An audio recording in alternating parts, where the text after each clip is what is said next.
Ladies and gentlemen, please silence your cell phones. The show is about to begin.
Ladies and gentlemen, please take your seats. The program is about to begin.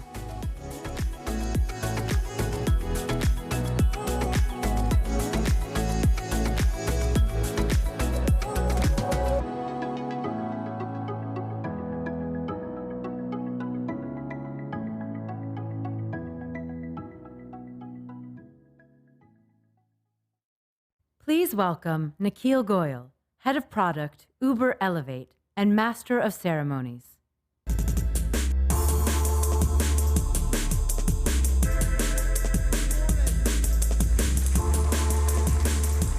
And welcome, everyone, to day 2 of our summit. But first, how about that party last night?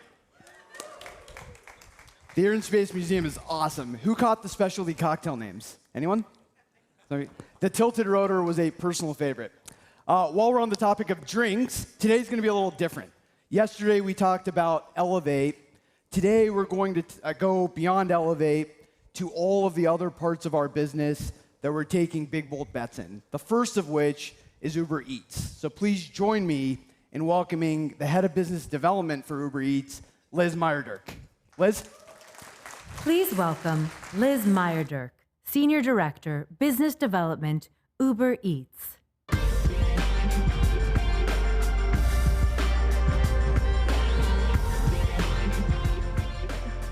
Hello and good morning. I'm very excited to be here today. I hope everyone had breakfast because I am here to talk about food and how it can get to you faster, more efficiently, and what we think might just be in a little bit more of a fun way. So Uber started 10 years ago, and in 2009, and my personal story at Uber started just over 5 years ago when I was pregnant with my first child. I needed a reliable way to get home, and riding public transportation in San Francisco was something that I didn't feel comfortable with as my stomach got bigger and bigger. So I started using Uber every day, and my story of needing reliable transportation is like so many others. And since Uber's inception, we've logged 10 billion trips, and we do 15 million trips every day. Today, Uber is more than just ride-sharing or UberX. We have Uber Pool. We have new mobility, so think jump bikes and scooters. And yesterday, of course, we announced Copter. And in addition to moving people, we move things as well. So things like food. All of these options have one thing in common.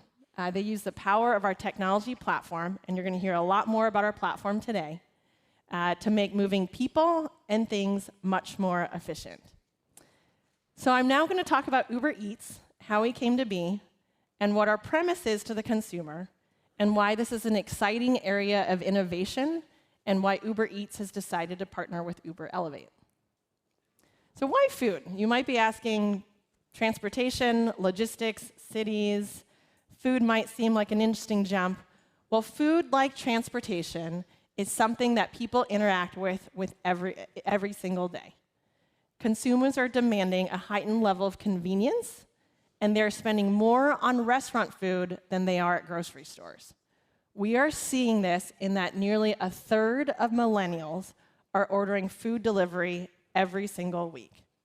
And so this translates into a digital meets physical experience for our restaurant partners, and we are effectively enabling food e-commerce. Restaurant operators surveyed say that 80% of delivery sales are incremental to that of in-store. 80%.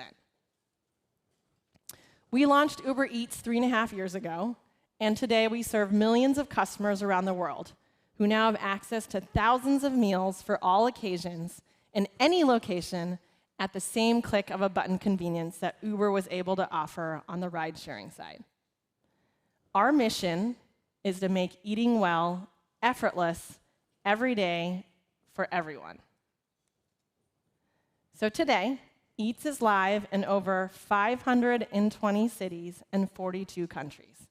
We are so incredibly proud to work with over 220,000 restaurant partners globally, restaurants from big chains to local favorites, and we have an industry-leading delivery time of 30 minutes. So this 30 minutes means from the time you request the food to the time you receive the meal. All of this is translated into a higher level of convenience for the consumers, more business for restaurants, couriers, and a big business for Uber as well. So you might be wondering who is actually getting food delivered. I talked a little bit about millennials. And this premise of food delivery is not just for millennials, but it's for the young and old, urban and suburban. So take Australia. We talked a little bit about Australia yesterday. Our brand awareness is the highest among all food delivery services like Domino's Pizza, and the brand awareness for Uber Eats is also the highest among food businesses. So think about that. In a place like Australia, people are interacting with Uber Eats every month, every week, every day. And we are so proud of Eats as a business because it shows what leveraging the Uber platform can really mean. Last year, in 2018, Uber Eats did $8 billion of gross bookings. So I started off telling you a little bit about my personal story of how I came to Uber as a consumer. I fell in love with the service, and I decided to join Uber, and that's why I'm here. 4 years after joining Uber, I'm so proud of Eats as a business. It's something that we are incredibly proud of in terms of a business we've been able to build on top of the Uber platform. And so now, 2 months later, after having my third baby, Uber is still redefining convenience for me. What was once reliable rides is now reliable ways to simplify the everyday and my family's daily meals. And so for those of you who've got busy lives, going off to different interests or classes after work, if it's weekends and managing soccer practices, just think about what having food coming to you can mean. Or last night, after the party, my colleagues and I ordered Ethiopian food. We heard there's great Ethiopian food in DC. And we ordered Ethiopian food to our hotel that we shared in the lobby. This was at 11:30 last night. So there are so many new ways that Eats can redefine convenience to the consumer, and I experience this every day in my life. Key to this convenience is that 30 minutes. And so when we say 30-minute average delivery time, again, this is from when you request the food to when you receive it. Last night when we tried it out at 11:30, it was 27 minutes. Request to receive. That is phenomenal. And we've been able to do that by leveraging this deep technology expertise, a very good understanding of how the cities work, thanks to our rides business, and really leveraging this power of the platform. We think we can do more. And we want to continue to leverage the advantage of the Uber platform to drive forward the customer experience. So customers to us means not just the eaters or the consumers like me last night with my colleagues, not just our restaurant partners, but our courier partners as well. For eaters, this means lowering the cost of deliveries by being more efficient and offering more choice. For our restaurant partners, this means giving them access to a larger customer base. We're able to do this through technology and technology tools, which help drive efficiency in the handoffs, efficiency in the details, efficiency in the accounting. And through this, we're able to help grow our restaurant partners' businesses. For our courier partners, this means flexible work with pay that matches the amount of effort, seamless pickups, navigation, and drop-offs that make trips stress-free. So how do we make more happen? How do we continue innovating on this space? I talked a lot about the consumer experience, about the efficiency that we think we can drive, and how we've already leveraged the Uber technology platform to get there. In terms of what's next, this is where Elevate comes in. So when I heard about the Elevate team's work, I knew I had to reach out to Luke to see if there was a way to innovate on the delivery infrastructure. And by innovating on this delivery infrastructure, we're able to give eaters easier, quicker access to good food options. More eaters means helping restaurants reach more customers. And more customers means couriers can run faster, more efficient routes, lowering the overall cost per drop. And around and around and around that flywheel we go. We think drone delivery presents an opportunity to dramatically improve that customer experience and further extend Uber as a platform. And today, we are so excited to reveal our first steps towards turning that vision into commercial reality. We're working in partnership with Uber Elevate and McDonald's, our first partner in testing drone delivery. Now I'm excited to welcome to the stage Luke Fisher, head of Elevate Flight Operations, to walk through the work we've done together over the last year. Thank you. Please welcome Luke Fisher, head of flight operations, Uber Elevate.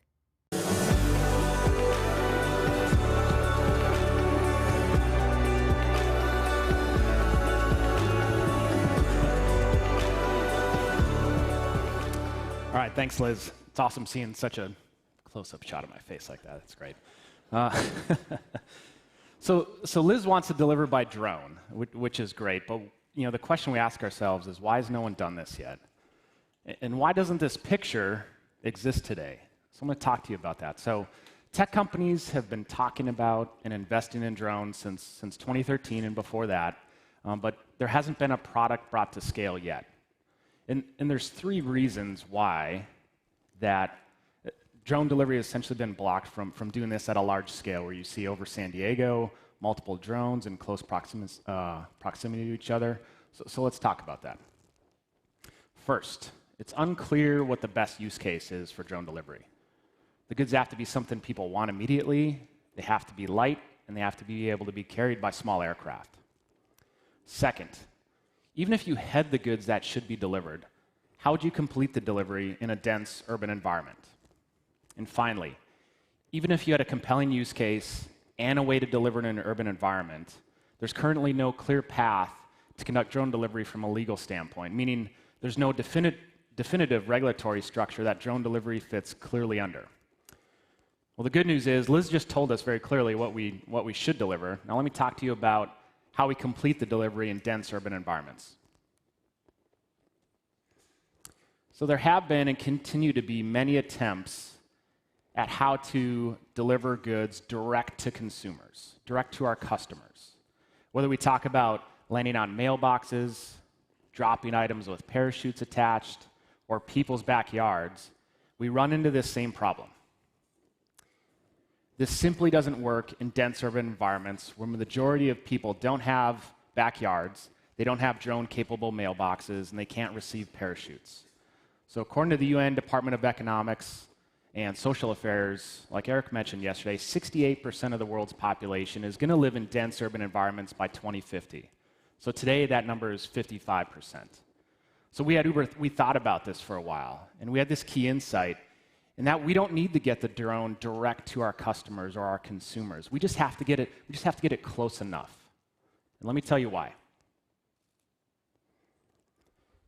So now this visual that plays is a representation of our delivery partner network in virtually every major city where we operate.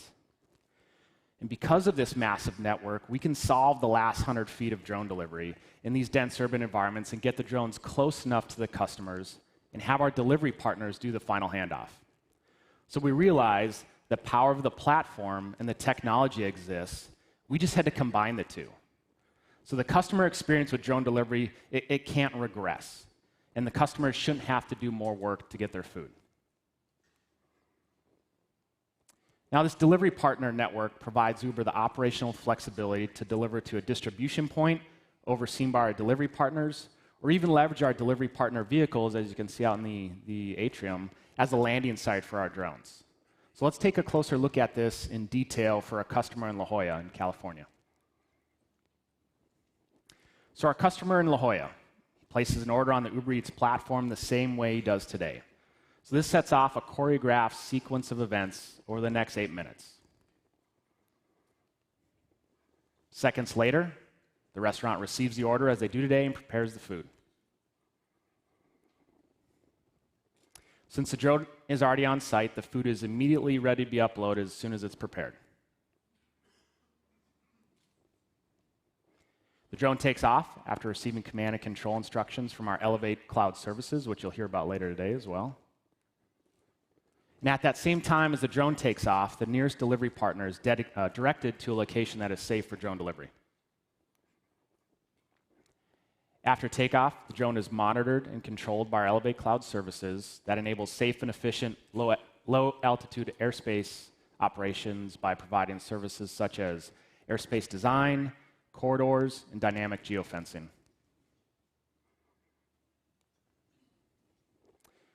So the drone then prepares for landing after onboard sensors enable a safe and seamless approach with centimeter-level accuracy. After landing, the delivery partner conducts this final handoff to the customer. So the customer receives the order in a safe and efficient way, which improves the experience through selection and speed. So we just walked through the concept for an individual customer in La Jolla, but what does this mean for our restaurant partners and our customers at scale? So let's take a look. So again, what we saw in La Jolla is great, but no one in La Jolla can get McDonald's delivered right now, but they keep telling us they want it. So this coverage map represents the hundreds of thousands of deliveries we've completed in San Diego over the past few weeks. So where the white dots show where McDonald's is available, and the blue dots represent where we do not currently deliver McDonald's because we want to ensure the highest food quality. So how do we expand this current McDonald's coverage maps seen here? Well, we've got the solution. Drone delivery. So at scale, drone delivery could expand McDonald's potential customer base for delivery. Now, we've seen what this looks like for the largest restaurant in the world, but drone delivery can also have a major impact for a beloved San Diego favorite restaurant like Juniper and Ivy. Juniper and Ivy is known for their refined and inventive menu, along with an incredible in-person restaurant experience. So they'd never considered doing delivery, even takeout. However, when we approached them about doing drone delivery, they were game. So through drone delivery, we're able to open up restaurants to additional customers without negatively impacting food quality and offer our eaters and customers even more restaurants to choose from every time they turn to Uber Eats. Now, for the best part of this, none of the restaurants or customers have to change their behavior. Restaurants will prepare the food the same way, and customers will receive the food the same way. And that's where the magic exists there. So we've looked at how drone deliveries improve travel times, can expand restaurant delivery radii across a few restaurants and neighborhoods, but think about this playing out across an entire network, across our whole ecosystem of Uber Eats. So drone delivery can increase a restaurant's potential customer reach while exponentially growing the number of visible restaurants for all of our customers. So while all this is impressive, it's not the end of the story. I just talked about how we have this tremendous Uber Eats marketplace combined with a solution for the last 100 feet of delivery. But this vision is impossible to realize without a clear regulatory pathway to do it. So why are we talking about this today? It's simple. The FAA is working hard to create a pathway that will enable this kind of technology. So despite the potential customer experience improvements we can facilitate with drone delivery, we would not be pursuing this without the organization and structure of the UAS Integration Pilot Program. So the FAA has clearly positioned itself as a global leader in integrating drones in the national airspace. So bottom line, the IPP made this actionable for us, and then combined with Liz's perfect timing, made it ideal for Uber and Uber Elevate. So here's how the IPP works. Beginning in 2017, the FAA selected 10 state, local, and tribal governments as lead participants. And these lead participants are working with private industry like ourselves to advance drone delivery initiatives. And this program is helping the U.S. Department of Transportation and FAA create new regulations, new policies, and procedures to integrate drones in the national airspace at a large scale. And so the IPP lead participants are evaluating a variety of host of operational concepts, and some we heard yesterday. And these are public good and commercial value concepts as well. And so together, we're lucky enough to partner with San Diego as our lead participant partner. This project has given us a line of communication with the FAA that has enabled us to rapidly integrate new technology, gather data to satisfy the regulatory requirements. So looking forward, this is a two-pronged strategy for us. We're planning for the future, but operating now in order to establish a framework and structure that allows us to scale and contribute to the overall vision for Uber Eats, Uber Elevate, and the Uber customer experience. So we're designing a drone to conduct this specific mission. So the data that we have from Uber Eats allows us to design a vehicle built specifically around the payload. So what we're not doing is building a vehicle and finding a mission for it. We have the mission and are building a vehicle to support that very specific use case.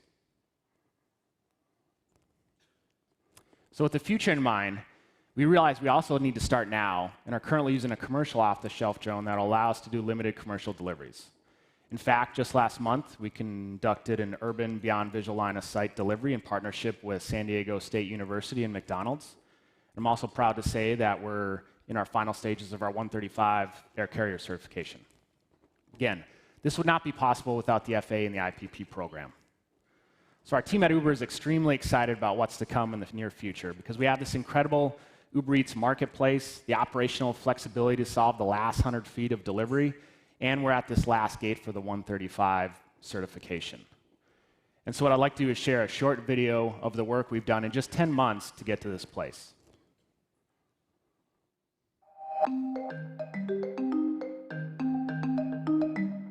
Today, we're here at San Diego State University to do the first of a series of trials in terms of actually delivering food in an integrated way with Uber Eats. For San Diego State, this is a wonderful opportunity. And I think what this collaboration does is it makes it real.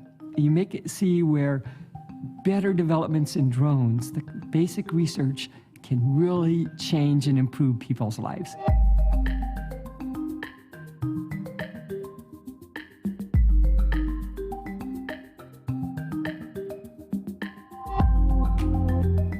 So the first test we did last year was in a closed environment. So we just tested at a very small scale some of the core technologies that we think need to exist. And from there, we started expanding our test operations. So we went over water, which provided a challenge to the drones and the drone operators that were supporting our operations. And from there, we were able to really refine what we need and ultimately get us here to where we're operating in a very quick time, doing drone delivery over an urban environment, which is absolutely the most challenging environment to operate a drone. So this is the first test with our partners where we're putting these pieces together. What we did is we actually demonstrated how we can start with an order originating through the Uber Eats app, accept the order, load the food into a specially designed packaging. That packaging is attached to the drone. The drone then flies a simulated delivery mission and drops off the package at the location, and then the package is delivered by the courier to the final destination. Today, we just did a very limited initial run, but we'll be building up in complexity as we get these additional approvals from the FAA over time, as we're able to then execute this simple mission, but do it in a safe, repeatable, and very reliable way. By partnering with the FAA, we really believe that we've found a solution to be a certified 135 air carrier that not only meets all of the regulations that are required, but also means that we're operating as safely as possible and as efficiently as possible. Within a period of a handful of months, late last year, we've been able to progress very rapidly in order to start seeing our vision for scale for the future.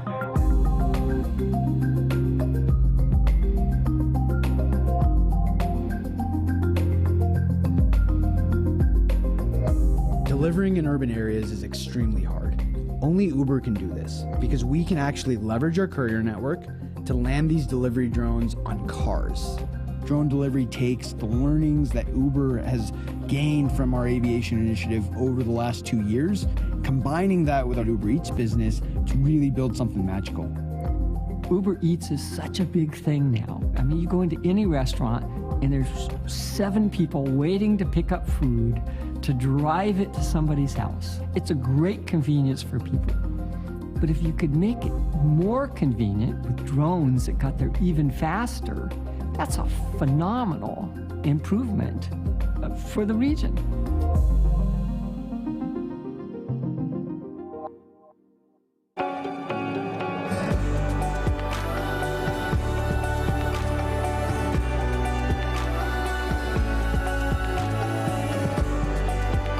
Wow.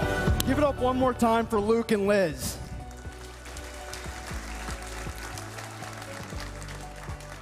For our next session, we have a panel on investments being made across the entire urban air mobility industry. It'll be led by our head of business development, Wyatt Smith. Wyatt will share the stage with investors that we've been working with, some for many years, to look at this industry, look at companies that are innovating in this space. And these capital partners have been massively helpful in accelerating the industry with us. So please join me in welcoming Wyatt Smith and the panelists. Wyatt? Please welcome moderator Wyatt Smith, Head of Business Development, Uber Elevate, and panelists Greg Coleman, John Hong, Brian Shetler, Josh Connor, and JJ Rayner.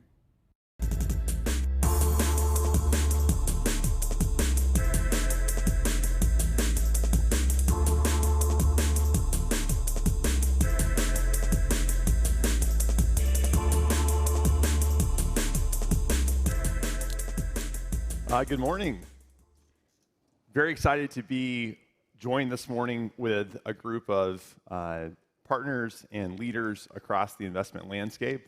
The next session is focused on a conversation around all the exciting things that are happening across the value chain in this industry and insights we can take about how to expect things shaping in the years ahead.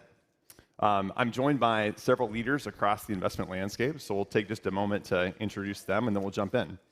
Greg Coleman is Senior Managing Director of the Global Head of Energy Technology and Solutions at the Macquarie Group. He manages the Green Investment Fund and has been very focused on electrification of infrastructure assets around the world, is a world leader and expert in that field. John Hong joins us from SoftBank as an investment director. He leads much of the work that the firm is doing in the mobility and transportation logistics space, including some very exciting investments that they've led over the last year. Brian Shetler joins us from Boeing Horizon X Ventures, where he is the managing director. At Horizon X, they're very focused on ways in which they make investments across the ecosystem for accelerating technologies to support the bigger vision. Josh Connor joins us from Oaktree's Transportation Infrastructure Fund, where he is managing director and co-portfolio manager, focused on a number of very exciting infrastructure investments across rail, airports, and ports. And JJ Rayner joins us as aviation partnerships lead at Uber on the Elevate team, but prior to that, led as head of strategic finance for Boom Aerospace, including the fundraising process for their Series B in excess of $100 million closed in the last year. So a very exciting group covering a range of different perspectives, and thank you all very much for being a part of this and sharing perspective with us. So Josh, let's start. Really exciting announcement over the last couple of days about Oaktree joining this space as a capital partner to Hillwood in North Texas, and some of the things that are happening there. Would love to learn more about that from you. Explain kind of what that partnership is and what it means. Sure. So all we do is invest in transportation infrastructure. So I've spent 23 years working with transportation companies, transportation infrastructure companies, and 4 years ago I set up a creatively named firm called Connor Capital to focus on specialized investing in transportation. I started working with Oaktree as well. My partner Emmett McCann and I were investing in transportation infrastructure, and we realized that by specializing more and more, we could bring the best operating partners, the best partners, and ultimately provide the best customer service. So what we did is we set up a dedicated transportation infrastructure fund. We've got over $2 billion of assets under management. We own Ports America, the biggest port operator in the country. It's why it's at rail investments, airport, et cetera. So the partnership in North Texas with Uber and with Hillwood is something that's very natural to us. Hillwood's a great local partner. They're obviously a great real estate developer.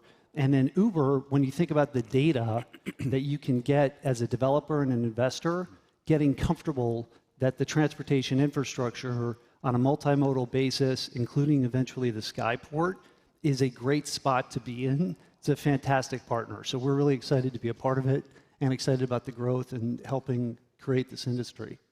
Yeah, certainly. Well, it's an exciting announcement and creates a tremendous amount of potential.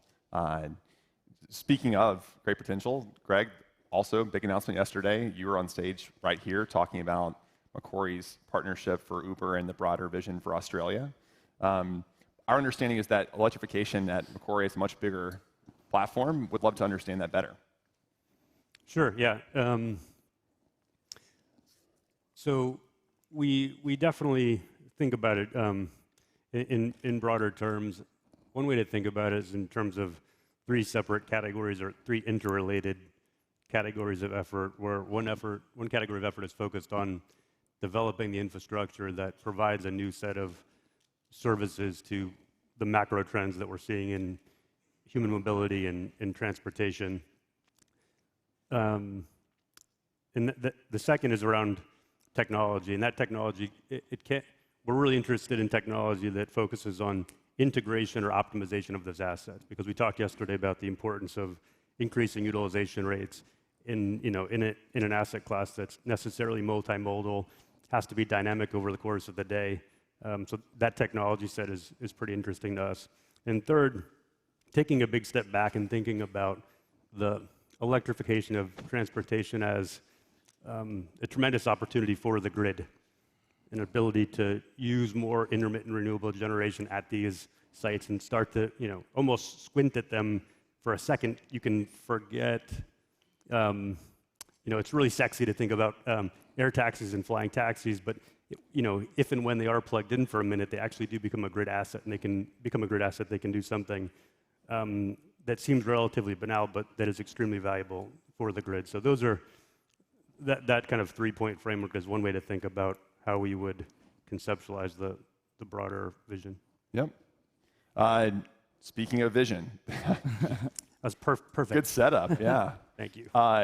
John, the Vision Fund has a massive brand and has high impact across mobility as a category. And so would love to get your perspective as a panelist here about how do you think about it? What are the big bets you've made from a mobility sector perspective? And what's the thesis that you're looking to lead forward at the Vision Fund? Thanks, Wyatt, and good morning, everyone. Excited to be here. It's an exciting time in the mobility space, as all of you participating here and the panelists up here. I think the activity by market participants like us reflect just a huge opportunity within the mobility space to invest. My team over the past year has been quite active, focused on this sector, making investments from autonomy to car sharing and all the way to mobility hubs. One investment I would highlight is our investment in a company called Park Jockey. They help basically our portfolio fulfill their mobility kind of on-demand solutions.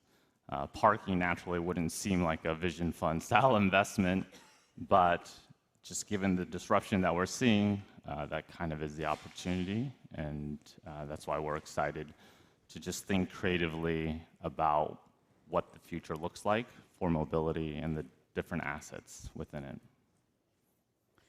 For people who may not be familiar with Park Jockey, tell us a little bit more about it. Yeah, so Park Jockey is a combination of a series of investments. We made a substantial minority investment in Park Jockey itself. It's a technology parking enablement company. We then also helped them finance the acquisition of Citizens Linear Parking and an InPark. Through the combination of it, we have influence over 4,500 locations across the US. And through that parking, which probably many of you experience every day, we're trying to make that better and more fluid. But within that, as we look at what the on-demand economy is, you basically want proximity to all of you, right? What makes you happy about your Uber experience is that you can get a Uber in 5 minutes.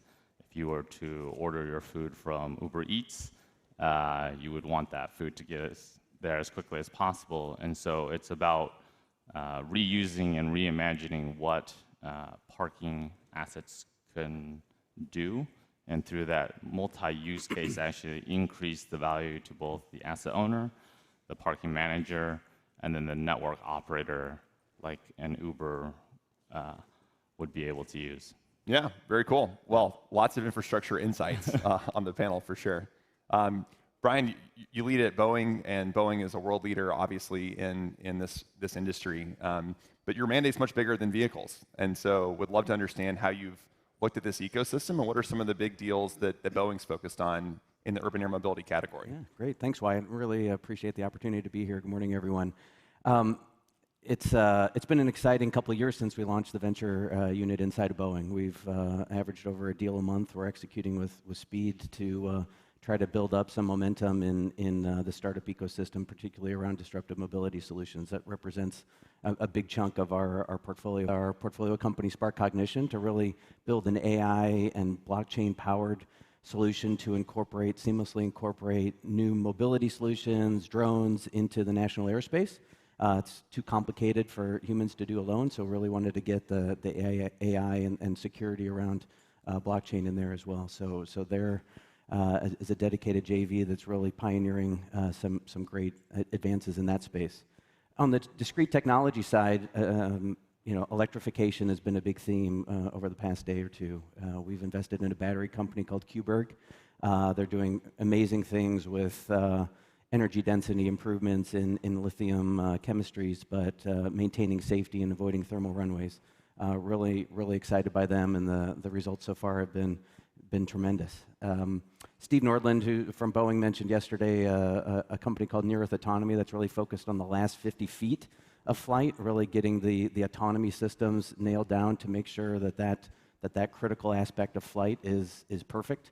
So that's been an incredible company for us as well. Yeah, great. So JJ, it wasn't long ago that you were on the other side of many investors like everyone on this panel. What lessons did you take from the experience of going through a capital raise process that you think would be transferable to other entrepreneurs in the room? Absolutely, and thank you, Wyatt. Speaking from the vehicle fundraising perspective, I think you have to find investors who truly understand what this opportunity really is, that it's not just a return of the very light jet taxi market or a vanity product just for the ultra-rich, that this is truly about a consumer product that is going to transform the way we move about cities, and that it will be denominated in the tens of thousands, not the mere hundreds or thousands from a program size. And that fundamentally, they have to believe that market opportunity, or there is no way to get them past the technical, capital, engineering, and certification risks to see through to the ultimate opportunity at the end of the road. Yep, that's good insight. Yeah, I speaking of that, Josh, as you think about aerial ride sharing as a relatively new asset class in the infrastructure world, how do you tell a story around what the future looks like that is motivating to people as you think about investing capital? So it's a great question, and one of the things that we get a lot is if Uber if you take a big step back and you say, what has Uber done in terms of leadership? Uber's really made a big, bold bet on the future of this industry. It's all new. And so one of the things that's so exciting for everyone involved here is how do we get the sky, the ground, the infrastructure, the electrification right? But it all sounds very new. And then you say, we're long-dated infrastructure investors focused on downside protection, barriers to entry, things that can be solid. And so you think freight railroad, you think utility companies. The reason the partnership from our perspective makes so much sense, and the reason this as an opportunity makes so much sense, is when you look at urban environments, you guys started talking about congestion, traffic, focus on improving the environment. This is something that should happen, but it's hard, it's complex, and what we've been focused on is actually investing in assets and in ways that we can fulfill our mandate, which is, you heard it here first, the best way to make money as an investor is to not lose it first. And so, it takes a lot of training to get to that. You should trademark that. Yeah, exactly. Write that down. And so what we look at is what's the building? And so when we talk about an airport, there's actually a lot of revenue, there are a lot of customers, there are a lot of people using that facility. And so our vision working with Uber here and Hillwood down in North Texas is, what does the multimodal building look like? And if you actually look at an urban parking lot, a few years ago, we actually viewed that as a threatened opportunity. That was, if you get constrained, it will be attractive, but it could be developed into a condominium or something like that. Now we're taking a different view at it, which is urban parking could be the cash flow that gets you through to the multimodal usage, availability for Uber Eats, fleet solutions, jump charging, autonomous electrical charging. If you have a multimodal hub, eventually it's actually set up to naturally put in Skyport. And the thing by partnering with Uber is that's a great spot to be in terms of all the data that Uber possesses about where a transportation mobility hub should be.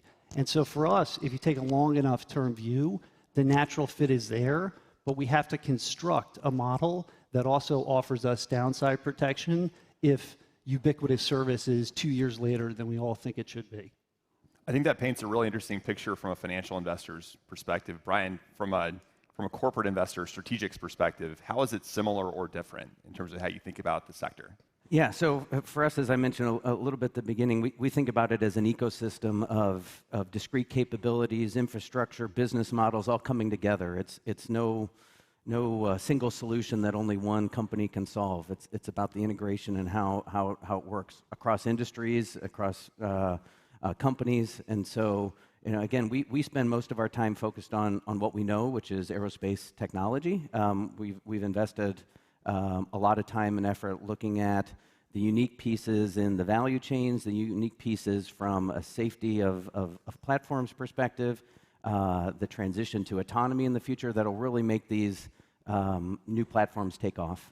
So I mentioned just a few already, but autonomy is huge, battery technology, electric propulsion, sensing capabilities like detect and avoid and radar solutions. The infrastructure piece is, of course, very interesting as well, not thinking about it just purely hardware, but what's the passenger experiences? What are the other sort of dimensions that go into the journey? What are the conveniences that passengers are looking to when they take a flight from here to there, and what goes all around that? Yeah. John, I think you've thought about autonomy a lot. We have. Among people on this panel. So Brian mentions it. What's the thinking at SoftBank about the future of autonomous systems, and how does that inform the work that you do? Yeah, I think we're obviously a very long-term investor, making big bets that are going to hopefully change the world, and autonomy is core to that. The fund has made various investments in the space, including Uber ATG, which we're very excited about. But from both the short term to the long term, I think, we had to build up to those steps. And so, starting with SoftBank's original investment in Uber a few years back, seeing that business grow, and then the opportunity within Uber and other subsectors within mobility, autonomy will be one of those game changers, especially to change the economics of the business, right? So as you think about how that changes at each step around being shared, being multi-use case, being multimodal, eventually that will be autonomy, and it'll change everything that we'll do. Indeed. And we are very appreciative of SoftBank's support of Uber ATG and the broader company. From the perspective of things that are really fundamentally changing the landscape for mobility, and you mentioned autonomous, shared, multimodal. I would add electrification to that as well. And so we got a taste yesterday from some of the work that Macquarie has done around what the thinking is around the future of electrification. I'm curious if anyone on the panel has a take about what the core challenges are on the pathway toward electrification. And Josh, maybe you can kick us off. So I was so glad we had so many regulators here yesterday, because if you talk to people who are steeped in aviation knowledge, and our team is former CEOs of airlines, et cetera, the biggest skeptical response you'll get is that we're not going to get there from a regulatory perspective. The reason I've been so pleased with the involvement and the collaboration with the regulators is this needs to be a solution, and I think there's opportunity for real leadership here. If someone says, this is going to improve, I'm so glad, JJ, you said it's not just for the ultra-wealthy, because a lot of times when people think about helicopter movements, it's a billionaire trying to get somewhere a little bit faster. If you think about what Uber Copter is going to do, if you think about what Elevate's going to do, it's actually just going to be more normal to do that. It's a hard thing for people to see that. And so I think focusing regulators on the benefits to their communities and to themselves of being leaders in this marketplace is enormous. The reason I start there is I think that's actually one of the biggest risks. Most of the technology folks in the room are probably rolling their eyes because they're like, wow, if we can figure all this out, we can't get the regulatory environment there. But you heard the word acceptance mentioned many times. And so it's not that we're not focused on safety, cybersecurity, a lot of the things that have been discussed at length here. But the top concern we have is how do you create cones and pathways and a regulatory environment that's supportive of this, which is why I'm so glad you're focusing on specific areas, because it's an opportunity for local leadership. So the regulatory is a big unlock, most definitely. Any other thoughts around the pathway as you contemplate investments in electrification opportunities, whether it's in the battery side or somewhere else in the energy storage system value chain? I mean, for us, when starting at the technology level, obviously, battery technologies are can be dangerous, right? And so how do you add an element of safety to batteries that make it sort of aerospace grade, aerospace worthy? It's not just acceptable to have sort of a commercial failure rates or things like that. And so really advancing the technology in a way that from a regulatory perspective, everyone can feel comfortable that these can be certified. But then it's also the rest of the infrastructure too. How do you have a charging infrastructure that actually make the economics of the platforms attractive enough so that they can recharge in a quick enough fashion that the operators can make money? If the assets are sitting there unutilized for 3 hours while they're recharging, that's not going to be a very good business model for them. Greg, I know you know a thing or two about this. So what are we missing? We have talked about regulatory issues, talked about the technology risk. What are the other elements? Over beers, I'd be glad to tell you about all the mistakes I made over the years with regard to building out charging infrastructure. Who had lunch outside yesterday? And who has studied queuing math or Erlang formulas? We have some opportunities for improvement around the flow? No, it's a perfect example, though. I think there's plenty of food, for everybody. Yet there are clear challenges to those kinds of situations. So it's it's easy to overbuild or underbuild in these situations. That math is is relatively sensitive. So figuring out what your throughput is going to be, how accurate your forecasts are, how many charging stations or lines you need is super important. And adding just one charging stall can make a tremendous difference. But if you decide that you're going to need to charge 4 VTOLs simultaneously at max power, and you're going to need to do that all the time, you might hit an incremental step in the cost of bringing that power connection to the grid. And so the cost side of the equation is not discrete. And so when you're working with the utility and with the regulators on, for example, what the specifications of the switchgear are and what connection you can get to the site, you need to think about that side and simultaneously think about how you're optimizing the charging station itself.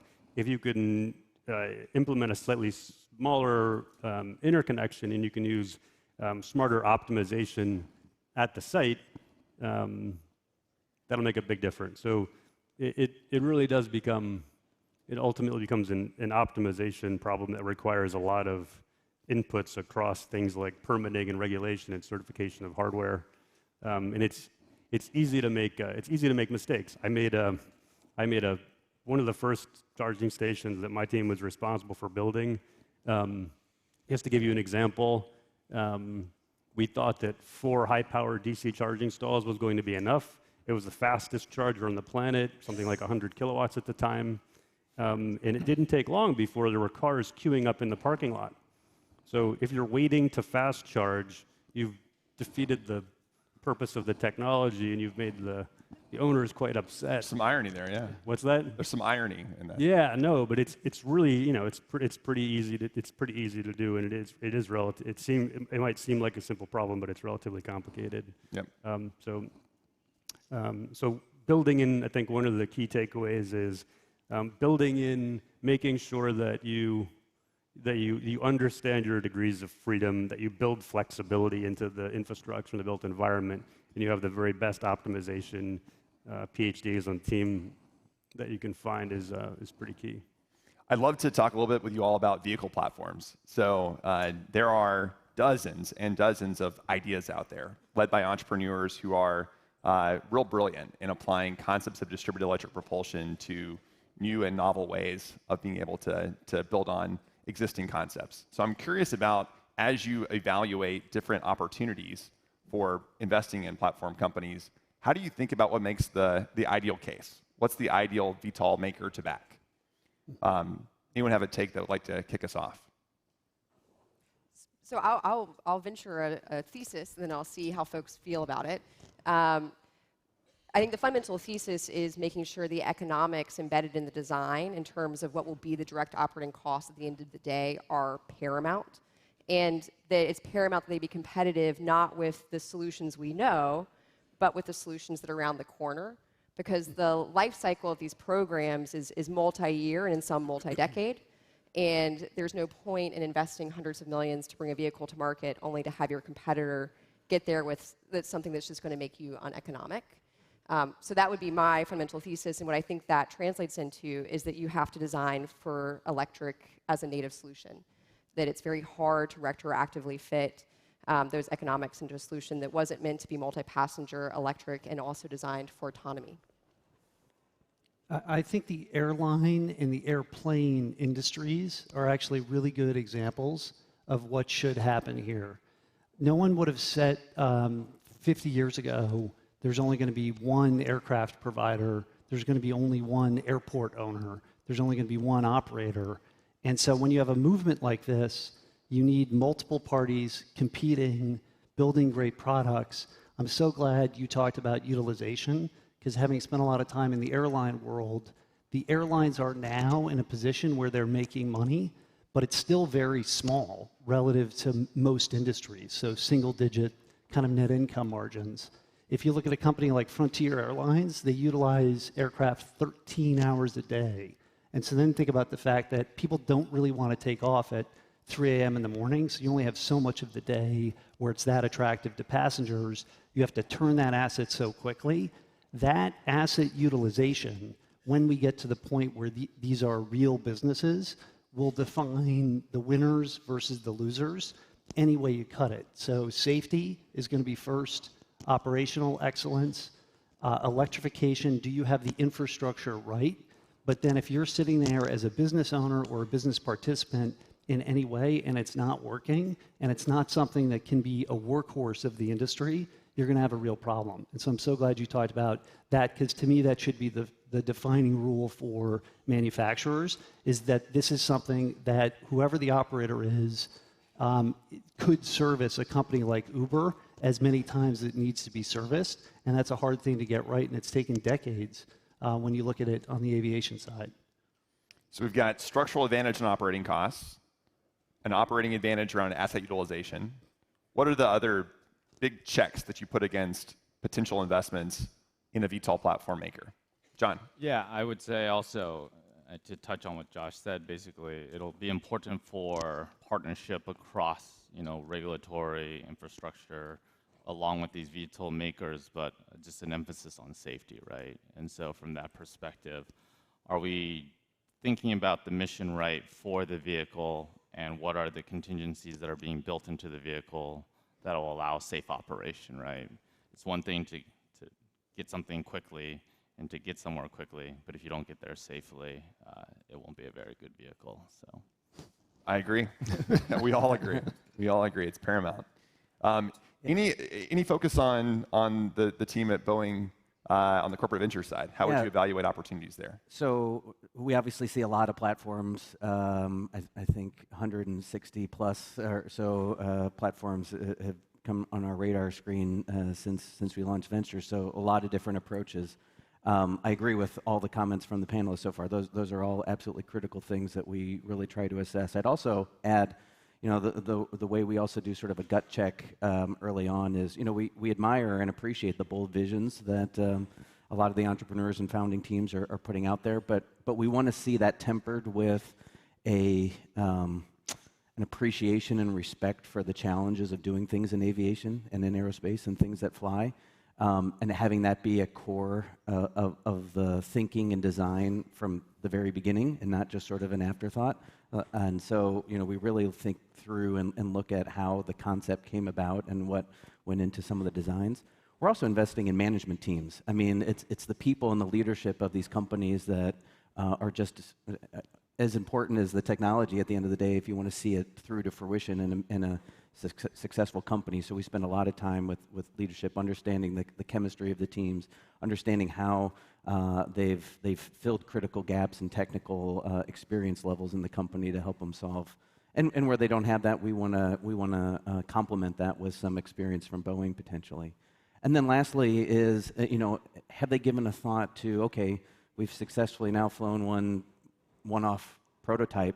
How do you scale? How has the concept been designed and built for manufacturability and on a large sort of industrial scale, not just onesie twosies kind of a year? And so that economic equation can often be very challenging too. It's like I was able to build it once, but can I build it cheaply and efficiently at high run rates? Mm-hmm. Mm-hmm. Yeah, the industry historically has produced things with pretty high touch processes, and as we contemplate ways in which that evolves to have more automotive-like production in terms of how it's structured and in terms of the rates in which we can grow to, there are real challenges about how to do that. I'm curious how you would handicap the automakers as potential leaders in this sector. Do you think that there's a role for them? Do you think that the challenges around producing safe and reliable aviation platforms are such that that's still further out?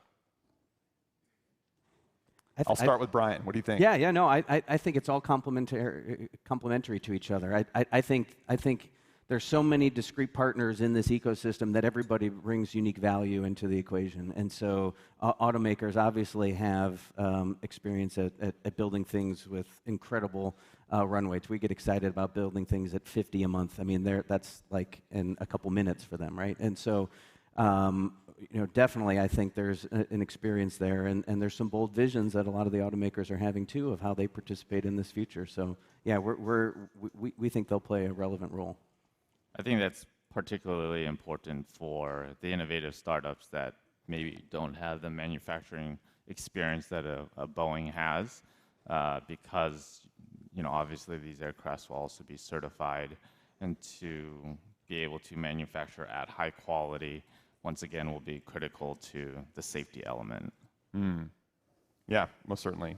So I'll synthesize some themes. So there's a theme around the vision for the business. Can you build a compelling vision for the future? The quality of the team that is backing and supporting that vision. The operational plan that they have to take that concept through a very challenging set of sequence processes to eventually get to commercial entry into service. And then the way in which they compete once they do so. Is it structurally advantaged relative to other entrants? So to the extent there are entrepreneurs among us in the room, I think that there are some good lessons to be drawn from that. Any other synthesizing thoughts about how you would evaluate VTOL platforms before we move forward? Hearing none, I will take that as consensus. So that's on the vehicle side, which is critical to turning on this ecosystem. As we've already talked about, though, on this panel, the infrastructure on which those vehicles will take off and land also critical. We've heard a little bit about the vision that you're setting in different ways for how to move that forward. I'm interested in talking a little bit about the future of Skyport infrastructure, because there is a really cool session coming up very soon about some of the work that's being done around casting that vision and what that will look like. And I'm gonna preview the lead to say that may be one of the big takeaways for the summit. So from the panel, what do you think the infrastructure of the future will look like in this industry? How will people experience it? What will cities look like as things move forward? Josh. So I love renderings and I love videos. And one of the things when you look at what Uber Elevate is doing, it is a huge, bold bet. It's expensive, it's complicated, but what you've said from the first time we met is we are doing this. That's actually extremely helpful for the industry to follow. Because if you know a company like Uber is focused on it, is going to see it through, and is going to do it, if you're an infrastructure investor, you're an aircraft manufacturer, you're an entrepreneurial dreamer who's been dreaming about this since you were a little kid, it actually accelerates to where we are now, which I feel like the flying age is finally with us. And I think Uber's done a great job leading us here. On the infrastructure side, there is so much to get right. One of the things that I get a kick out of sitting here is if we get the electrification right and the utilization right, the design opportunity is going to be one of the most exciting parts, and then making it all link together in a way that's very efficient. And so how do you actually get from the street to the top of the airplane, or to the aircraft? How do you make it safe the whole way? And how do you make that efficient? Because obviously the first time people do it, there will be a novelty factor. A year in, it's going to be, why am I waiting 3 minutes and, where's Greg? And so I think the focus on what the building needs to look like, and then, as I said, from our perspective, what else is in there? Because that's when you look at a transportation mobility ecosystem, that having multiple customers, multiple uses, and then on the airport side, we spend a lot of time on demographics. Here it's going to be the same thing, is where is this physically located, and is it convenient for people to work, live, travel in and out of? And so the consensus around the location of the infrastructure, to me, is going to be very important. But I'm really looking forward to the design part later, because that's where I have very little expertise. But we love partnerships and working with people who do that extremely well. I'm going to keep hyping it up. It's going to be great. Yeah. Other thoughts? How do cities change? John? Yeah, I think what is interesting about Uber helping take the lead here is, one, the data that you guys can help people imagine and locate these mobility hubs and these vertiports. And around that, the vertiport turns into the new mobility hub, almost like a wireless tower for a network. And so within that, the other benefit that Uber can bring to this, and others working with the system, sort of as Josh said, taking the lead, is that through that multimodality and multi-use case, it ends up being a transit point where you're reducing the friction, right? So you would be catching your Uber Elevate from your Uber that's coming in. You can get in and out very quickly, but maybe you're taking a bike or scooter maybe you're landing on the other side and you want a car share, right? So we invested in a company called Get Around, and is that car sitting there? They have multiple partnerships with Uber itself. Is it easy to get in and out from that plane to whatever your next mode of transportation is? And I think that's what's really exciting about these various concepts, which will probably evolve and be bespoke depending on that specific location. Mm-hmm. So a couple themes that come across. There's an element of design that's super important, and you got to keep focusing on the design element. There's a focus around the use cases and what are the use cases that you're solving for, and how are they different? What are the unique requirements that flow out of that? And then how are you using data to be able to influence the siting of those assets and the development of them? I think that's a really important insight too. Other themes that anyone on the panel would draw out about Skyport infrastructure, and Greg, maybe you can push it forward for us. No, maybe just one additional thought that dovetails with what the other panelists have pointed out is I think that it'll be interesting to think about and plan out how this infrastructure is used differently over the course of a day.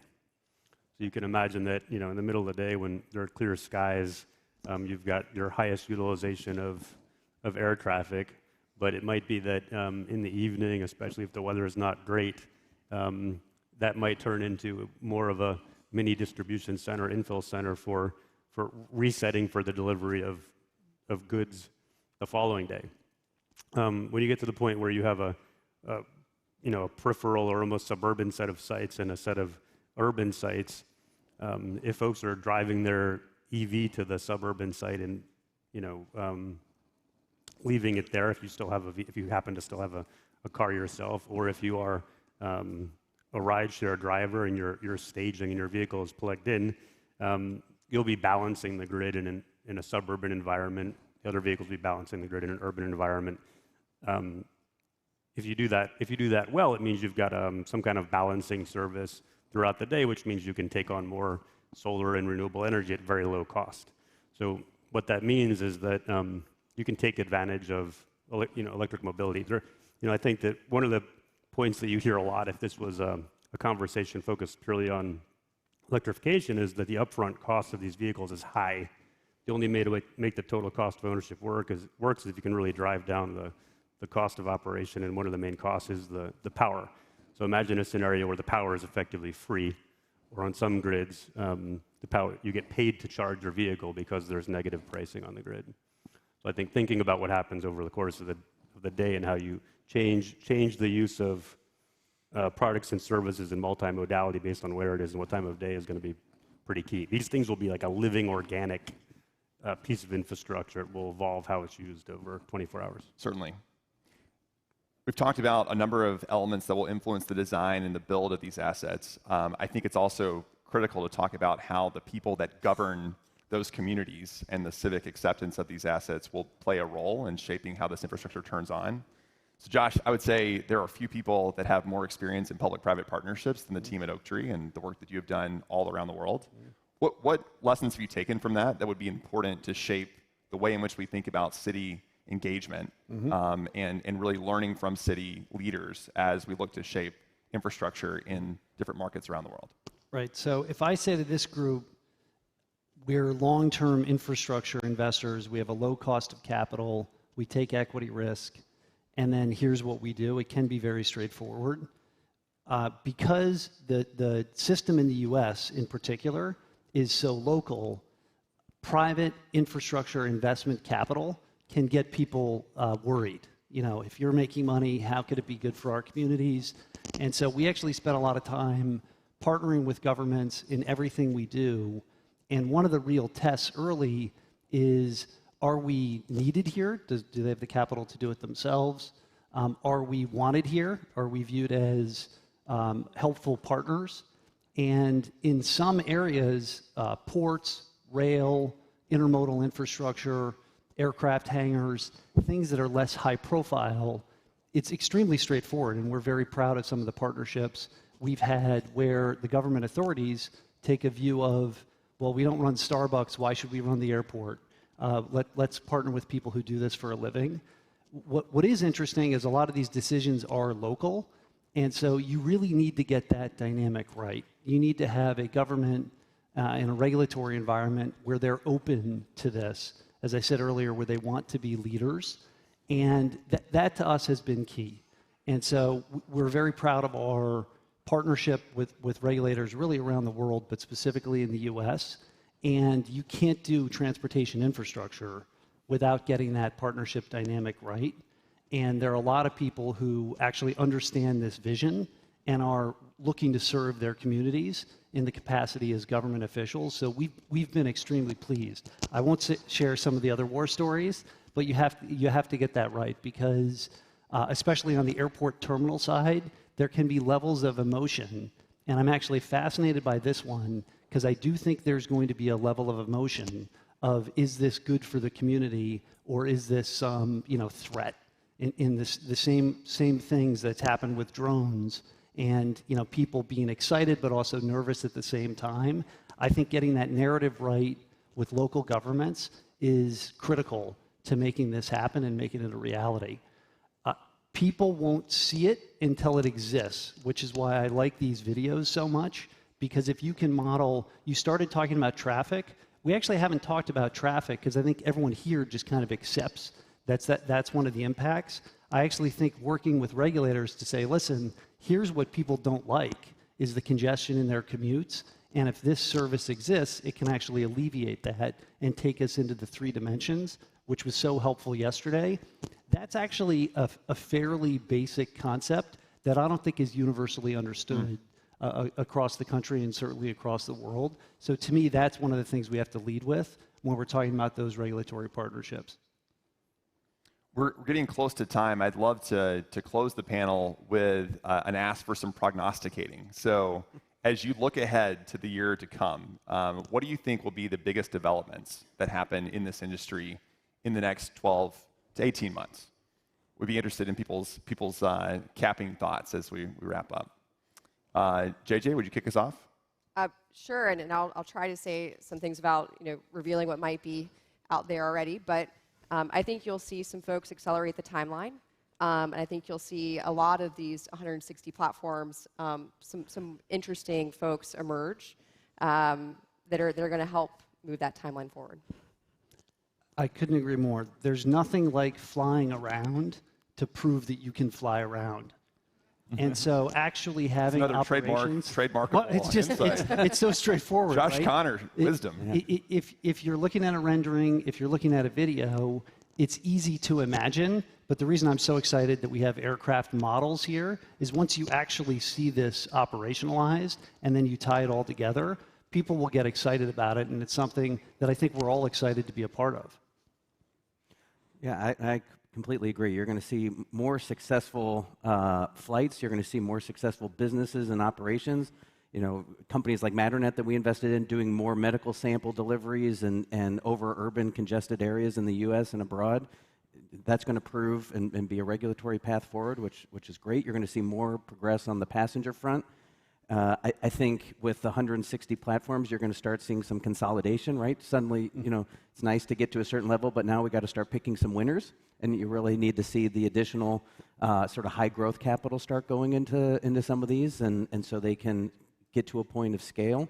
And at the same time, that also means you're going to see some disappear as well as the group thins out a little bit, and we can start really advocating behind some of the leaders going forward.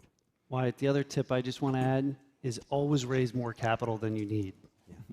Because when you're going through the certification process, a lot of investors will put in triggers and milestones. When I helped start JetBlue, they needed like $30 million.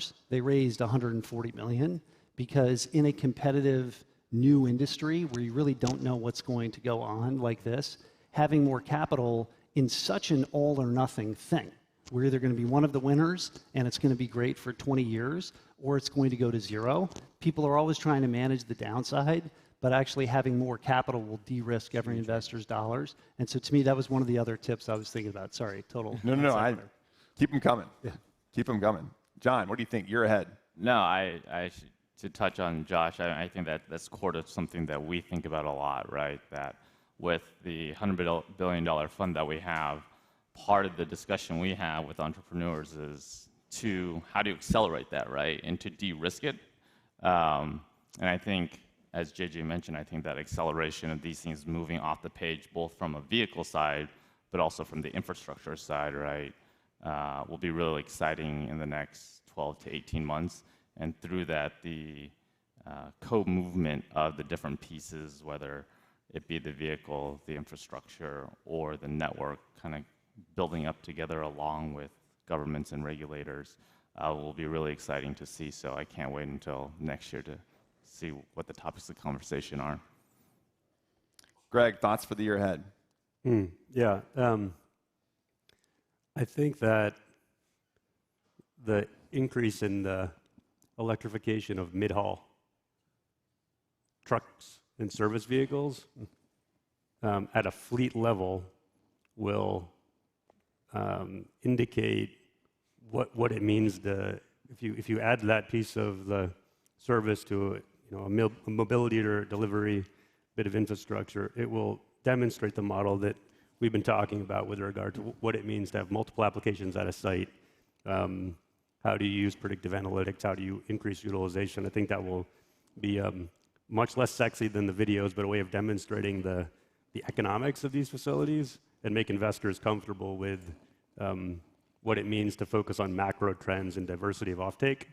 So if you believe that people and objects are going to be moved around, you believe that the infrastructure that you build is going to serve something one way or another, and you know that at least one of those off-takers is a fleet that uses predictive analytics and knows generally what they're doing on a daily basis, that will prove out the business model. I also think it'll be really, back to Josh's point on, so that's, I think one more banal but really important development that we'll need to see over the course of the year. I think it'll be also really interesting to see what local governments come up with creative solutions for getting the community on board. So, if every subway ticket that you bought was effectively a raffle ticket that gave you a 1 in 1,000 chance of being one of the first riders on Uber Air, how would that translate into a feeling of community engagement? I don't know. People in this. I'll file that one away. People in this country love games of chance, and I think if you give somebody a choice between the possibility of winning something very valuable or 10 cents in their pocket, they'll choose that award. So that would be pretty compelling. I will echo JJ's take that our view would be that the acceleration for the year ahead will be notable and will help to continue ratcheting the momentum in this industry. And it's wild to think about. We gathered 13 months ago in Los Angeles, and the progress that has happened across the ecosystem in that time has been spectacular. It is exciting to think about what will be true a year from now. So thank you all very much for joining us, and thank you all very much for the chance to share the insights. Thanks, Mike.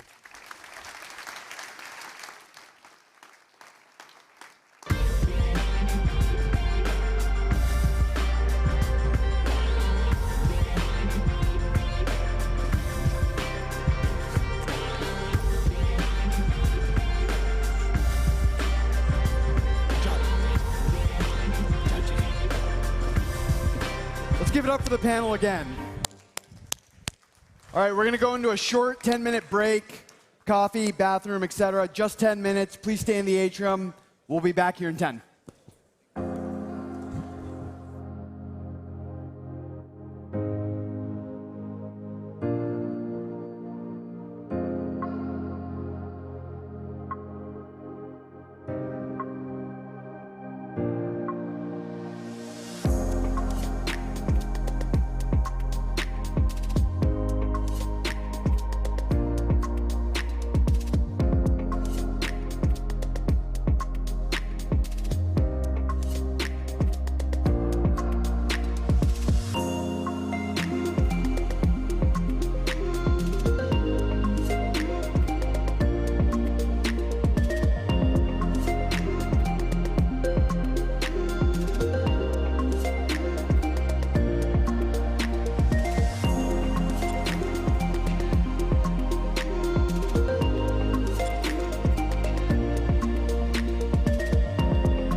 Ladies and gentlemen, the show will start in 5 minutes.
Ladies and gentlemen, the show will start in 2 minutes.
Ladies and gentlemen, please take your seats. The program is about to begin.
Welcome back.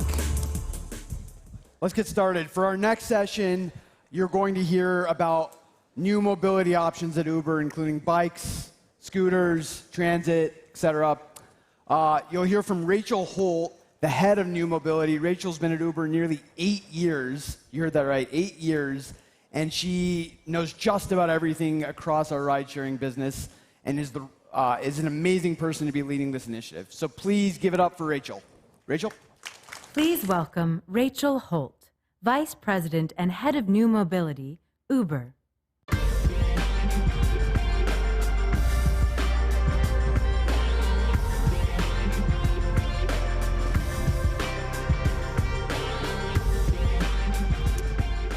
Hi, everyone. I'm Rachel, Head of New Mobility. I'm standing here incredibly excited to share with you all our product vision and hope by the end of this presentation, you'll share my excitement for the future of new mobility at Uber. From its humble beginnings as a service run entirely via text message, Uber used technology to transform transportation in ways that people didn't think were possible. Our original tagline was push a button, get a ride. And the beauty of Uber was its simplicity to users. But of course, it was all powered by GPS and wireless technology, as well as a complex system of algorithms and routing that made the entire system work seamlessly. And of course, it enabled something totally new within transportation. My first role at Uber was the GM of DC.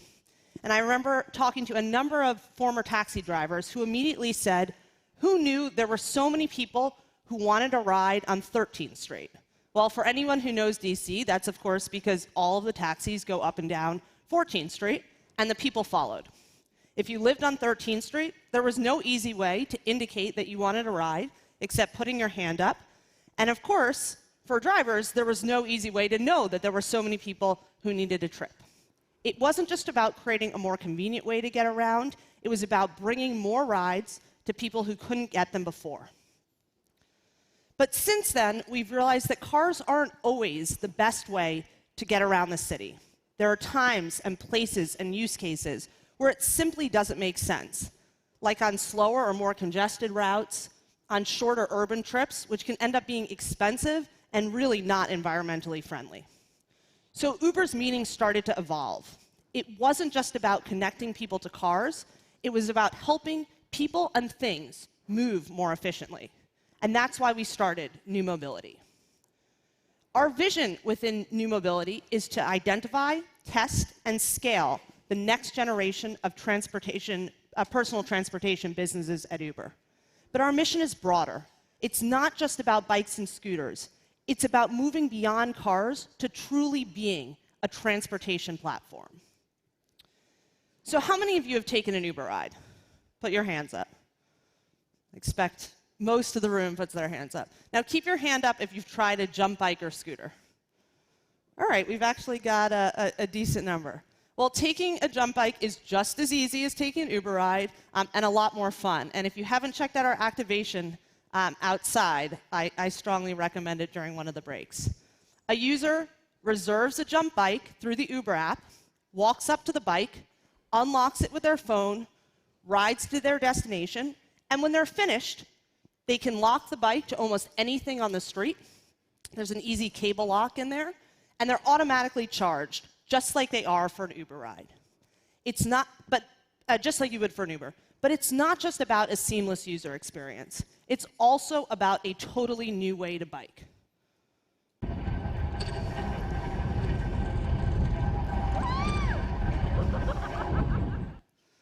And of course, that's because there's a pedal assist as part of the bike. The way I like to compare it is to a moving walkway at an airport. It's just the same as walking, but you kind of feel like a superhero doing it. And it's finally a biking experience that lets you move around the city on a summer day in DC. Just like Uber, the magical user experience isn't just about the simplicity, but it comes with operational challenges. But these are operational challenges that Uber is perfectly positioned to solve.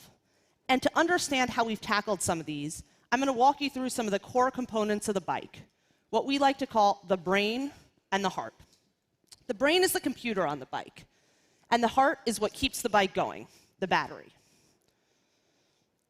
This was the first bike ever from Jump. It won industry awards for design. However, it ran off a tiny microchip that, with little communication back to our central operations. It required users to actually punch in a code on the keypad to unlock it. Its battery kept running. However, it was incredibly operationally challenging to charge. To charge the previous generation of Jump bike, any bike that is low of charge, we need to pick the bike up in the field, head southwest on Park Avenue toward Bennett Street, load it into a van, and drive that van all the way back to our warehouse where it's unloaded and then physically plugged in to a charger in the warehouse itself. The bike is fantastic, but in terms of the operational process, it can take hours to get that bike charged back up and then back to the field to be usable by customers. With an updated charging process, it could cut hours to minutes so that that bike is very quickly back on the road and available for the next customer to rent. Over the last year of operations, we've learned a lot about the charging inefficiencies of the previous generation of Jump bike, and so I'm really excited about where this next step can take us.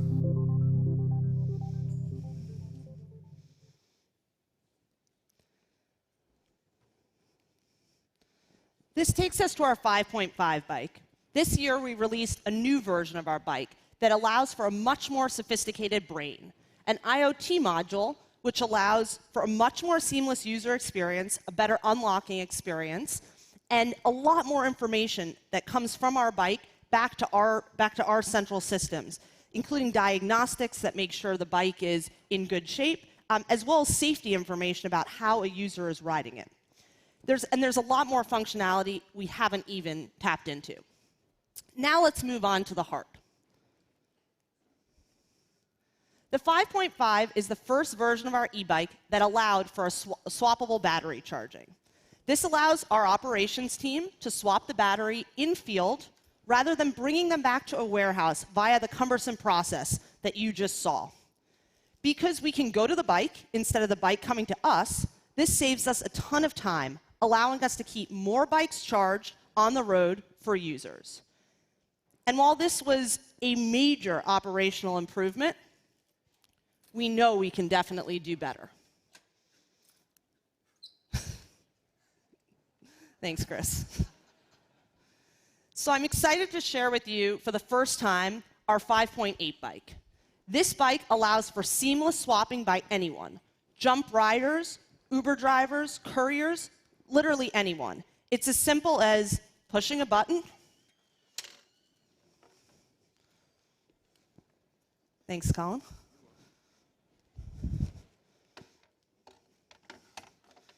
And swapping. Now this bike is charged and ready to go.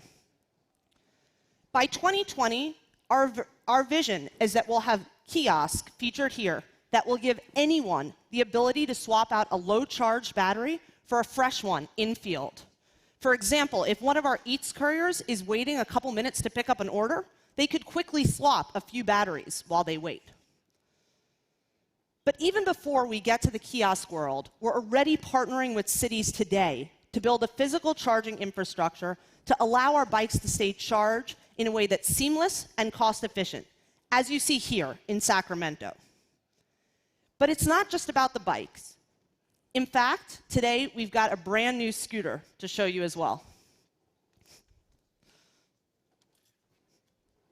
Got a lot of props. This is the first look at our newest Uber scooter model, which is going to be coming to US markets in the coming weeks. This model is focused on safety. The scooter is bigger and more durable, with a larger frame and larger wheels, making it much easier to navigate rough spots in the road safely. It's also got a handbrake that's exactly the same style as a handbrake that you'll find on our bicycle, and one that really everyone is used to. When applied, the brake engages both scooter wheels, and it's much easier and smoother, therefore safer than previous versions. However, we're not just stopping with bikes and scooters.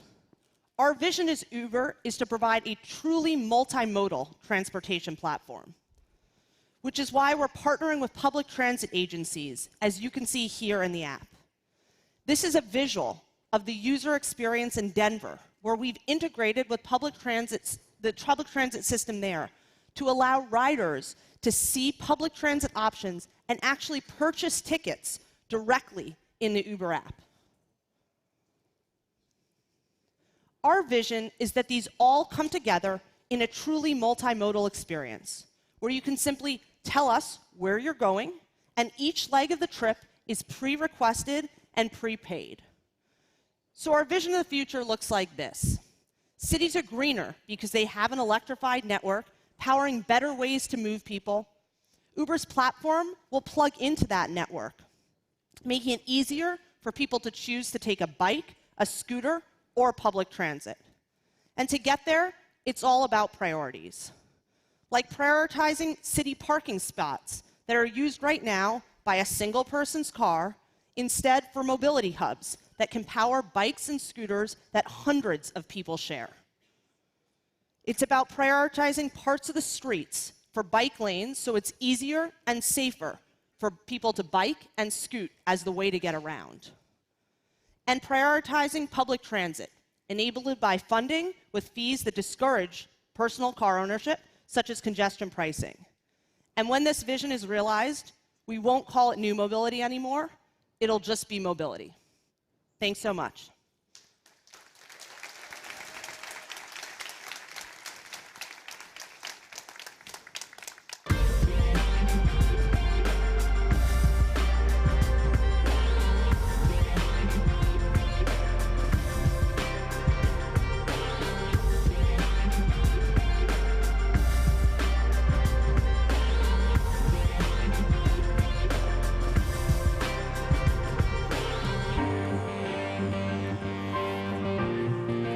Thanks, Rachel.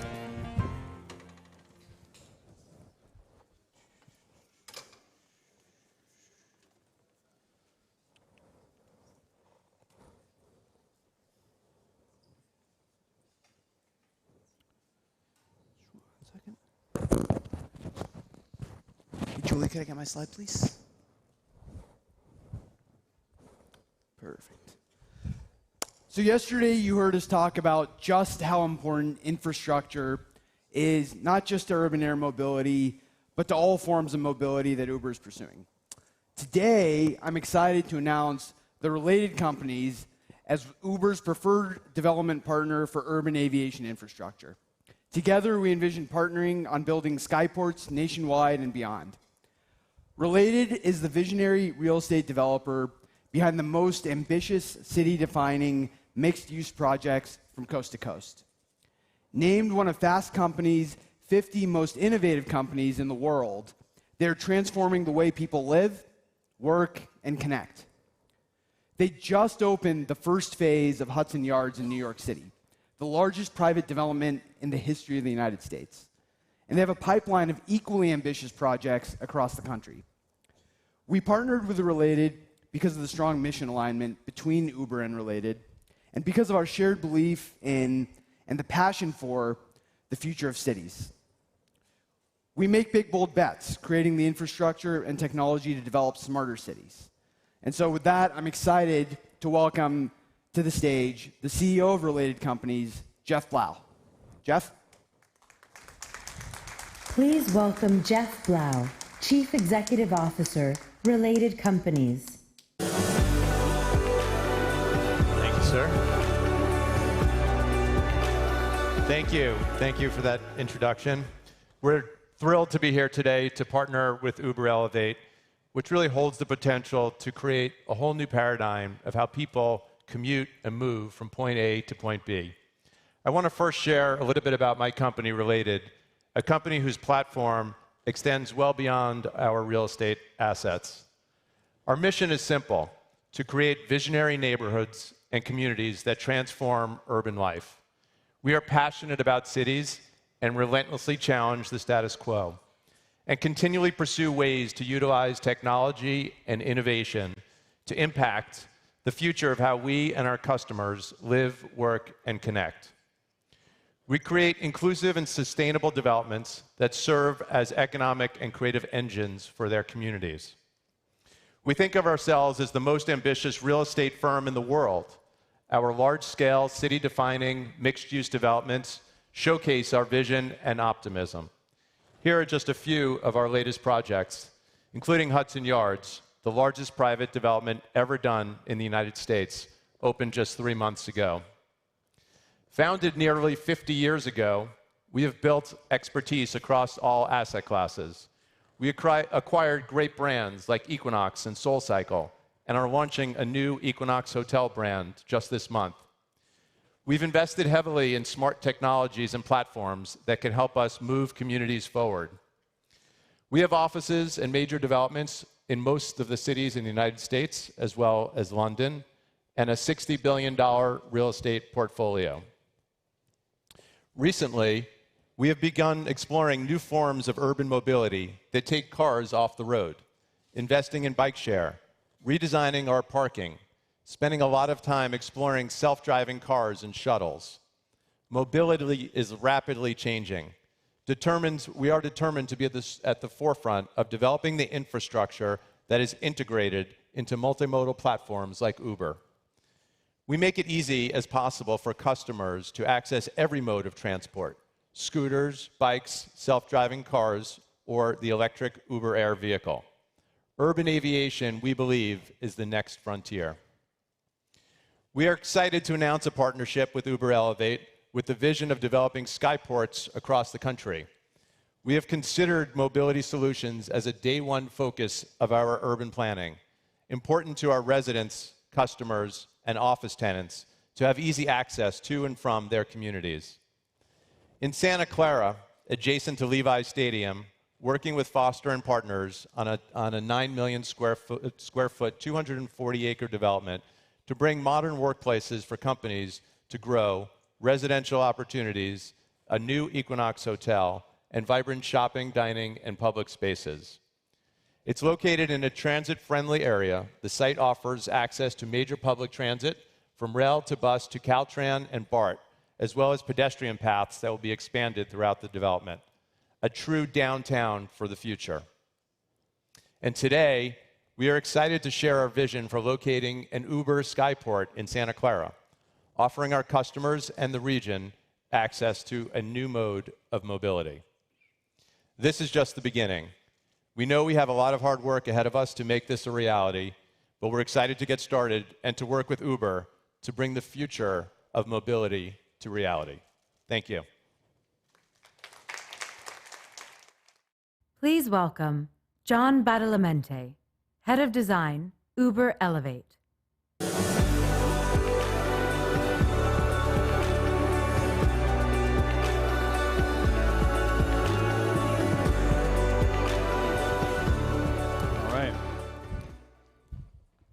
Last year, we laid out a path to scaled operations, and together with our architectural finalists, pushed it to the limit, unveiling 6 mega Skyport designs capable of landing up to 1,000 vehicles an hour in less than 2 acres of footprint at peak times. But even at market maturity like this, the Skyport network will be distributed, scaling in coverage and varying in size depending on trip volume. So this year, we invited some of the world's most innovative architectural design and engineering teams back to imagine the first generation of connected Skyport mobility hubs that could be integrated into the urban landscape of Los Angeles, Dallas, and Melbourne in 2023. So we gave them a common footprint and asked them to retrofit a notional parking structure with clear community integration, with dedicated pickup and drop-off zones for Uber Pool, transit, and micro-mobility fleet of jump bikes and scooters.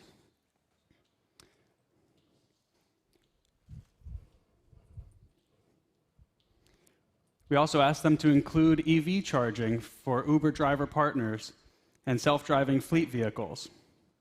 And of course, an Uber driver partner lounge and a Greenlight hub for drivers to recharge while their vehicles do the same. And last but not least, of course, the Uber Air Terminal and Skyport tarmac. We'll also look at greenfield sites for new construction, designed in the most sustainable materials while reclaiming greenery in our communities, with prefab construction methodologies measured in months, not years, while delivering an uncompromised user experience. Architectural minds carry the responsibility to imagine the world in a way that does not yet exist and make it a reality.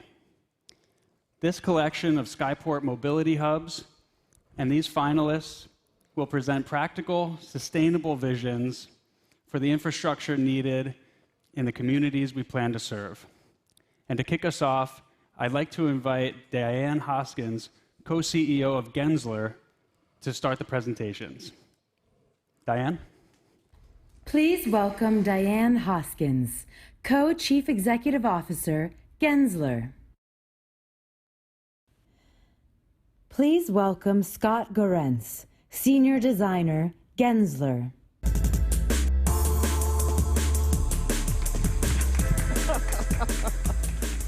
Good morning, everybody. Wow. So let's talk about cities. I know that has been a conversation in many of the presentations that you've been hearing. You know, when I think about cities, I think about the incredible opportunity that all of us have to impact people. Why? Because most people live in cities. You know, for the first time in human history, there are more people living in cities than any other place on the planet. In fact, 3.6 billion people out of the 7 billion live in cities today, and that number is growing. And when we think about the experience of people, think about all of your experiences in your cities, mobility is front and center. Mobility starts to really define whether we're having a great experience or not. If we can improve mobility, we can give people back time. Think about all the time wasted in traffic. if we can improve mobility, we can actually have an impact on climate change, the defining issue of our times. Carbon from cars literally contributes to 30% of the carbon in the atmosphere. And if we can improve mobility, we can give back people the kinds of spaces that they are looking for to live their lives, to live, work, and play. It's about giving back time. It's about reducing carbon. And it's about returning our city streets to people. And that's going to impact the human experience. You know, we're really excited about being here today because we really believe that the Uber Mobility Hub is critical to this vision. And that's why we're here. Gensler is focused in improving our cities for people. We're an organization in 50 cities around the world of creative people working together to solve some of the most critical issues out there today, and opening up and unlocking opportunity and designing for people. So today, Scott and I want to present to you Gensler's proposal for the Uber Mobility Hub, an incredible platform for shared mobility and also an approach to creating community. Scott. Thank you, Diane. Gensler approached this project by identifying the critical components necessary to convert existing buildings into mobility hubs. Primarily, this was done to answer the call for infrastructure when aerial rideshare comes online in 2023. Secondarily, however, this gives us the opportunity to brand and unify a brand new typology. Essentially, we're going to establish a pattern language and create a kit of parts that'll be consistent from mobility hub to mobility hub, no matter the location. So let's take a look at this existing building. It's beautiful. What components are necessary to turn this building into a mobility hub? We need FADOs, boarding areas, elevator cores, and sound baffles. The FADOs are independent structural components that are attached to the edge of the building.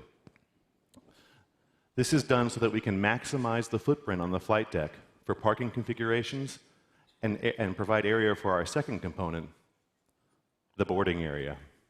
This transitional volume is where people go from mobility hub to eVTOL, from land to air, and back again. The third component is the elevator core. This transparent volume will be a beacon for Uber, guiding people not only on the ground, but in the air to the mobility hub. And finally, sound baffles. These are obviously to minimize the impact to the existing noise spectrum, but they also unify the structure with a cohesive architectural component on all four sides. As this typology matures, we'll start to create ground-up bespoke mobility hubs, buildings that are specifically designed for movements of large people and to foster community experience. These bespoke mobility hubs will follow the pattern language that we've established for retrofit, but see superfluous areas like parking garages erode away, giving us the opportunity to inject local flavor and experience into these unique buildings. Mobility hubs will be an orchestration of movement. Primarily, mobility hubs facilitate aerial rideshare. So therefore, it makes sense that we use fundamental aviation planning practices as the start for our design. Strategic site selection and analysis of the approach and approach pathways will allow us to place our FADOs. From there, we can organize parking configurations to suit the demand of the area and also the selection criteria of the community. No one configuration will be a catch-all answer for the mobility hub. In fact, they'll be as diverse as the communities that they serve. At its core, the mobility hub provides connection for the ground transportation modalities. On level 1, e-bikes, scooters, public transit, e-vehicles, all mixed together. From there, the public can mingle throughout the entire facility and the amenities provided on all levels. And there's also back-of-house operations for Uber, including e-vehicle charging, operations and maintenance, and work facilities. Gensler's solution that we're showing you today utilizes 2 FADOs. They are independent. The first FADO is for arrivals. The second FADO is for departures. They're connected by a single taxi lane and have 8 parking positions accessible off of that taxi lane. These parking positions flank the boarding area, so for direct adjacency for the passengers. From here, passengers can go down to the station level, where they are met with a variety of modalities. We've strategically placed the entry for all of these modalities on all 4 sides of the mobility hub. And that's primarily done for safety. Separation of the flows means no crossflow and means passenger safety. Additionally, we do that for ease of wayfinding. E-bikes and scooters enter the facility from dedicated bike lanes at the front. Public transit comes in from the sides, and e-vehicles enter from the rear with a dedicated drop-off on level 1 and a dedicated pickup on level 2. From here, passengers can go to the central tower and go back up to the flight deck and catch a ride home. These circulation flows are the seams that bind together the mobility hub, and the fabric is the experience. So Scott just talked about the Uber Mobility Hub as an incredible platform for aerial rideshare, but it's also an incredible platform for creating community and bringing together those critical components that create an amenity for any community that these rideshares are in. So first of all, every single one of them is about being local, being grounded in its authentic location and neighborhood. It's about bringing together multimodal transportation modes, and also that it's inclusive and accessible for everyone. It's also about creating green space for the community. It's about creating plazas and open space where there could be pop-ups and events and places to be. And finally, it's an incredible platform to be able to house important cultural and neighborhood assets like museums, or even education hubs from a university, or health and wellness, or fitness locations for a Pilates class. At the end of the day, we really believe very strongly that this is an incredible opportunity for Uber, not only to create amazing places to launch the aerial rideshare program, but also to contribute by helping to create communities. As we wrap up, we have a brief video that we want to share with you that helps to bring the idea of the Uber Mobility Hub to life. Thank you.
Thank you very much.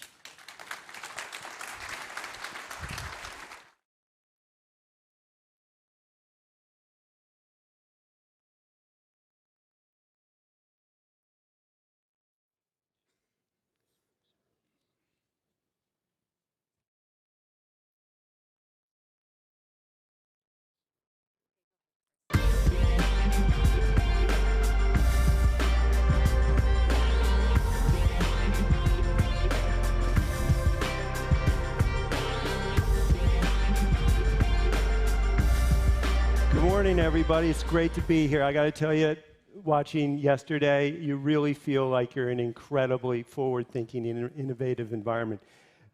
Shop, like Gensler, premier architecture, studio, and the key here is really about how we create great urban experiences.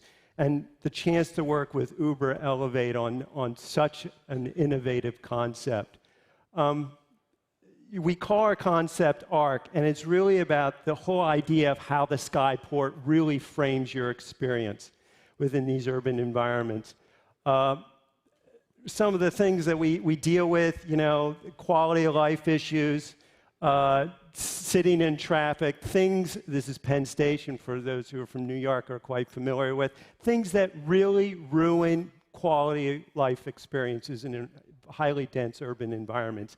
It's really, how do we get back to this scaled intimacy, this sense of connection to people, to travel, to our urban fabric? Something that we saw way back in the early days of flight, where you can literally go up and touch the aircraft and feel that connection and talk to the pilot. And also seen it in a lot of our lounges. The fact that they're turning some of these lounges now into restaurants and clubs and hotels really talks about the joy and delight that we need to bring back to the experience and that sense of anticipation.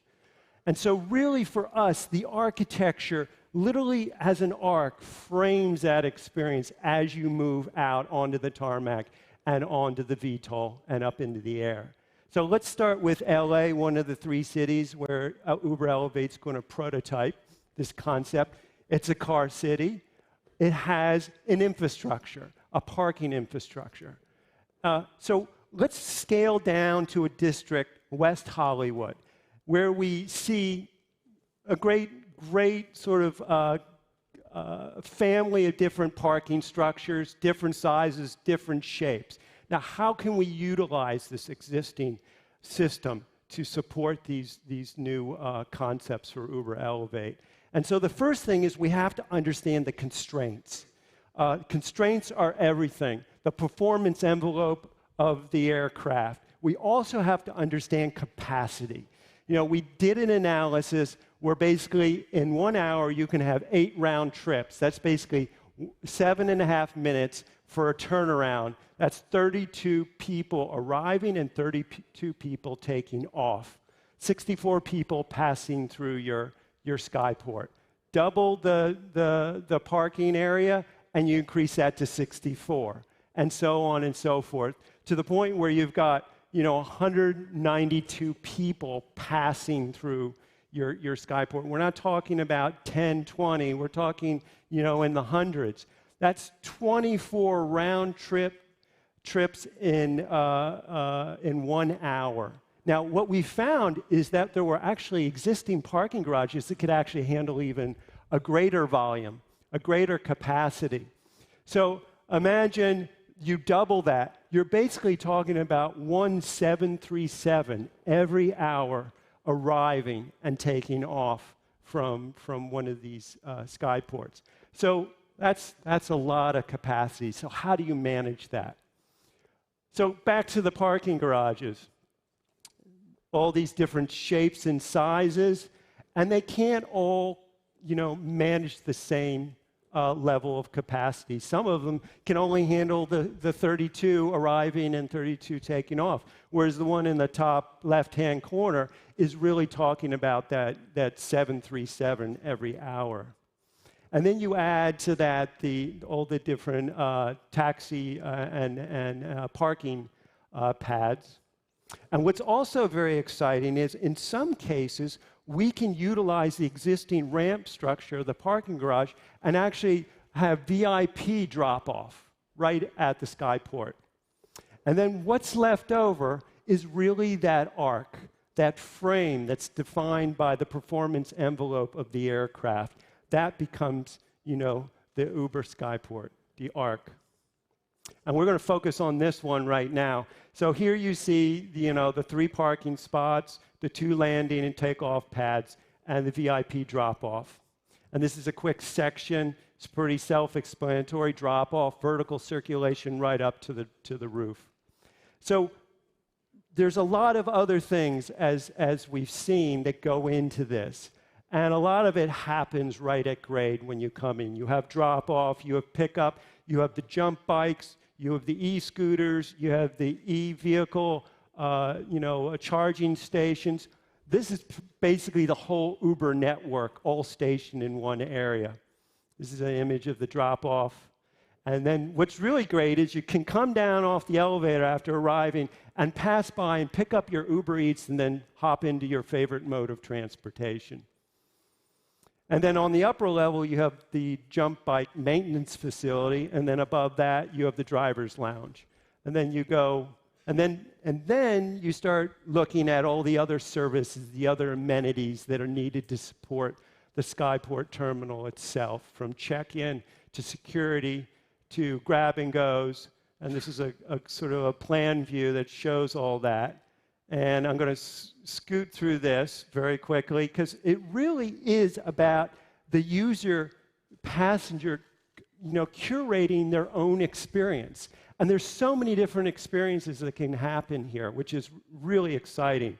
And this is really the whole ecosystem that is needed to create one of these Skyport experiences. And here you see all those programs nested within. And this is key. This next slide is about safety. We heard a lot about safety yesterday. In this case, it's about how we use wayfinding so that the passengers, once they leave the lounge, have a safe trajectory right out to the VTOLs. And again, it could be very much a part of the architectural experience, how you do that. And at the end, this to us is the most iconic thing about the project, is the fact that everybody who uses Uber Elevate is going to be arriving from the air and taking off. And the first thing they see or the last thing they see will be this iconic roofscape. It's an energy blanket. It's made up of hundreds of solar cells generating energy for the Skyport. But it's those arcs, those sort of arms of Bernini that reach out and collect all these different aircraft as they start to come into the space. And here you get that view again of the arc. And then this is a dust shot. Again, lighting will play a big role in how you experience this. So starting really quickly, again, this is sort of like a dollhouse and axonometric that sort of just explains all the different kit of parts. So I'm not going to dwell on it, but it just shows that this is a complex operation. This is where it really gets really exciting. It's the network that Uber's talking about. You've got cars coming in, cars leaving, jump bikes, e-scooters, people moving up, VTOLs landing, taxiing. It's a dynamic dance. In our sense, this is some of the beauty, because as you're flying in, you actually can see this happening. So these are just some quick views. This is as if you had just come up on the elevator and you're sort of at the viewing deck. So even if you're not going for a ride, you can come up there and sort of take a peek with the family and look at some of the aircraft as they're coming in. This is the check-in desk. This is the lounge.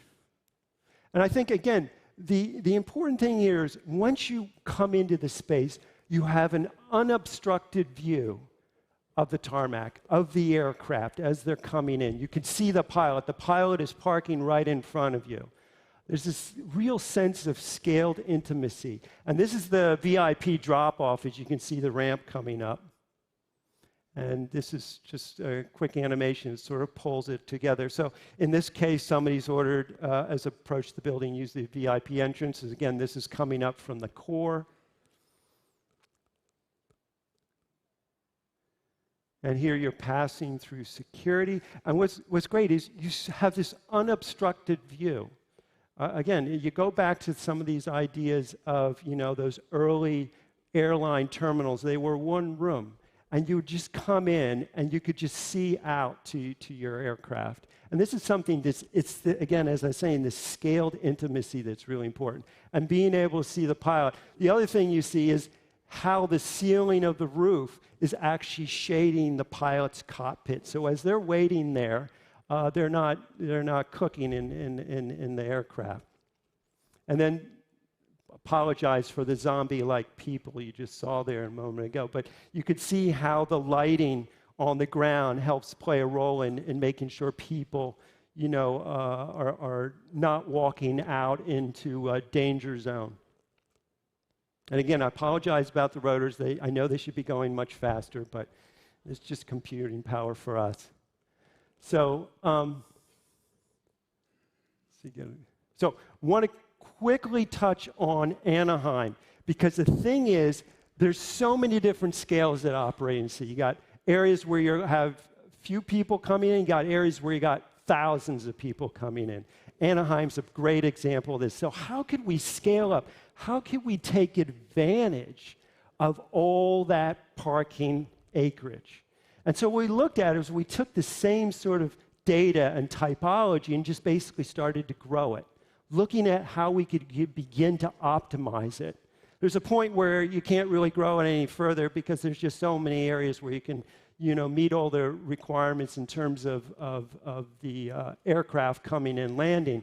And what we found, so what you see here is the complete sort of typology, and we found that this one was the most efficient. So you're talking here 72 round-trip takeoffs and landings every hour. That's 576 passengers passing through your terminal. So there's real possibility for scaling up here. And again, this one would be a ground-up scenario. The ones that I showed you previously were actually taking existing parking structure. So in a way, we're doing the most sustainable thing. We're not throwing away infrastructure. We're repurposing it. We're bringing it into the 21st century. And yeah, so again, showing some of the safety issues, and again, the whole sense of the ARC concept and the beauty of that roof that you'll see.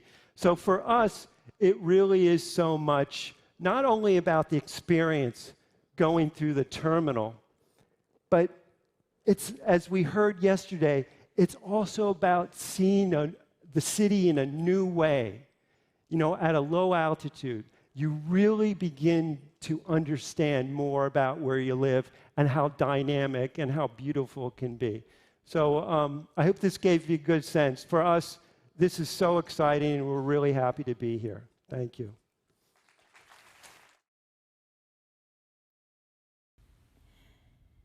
Please welcome John Picard, Principal, Picard Chilton, and Byron Thurber, Senior Aviation Planner, Arup.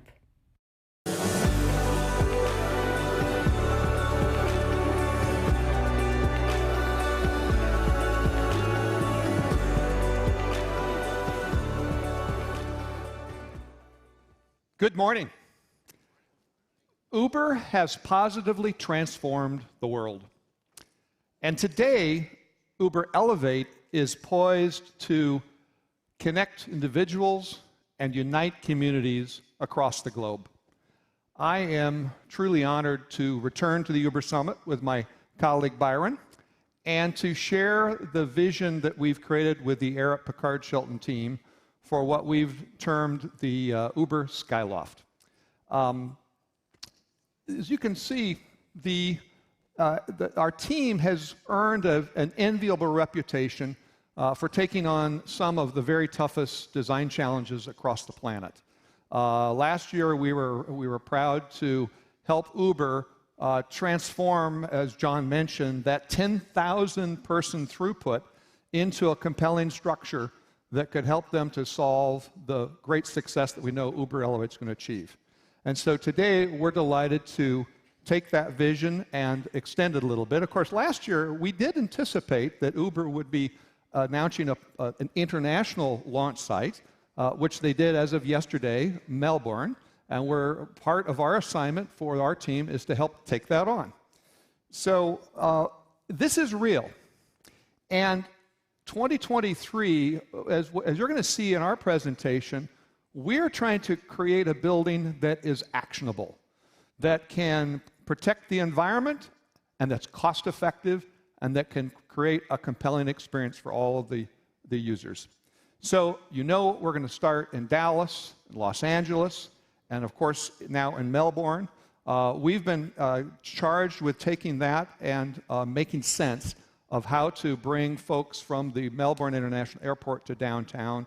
Both what you'll see is we're looking at a system built on the parking garage, as you just saw with the shop people, versus also a strategy that puts it on a greenfield site. I'm not going to waste your time too much on the program. You've heard it before, but suffice it to say, in addition to the kind of the base program, we believe it's essential to create a vital community that there are additional components. So Uber Eats is a part of it, the cafe, and all the things that will make this facility a part of the community. So here you'll see the site. Today we're going to start, imagine if you will, we're going to be taking a journey into the site that we're looking at in the Docklands area. It's immediately adjacent to downtown. And let's see if this thing will actually launch the video. Let's. Okay, buddy.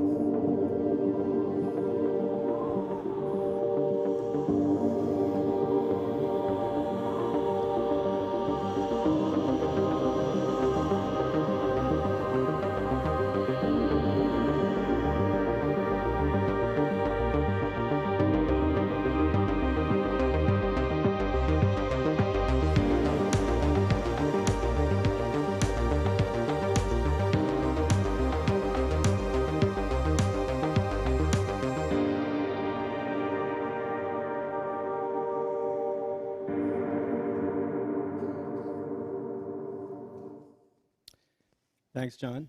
So Arup was brought on board on this team to provide some technical expertise in the field of aviation planning, as well as some of the engineering aspects of the project.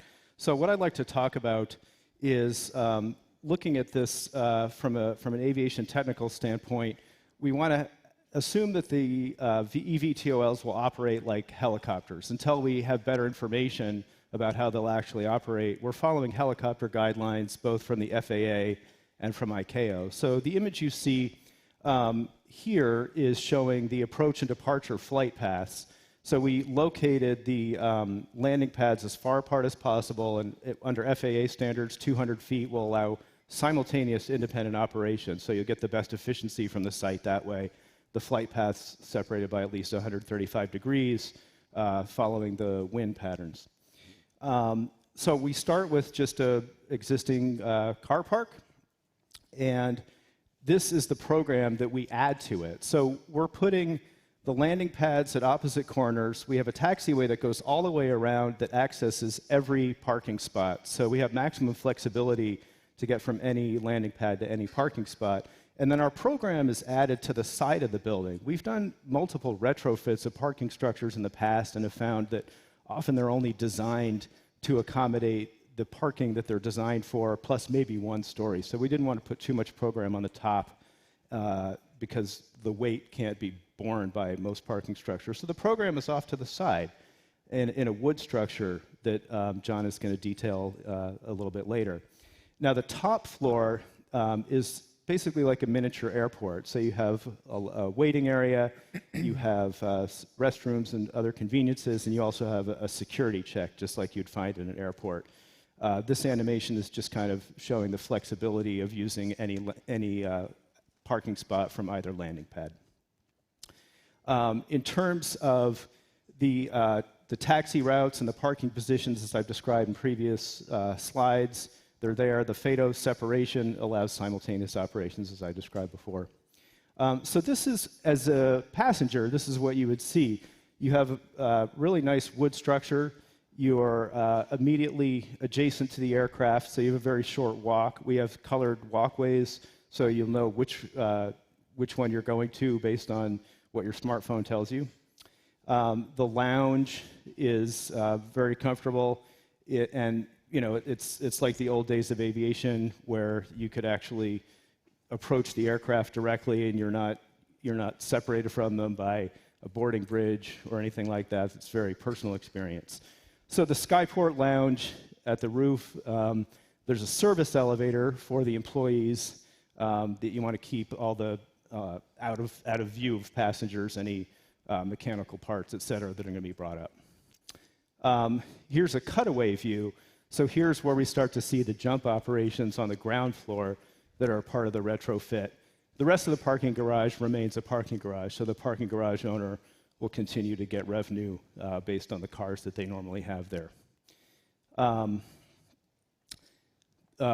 So your Uber pickup and drop-off, you'll access this via an Uber ride, or possibly via Jump, or via the scooters or the bicycles. Now there's also a cafe on the ground floor, as John mentioned earlier, for Uber Eats. We have charging, we have the Uber Eats right next to the cafe, and then the big red zone in the middle is the Jump operation. So that's the back-of-house areas where they'll be repairing the scooters and bikes, et cetera. So from the ground level, you'll have this very nice new facade to the garage that makes it much more pedestrian-friendly. We have some cafe seating. It's very approachable and inviting. You'll approach it on the ground floor. You'll check in, and only passengers will be allowed up in the elevator up to the lounge. And then we have the green light hub. So for the Uber driver partners who need a place to rest, get something to eat, recharge their own batteries personally, that's in the green space there. And then this is what their experience would be like. So we wanted the experience for the driver partners to be just as nice as it is for the passengers. So we have this nice lounge space built for them as well. And then this is what it would look like from ground level. And I'll hand it back to John to describe the structure. Thanks. So Byron's talked about kind of how the building comes together. And I want to underscore something that Diane Hoskins mentioned this morning in her presentation, which at the end of the day, the commitment that we need to make Uber and their development partners is really to the city. And I think this image talks about how we take a fundamentally bleak existing parking garage and engage it and bring those activities that are a part of this fabulous skyport and bring that activity to the city through the use of the cafes and all those spaces, engage it. Now let me talk about something that's very, very important, and that is Uber's commitment to sustainability.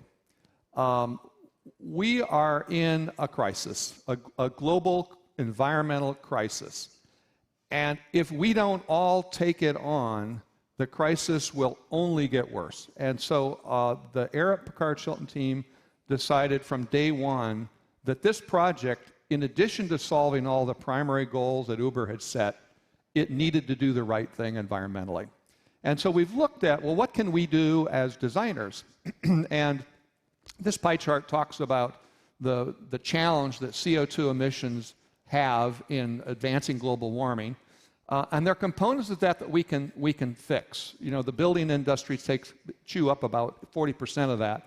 But just the materiality that we might build this building out of, concrete or steel, which is what you've seen from most of the earlier schemes, that takes 8%. And so we said, well, can we build this building out of something else, something more magical? And we believe that material to be wood. Wood has gone through a transformation in the last decade where with sustainable forestry practices and the advanced engineering, we can use ways in strategies never before imagined. Obviously, it's highly sustainable. We can prefabricate it, which is going to help us reduce our production costs and control those costs. And at the end of the day, it's a biophilic material that we all feel compelled to embrace. So what we've done, and we'll move through this this is the gearhead stuff, move through it quickly, but we put a very sort of light timber truss system above that deck. We're confident that the capacity can handle that.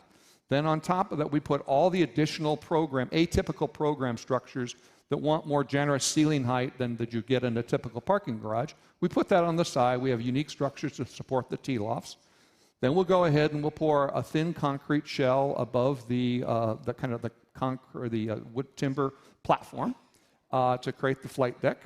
and we'll wrap it all in a high-performance enclosure. And then finally, we've created this elegant parasol. It's kind of a wooden parasol. And what it does is it protects the passengers from the heat of the sun and the rain, but arguably, and it creates a beautiful experience as you're moving from the passenger terminal to your craft, but I think it also allows us a platform to do what's very important, is to generate power so that we can get this facility as much as possible off the grid. So we've calculated that this design uses approximately 95,000 cubic feet of timber. And you say, well, what does that mean? It means that we can create a carbon offset of 3,000 metric tons. And you say, what does that mean? It doesn't mean anything to me. And what can translate to that, this facility can take 650 internal combustion cars off the road. That's a big deal, and it gets better.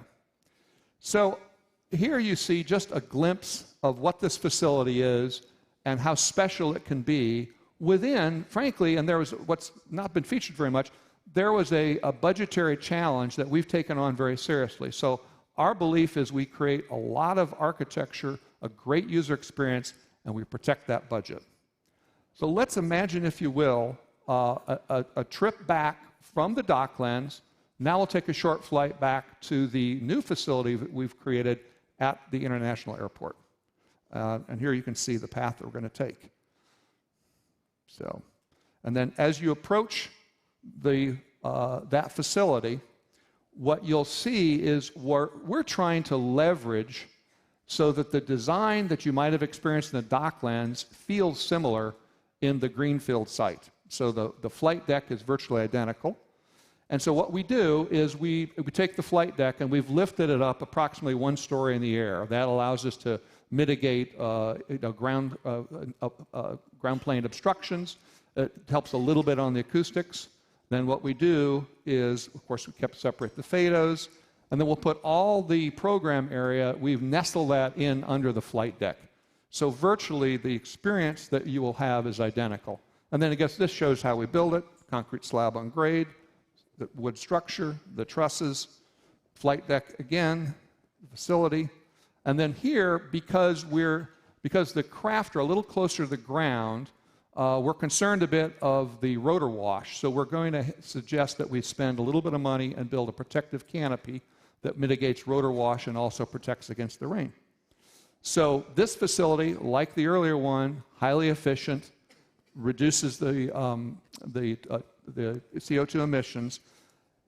And you say, so here, we've got 1,300 cars approximately to bring off the road. And you say, well, maybe that doesn't matter. But I think the point that's significant is, as you think about the Uber Elevate network, this is just Melbourne. Just what's shown here, we have over 8,000 cars that are off the road. But if we apply this throughout the network across the globe, Uber Elevate can do their part to help us to mitigate this global crisis. And I think finally, what we want to focus in on is, yes, we have a beautiful structure. It's cost effective. It's going to create a compelling experience for the people that use it. But I think the thing that one must focus in on, and for me, the real gift of Uber Elevate, is the time that this network will give back to all of us. Instead of being caught in traffic, and it's approximately 55 to 60 minutes to get downtown from the airport, in 5 minutes in a VTOL, you're there. And we all live our lives, and we're scrambling for every second. And so this is a gift that's profound. I think this is the true gift of Uber Elevate. And now let me give you the extremely good news. Uber Elevate is closer, very, very much closer than you think. Thank you very much. Okay.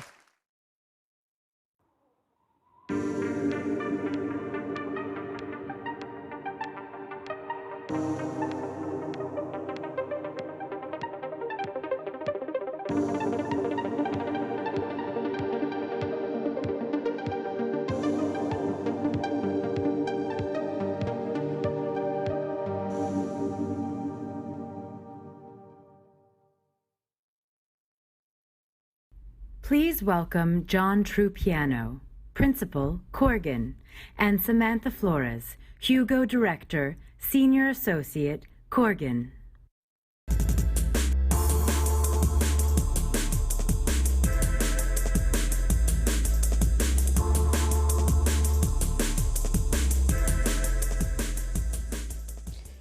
Well, good afternoon, or I guess good morning still.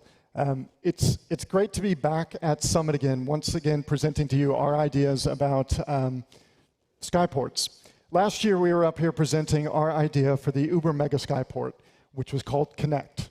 And Connect was about delivering a high throughput episodic operation that made connections back to our community. Since that time, we've been working with a great team of partners to develop the next evolution of this design. So today, I'm excited to share with you Connect Evolved. It's the next step in a multimodal transportation that enhances community engagement. With two major downtowns, a growing suburb, and constant gridlock, the DFW Metroplex is an ideal location for a Skyport mobility hub. Corgan's team this year chose downtown Dallas and suburban Frisco for the focus of our sites. Both of these sites are well connected by Skylane networks already, but they both represent a diversity in demographics.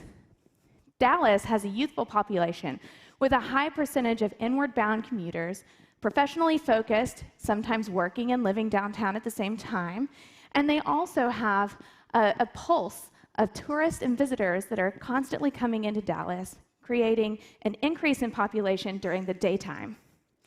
Frisco, on the other hand, is focused on outward commuters with a maturing family population.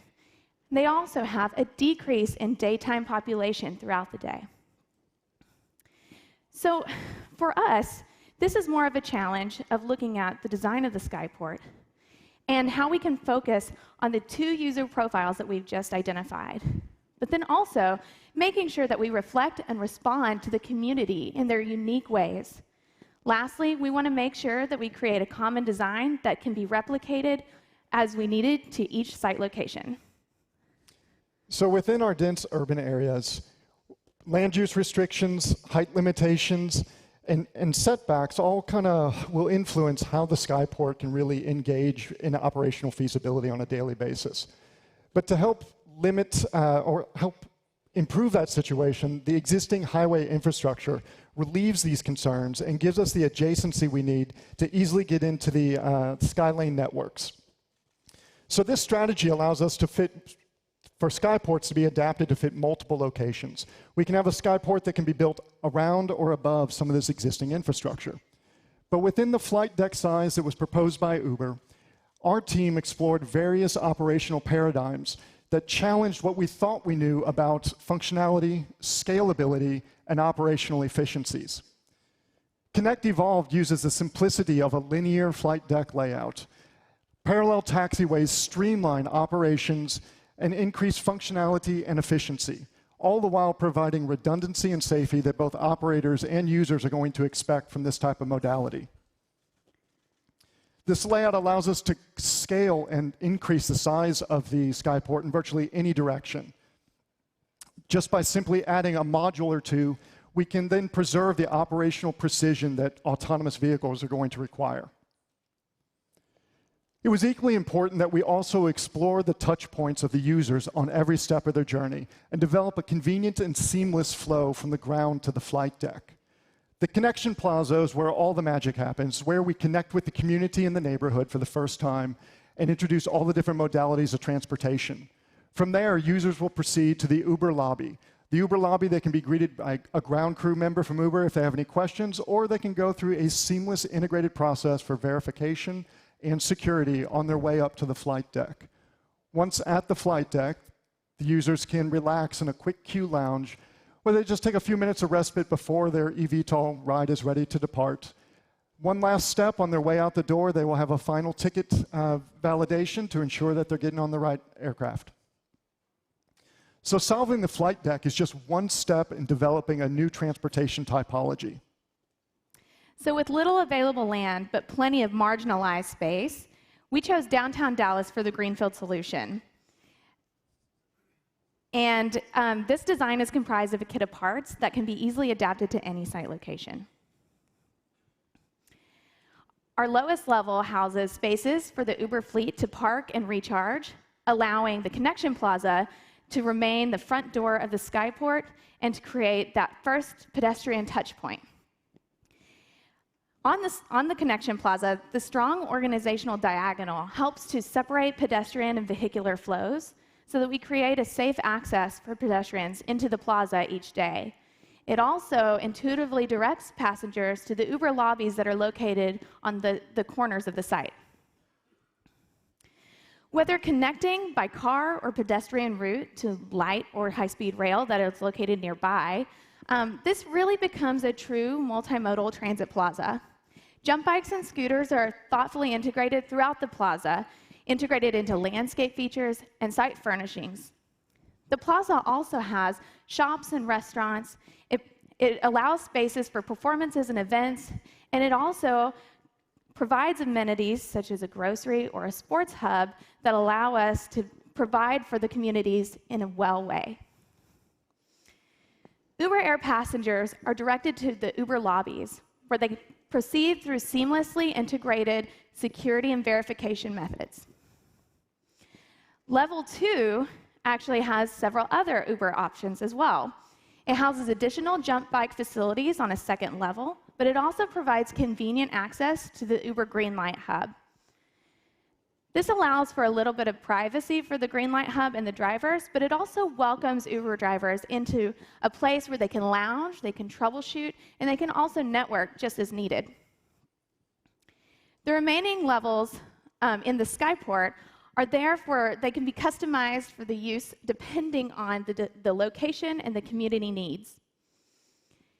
Any local art gallery space or a public viewing deck really helps to energize the space, but remaining space is ideally suited for co-working and entrepreneurial efforts, such as maker spaces or Fab Lab. These are located above the highway, and these spaces are highly visible, and they provide really great views to the surrounding communities of which they serve. Of course, the top of the Skyport is the flight deck, but it's only accessible to Uber Air passengers. And the flight deck efficiently addresses the operational requirements of Uber Air, as John mentioned earlier. It also has a private outdoor terrace and a transitional quick queue lounge where Uber passengers spend their last few moments. But from downtown Dallas, we can now connect across previously inconvenient distances with the hassle associated with the daily commute removed.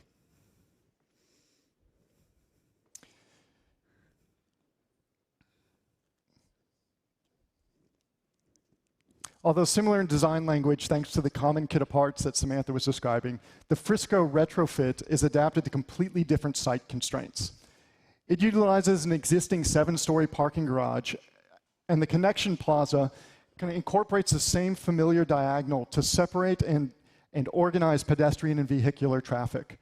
The structure of the garage has been modified and reinforced to allow us to strategically remove floor plates to get higher head heights and to increase passenger experience throughout the facility. The Connection Plaza offers retail and amenity spaces and incorporates a food hall for easy connections to Uber Eats deliveries. It also encourages movement through the site, further activating the Skyport during those non-commuter peak times of the day. Level 2 is an integral extension of the community space and is developed into the Connection Plaza. The Greenlight Hub is located on this level and has direct access for drivers from the parking garage. Additional retail space, elevated dining, and other amenities comprise the remainder of Level 2, with parking decks above. These relatively minor modifications to an existing structure transform the parking garage into a community partner. While variety is the spice of life, time is our most valuable resource. As hyper-connected lifestyles become the norm, we can reclaim lost time, reshape our cities, and reprioritize that which truly matters, life itself. Introducing the Uber Skyport Mobility Hub, a dynamic transportation module connecting users to retail, grocery, and sports venues, while serving as a convenient neighborhood amenity. The Uber Skyport provides efficient air transit, multimodal connections, and addresses local community needs. The single module can be adapted anywhere for convenient access and is comprised of multiple components. Jump bikes and scooters are parked throughout the Connection Plaza, which also includes an on-site jump operations facility for quick technical support. Autonomous fleet parking allows self-driving Uber ground vehicles to recharge on-site before picking up passengers at the dedicated Connection Plaza pickup zone. The flight deck connects passengers with their Uber eVTOL. Operational efficiency is paramount as precise aircraft movements optimize approach and departure paths while providing an efficient sequence for parking and recharging. Curbside drop-off is adjacent to the Uber lobby, where necessary ticket validation, seamless security screening, and weight verification is streamlined, providing secure access to above. Uber drivers can access the Green Light Hub for user support and premium amenities. Whether you're planning a cross-town commute or a trip to a local event, the Uber Skyport is your first step towards a stress-free transportation experience, providing an efficient connection across previously inconvenient distances, reducing the hassle associated with the daily commute, and bringing a clearer focus on the experience.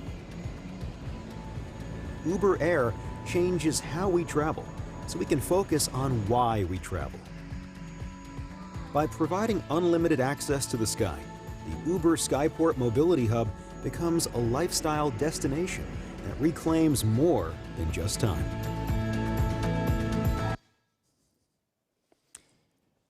So I want to thank you for letting me share our vision today for Connect Evolved, the future of urban air mobility. I also need to thank my key partners on this, Austin Commercial, Kimley Horn, and WSP for their support on what you saw here today. And because I saw a lot of you out there with your phones raised, all of the information that we've got is actually available on our website this afternoon at Corgan.com. You can get all this stuff so that you can look at it at your own leisure. So thank you, and remember that Connect Evolved, it changes how we travel so we can focus on why we travel. We'd like to take a moment to discuss the future of safety and customer-centric operations at these skyports. And to do that, I'm incredibly excited to announce Signature Flight Support as Elevate's operations and infrastructure partner. Signature Flight Support is the world's largest ground-based operations for private aviation. Signature's commitment to safety and passenger experience make them the perfect partner to build world-leading ground-based operations at all of our skyports. So I'd like to introduce you now to Sean Hall, Signature's Chief Commercial Officer, to tell us more. Sean? Please welcome Sean Hall, Chief Commercial Officer, Signature Flight Support.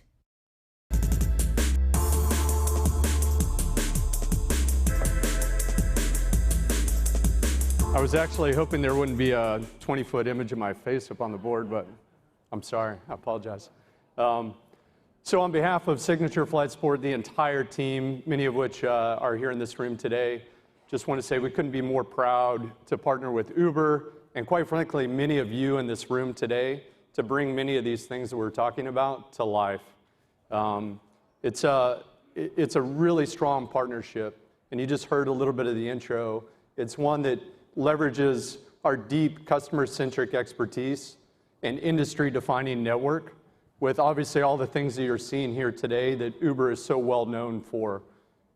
Massively disruptive technology and really just changing the face of how we think about moving around as a society.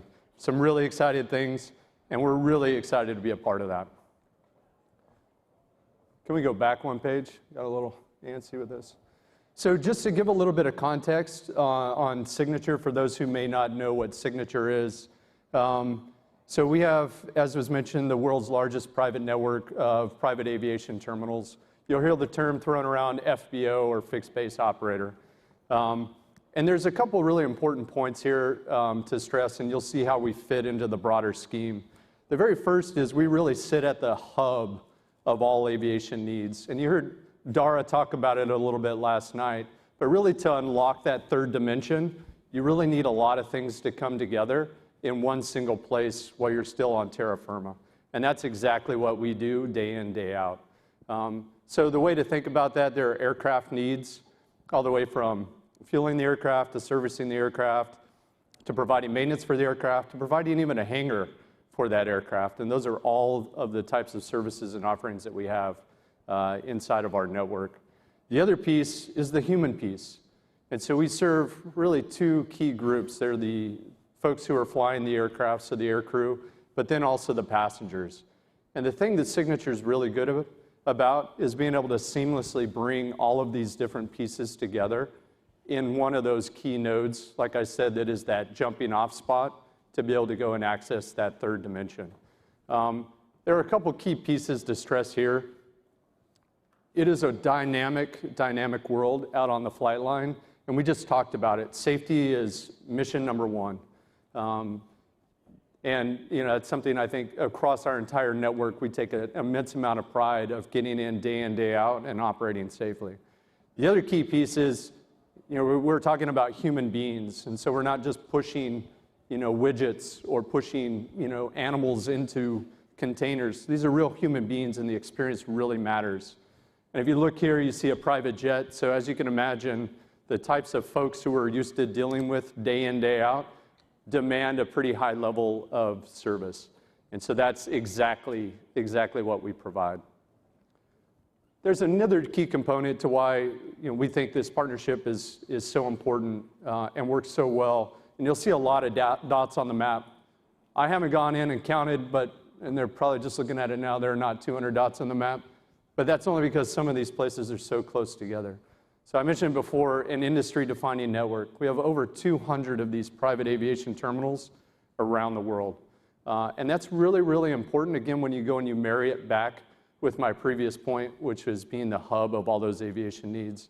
So it's one thing to go and do that really well in one location. That's something entirely different to go and consistently deliver that high level of service across a network like this. That's really tough stuff and something that we take a lot of pride in being the industry leader in. So we attended Uber Elevate Summit last year in Los Angeles. And very transparently, I think went with a bit of an observer mindset. Wanted to understand how far out electrification was. As you can imagine, that's important when you're pumping fuel on board of some of these private jets. So wanted to understand that. Also wanted to understand what exactly Uber Elevate was trying to do and where their network would potentially plug into our network. So we do know the airports are very, very important for current Uber ground-based transportation. We knew it would definitely be important for Uber Elevate.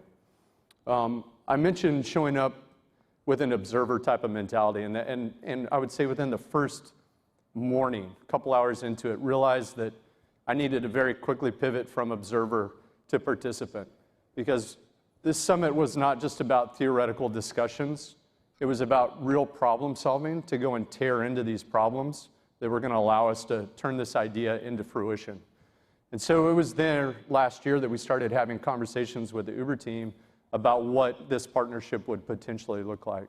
And again, I'm very proud to say here we are 1 year later with a formal partnership in place. I'm even more proud to say that this just hasn't been a bunch of work by lawyers in the back office striking up contract.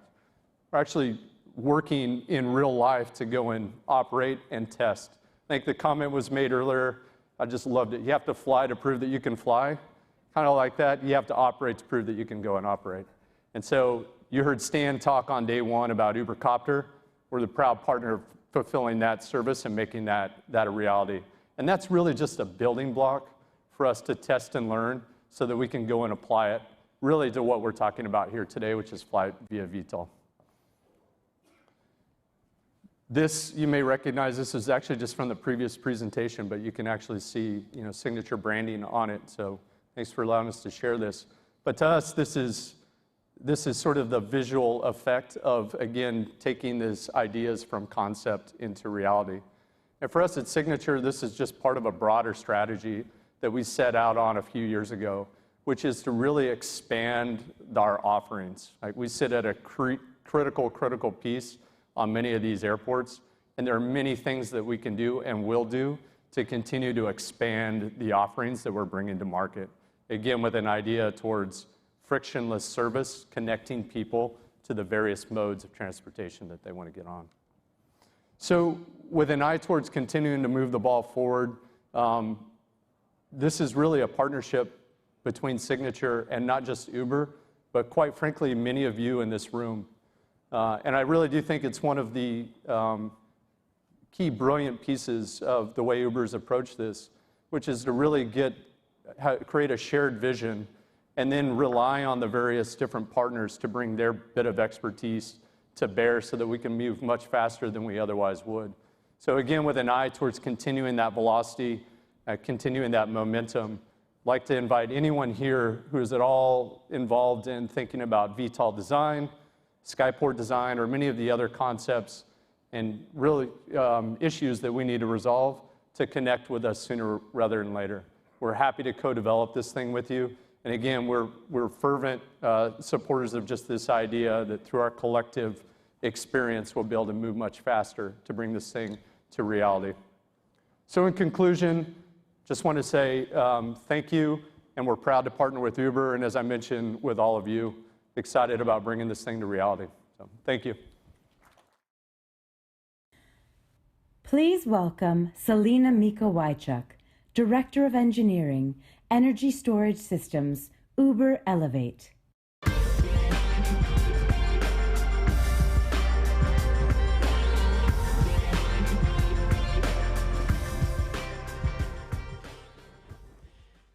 Hello, ladies and gentlemen. My name is Selena Mikołajczuk, and I lead the Uber battery team. As a number of people have mentioned, electrification is strongly in Uber's future, and it probably begins with these. These are the battery packs that Rachel showed for our new jump bikes. That's a step forward. And you can say, okay, there's a big difference, big way to go from a battery this size to one that's going to run an aircraft. How do we get there? Well, it is a big difference, and we do have a lot of work to go. But I always remember that the Wright brothers started making bicycles before they started making airplanes. So that's very encouraging. Thanks. So we know that our Elevate fleet has to be all electric to be successful. And that's a big job to do. And how do we get to that future? Well, whether we're building a bicycle battery or an aircraft battery, we really start in the same place. The first question we ask is, how is our battery pack going to be used in the field? Uber is a rideshare company. Our batteries have to be designed for rideshare. They also have to be managed for rideshare because they're going to be used for rideshare. That puts some specific requirements on them that are very different than things that are designed for personal ownership. And that's true whether it's a jump battery or something for Elevate. We also want to think then, to begin with, okay, well, they're going to be rideshare. What's their actual drive or flight profiles going to be? And then what kind of safety metrics are going to be really important to provide a safe experience for everyone? Beyond that, we also think about designing the operations and the management of these battery packs in the field. That's for the future. Today we're going to talk primarily about our drive and flight profiles, and in our workshop about our safety metrics. So let's start about talking about our drive profiles. In some of our previous presentations, for example, Eric's presentation yesterday morning, we talked a lot about how Uber is a data company and how much data we look at and how much analysis we do of what our riders want. What trips do they want to take? What makes sense for them? And we have a lot of modeling on this, and we spend a lot of time doing this. One of the things that model can output for us is a set of trip profiles. What's a short trip? What's a medium length trip? What's a long trip that one of these aircraft could take? What would make sense? So that tells us, first of all, how far we plan to fly. Next question, what are we flying? Well, we've been talking a lot about this. We're flying an eVTOL. That is a very unique type of aircraft. From a battery perspective, it has some unique requirements. This aircraft is very, very power hungry on takeoff and landing. In fact, that's one of the key characteristics of any battery that's going to fly this aircraft. It has to be able to deliver power. Now, it's got to have range. It's got to have energy. That gives you mission length, but that power is super important. On top of that, to make this an economically viable service, we have to be able to recharge our battery packs quickly, so you have a fast charge requirement. Now, power density is an interesting characteristic of a battery pack, and fast charge is one of those things that it can degrade a battery pack if you don't do it properly. Okay, so how are we going to operate this thing? Well, Mark Moore's vehicle team has spent a lot of time thinking about this, and they've been thinking about possible aircraft and making some design assumptions about those aircraft and helping us then to develop reasonable cycling algorithms that we can use to think about our battery packs. And here we depict two cycling profiles that could be used. The first is a fairly simple one. It's a charge sustaining algorithm where for every trip, you charge up as much as you need for that trip, and then you take the trip, and then you charge again for the next trip. You can be more complex than that. The one on the bottom is a charge depleting algorithm where you sawtooth your way down the capacity of a battery pack to be able to serve a rush time where you don't have time to charge completely between each trip, and then maybe you have to do some charge sustaining cycling, and when you get a slow period, you try to charge this back up to a full capacity. Okay? One of the key things to look at in all of these cases is that we've got listed here a state of charge. We've got a low state of charge and a high state of charge. We're not necessarily wanting to charge these battery packs up to the top of possible charge, to 100%, and we don't want to take them down to 0%, and I'll explain why. Every battery, every cell, every chemistry is going to have a sweet spot of operation where you can really work that battery without degrading it, and you can fast charge it efficiently. That's going to be different for every different cell and chemistry, but that's important to keep in mind. So let's assume we've got this kind of an algorithm and we've got an SOC range that we want to work in. How big does this battery really have to be? Well, you can start adding up capacity for various things. Something to remember is that there's going to be a state of charge below which that battery pack will not be able to deliver the power you need to safely land an aircraft. And that means you'll never be able to go below that SOC minimum. Okay? Now, above that, you say, okay, well, I need a chunk of capacity for my reserve mission. I'm not going to use it very often, but it has to be in that battery pack. So I have to size that battery pack with that piece of capacity in it. And how big that's going to be is going to be very dependent on my aircraft. We talked about that sweet spot in SOC, that's the blue bar here. That's kind of our longest mission, and that's where we want to operate most of the time. And then we've got that piece of extra capacity at the top, the orange bar. That's the capacity that's going to go away as the battery ages. Because you got to remember that you don't just need to run this battery on day one, it has to have a reasonably economic lifetime. So you need to be able to run it at its end of life cost effectively. And so you have to think about where's my battery going to have, where's it going to be its end of life. And then you have to size the battery so that at its end of life, you have that operational window, the reserve mission, and you've got that piece at the bottom that you can't get to. So we've talked a bunch about the types of loads that we're going to apply to the battery. Now we have to take this to the cell level because you cycle cells, you select cells for this thing. Now, if you're going to select a cell, you have to know what loads you're going to apply to the cell.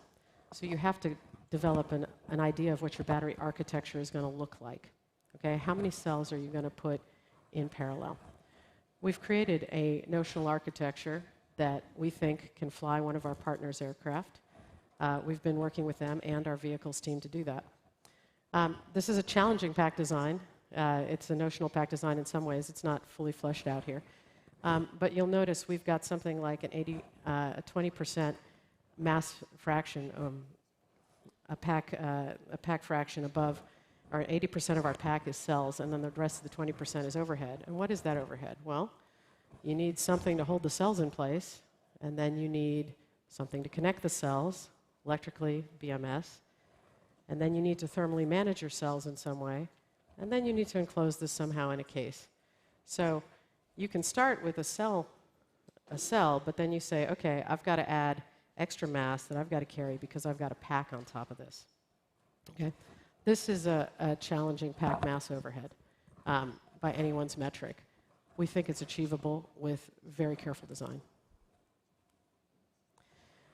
Okay, so we've talked about what we have as a pack architecture. Now we have to go and pick a cell. And you can say, all right, well, these vehicles are very power hungry. So it makes sense to take a look at our cells in terms of a very classic type of plot that people use for looking at batteries. It's called the Ragone plot. And what it is it is a plot of specific energy versus power. And the way you create this plot is you take a cell, you charge it up, and then you discharge it at a constant rate, and you find out how much energy you get out. Now, if you discharge a cell very slowly, you get a lot of capacity out. You get the maximum capacity out. If you discharge it very fast, you don't get so much capacity out. Every cell will have this fall off. So this is where you start looking and saying, okay, what's my power to energy ratio? What do I want to get? But you have to remember, we're not just dealing with cells, we're dealing with packs. So if I take a pack mass fraction that's about 0.25, I have to knock down all those plots. And that starts saying, okay, well that's lower, okay. And then I also have to remember that my cells are going to age. And I picked some end-of-life condition where I want to operate my vehicle. So now I have to take these plots and I have to knock them down again for aging. Now this is an estimate, okay?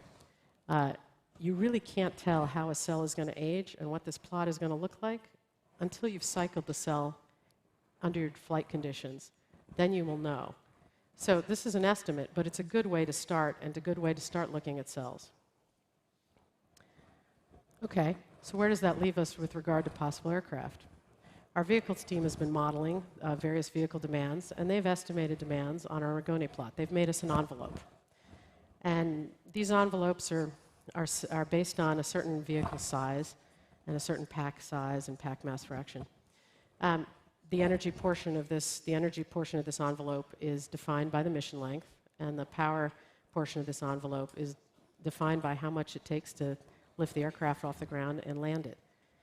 And when you look at this, you realize, hey, there's some cells that look like they fit in this envelope. They're going to work. These look promising. And these are good candidates then that you want to cycle and you want to see if really your estimates about cell aging are accurate. Can you really get the lifetime and the performance out of these cells that you think you can? And we've done that. We started a cycle testing with a very simple cycle. It's a charge-sustaining cycle. It assumes a 25-mile cruise, a fairly aggressive peak current to take off and land, and then an aggressive fast charge. It's a 2C rate. That's more than most cells will be spec'd for, but that's we think can do this. It's a Coulomb-neutral system, and then what we do is after every 400 simulated flights, we check the battery, we check the cell capacity, we check its impedance. And we can take a look at what it does. So here is cycle life test data from one of the cells that was on that chart. This is the E1 Moly P42A cell. It is a 2170 cylindrical cell that is entering mass production. Now, if you looked at the cell and if you looked at the spec sheet, the typical spec sheet you would get for a cell like this, it would tell you about cycling the cell through 100% depth of discharge, going from 0% SOC to 100% SOC. And it tells you what, if you fast charge this thing, the faster you charge it, the faster it degrades. So you go from the black lines down to the gray lines. That gray line's at a 1C charge rate. Remember I said we were doing a 2C charge rate. Okay? But because we are limiting our state of charge within that sweet spot that we talked about, you can see that under our Elevate flight cycle, you get substantially better performance. Now, if you'd assumed that your end of life was something about like 85% of initial capacity, that's a round number that lots of people use. If you were looking at the full depth of discharge cycling, you'd say, wow, that crosses that line somewhere at about 1,000 flights. And that says, well, if you're going to do 10 flights per day, you're going to be changing that pack out after 3 months. That's expensive, okay? But if you apply the actual flight cycle, you say, hey, I hit that same mark somewhere around 4,500 flights. Okay, that's 12 flights per day for a year. That starts looking a lot better. Okay? Now, this is a starting point. You'll notice this is one temperature condition that we've got, and it's a fairly simple cycle life test. We're going to do some more. We're going to do different temperatures. We're going to do more complex cycles. But this is a beginning that says, yeah, this really works, and it works, and it's economically viable. Now, I promised you we'd talk not just about cycling, but also about safety. One of the key questions we're going to have is whether our pack architecture is actually going to meet our safety requirements, specifically thermal runaway propagation. And there's a lot of questions involved with that. How would you test for that, and how do you analyze those testing results? That is a very long topic of discussion. It's complex, it's subtle. We are going to do a battery workshop track this afternoon and get into the details of doing that. So if you're interested in that topic, please come and join us. Finally, last year when I was here, there were 3 of us on the battery team. We have a lot to do. There's a lot of work going on. We've grown. We still have a lot of work to go. This is not an easy problem. It's going to take time and effort and engineering work. But in the spirit of last year's challenge, I'll give you another challenge. If you can tell me which 3 of us were here last year, I'll buy you a drink. So thanks. Thanks. And finally, our next speaker is Eric Mayhofer, the CEO of Uber ATG. Thank you. Please welcome Advanced Technologies Group Chief Executive Officer, Uber.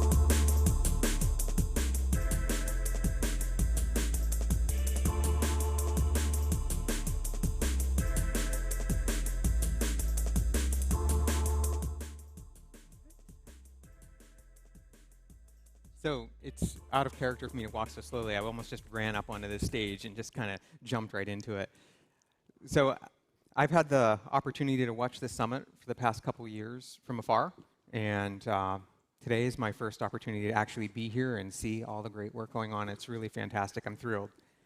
So my name is Eric, and I want to tell you a little bit about ATG, which is where Uber builds its self-driving vehicles. Now, we have this vision of how we connect people like yourselves with the safest, most reliable, and most efficient transportation options available to you. And our self-driving technology is an important part of that mission. At ATG, we're building a better, safer, and cheaper way for you to go from A to B within the Uber ecosystem. Remember, better, safer, and cheaper within the Uber ecosystem. Our journey at ATG began 4 years ago. I don't know how that happened. It feels like yesterday. And building this technology is a very wide span of domains. It's not just software engineering, not just hardware engineering. It's all of those things. It's quality control. It's V&V. It's rapid prototyping. It's building partnerships with OEMs and Tier 1s to make this thing happen at scale. And so I'm going to talk a little bit about that, how we do this so that we can build this at scale, as this is Uber and everything on Uber is Uber scale. So first, 4 years ago, we did our very beginning vehicle. It was a big Chevy Suburban, and it had a lot of room and a lot of power available in it, so we could put things like rack mount servers and any sensors we wanted, and it had a big rack on the roof, and we could bolt things and try things. But the entire time, it was with an eye on getting further to the right in this photo, where you see each version getting better, getting more manufacturable, getting more reliable, all the way over to where we are today with the Volvo XC90s that you've seen in the past. In order for us to build the self-driving ride-sharing product, it needs to be, again, it's got to be better, safer, and cheaper. And how do we do that?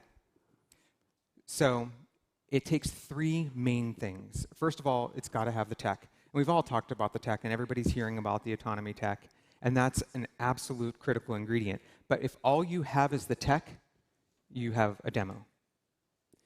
Uber is what actually allows you to commercialize this technology. It's how you go to market.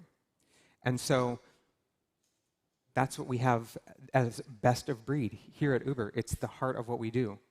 You combine that with the tech, and then, of course, you have to have a path to scale. And this path to scale is what we want to show you outside in the main hall today, which is our latest generation of the Volvo platform. We call it the body. There's the brain in the body, and that is what we refer to as the body outside.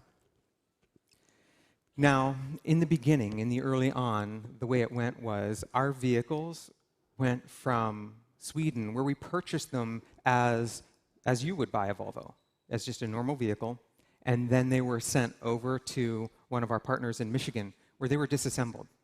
And I mean invaded. These things that were interiors removed and down to the metal, what's called the body in white, because the first thing we added was our wiring harness. And when you do this, a few things happen. You have a lengthy process. You have a process that doesn't lend itself to scale. It introduces opportunities for mistakes or for errors, and the overall reliability and the quality isn't where we want it to be. But it's what we needed to do in the beginning so that we could, in parallel, develop what we're debuting here today. And the way that looks is the 519G is what we call it, which is our body that has these things already built into it from the factory. They have the latest generation of infrastructure so that we can actually control this vehicle with our computers. From redundant braking, redundant power, redundant steering, everything is ready to receive our full autonomy kit. Now, what it looks like from the outside isn't much different, but what's going on inside is what enables us to run our full autonomy system. The things like 360 degrees of camera coverage, 360 degrees of LiDAR, radar, and ultrasonics. All of these sense modalities are very complementary and give this vehicle the ability to see all that it needs to see to operate autonomously. It has redundant steering because there at some point won't be someone behind the steering wheel, and if there's a failure, it has to have a second system. It's got redundant power, as you see here, and then it also has a redundant braking system because these are all electronically controlled now, and there won't be a person's foot pressure to actuate the pedal if one of the systems goes down. So it's got two. And then we've also considered how your user experience will work. And so we'll keep that amazing experience that's part of the better into this vehicle. And then cybersecurity was considered from the very beginning. And all of this is what allows us to have the body that allows us to put this in the Uber network at scale. Now, one thing that's really important is the value of our partnerships. It's impossible to do this without a fantastic partnership like Volvo. They bring over 100 years of expertise, and without their expertise, something like this would be nearly impossible to do. We've been working with them for over 4 years to get to this point. This vehicle outside, 4 years, is actually a really quick timeline in the OEM world. We're very, very proud of how quickly we work together as partners on this. We see this platform, this body, as a critical ingredient to our product, and it's also just an ingredient. Another thing that we should hear a little bit more about, which we'll hear from Raquel, our chief scientist, are some of the things she and her team and the software teams are working on in the brain of the vehicle. So over to Raquel. Thank you. Please welcome Raquel Urtasun, Chief Scientist, Advanced Technologies Group, Uber.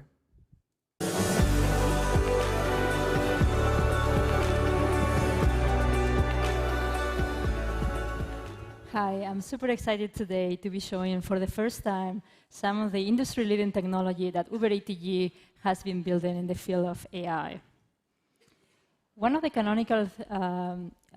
important technologies that needs to be developed for self-driving vehicles is the maps that allow the vehicle to go from point A to point B. The simplest canonical example of maps is basically a map that contains the topology of the road as well as the intersections. This is the type of map that every one of you, humans, use every day in your navigation app in order to go to your destination. Machines, self-driving cars, use these maps in a very similar way in order to plan a high-level route. However, to go from a high-level route to drive safely in the environment, there is a long way to go. In addition to these maps, self-driving vehicles utilize more sophisticated maps called high-definition maps. These maps basically contain very precise 3D information of the world around us that the vehicles use in order to localize with precision of a few centimeters.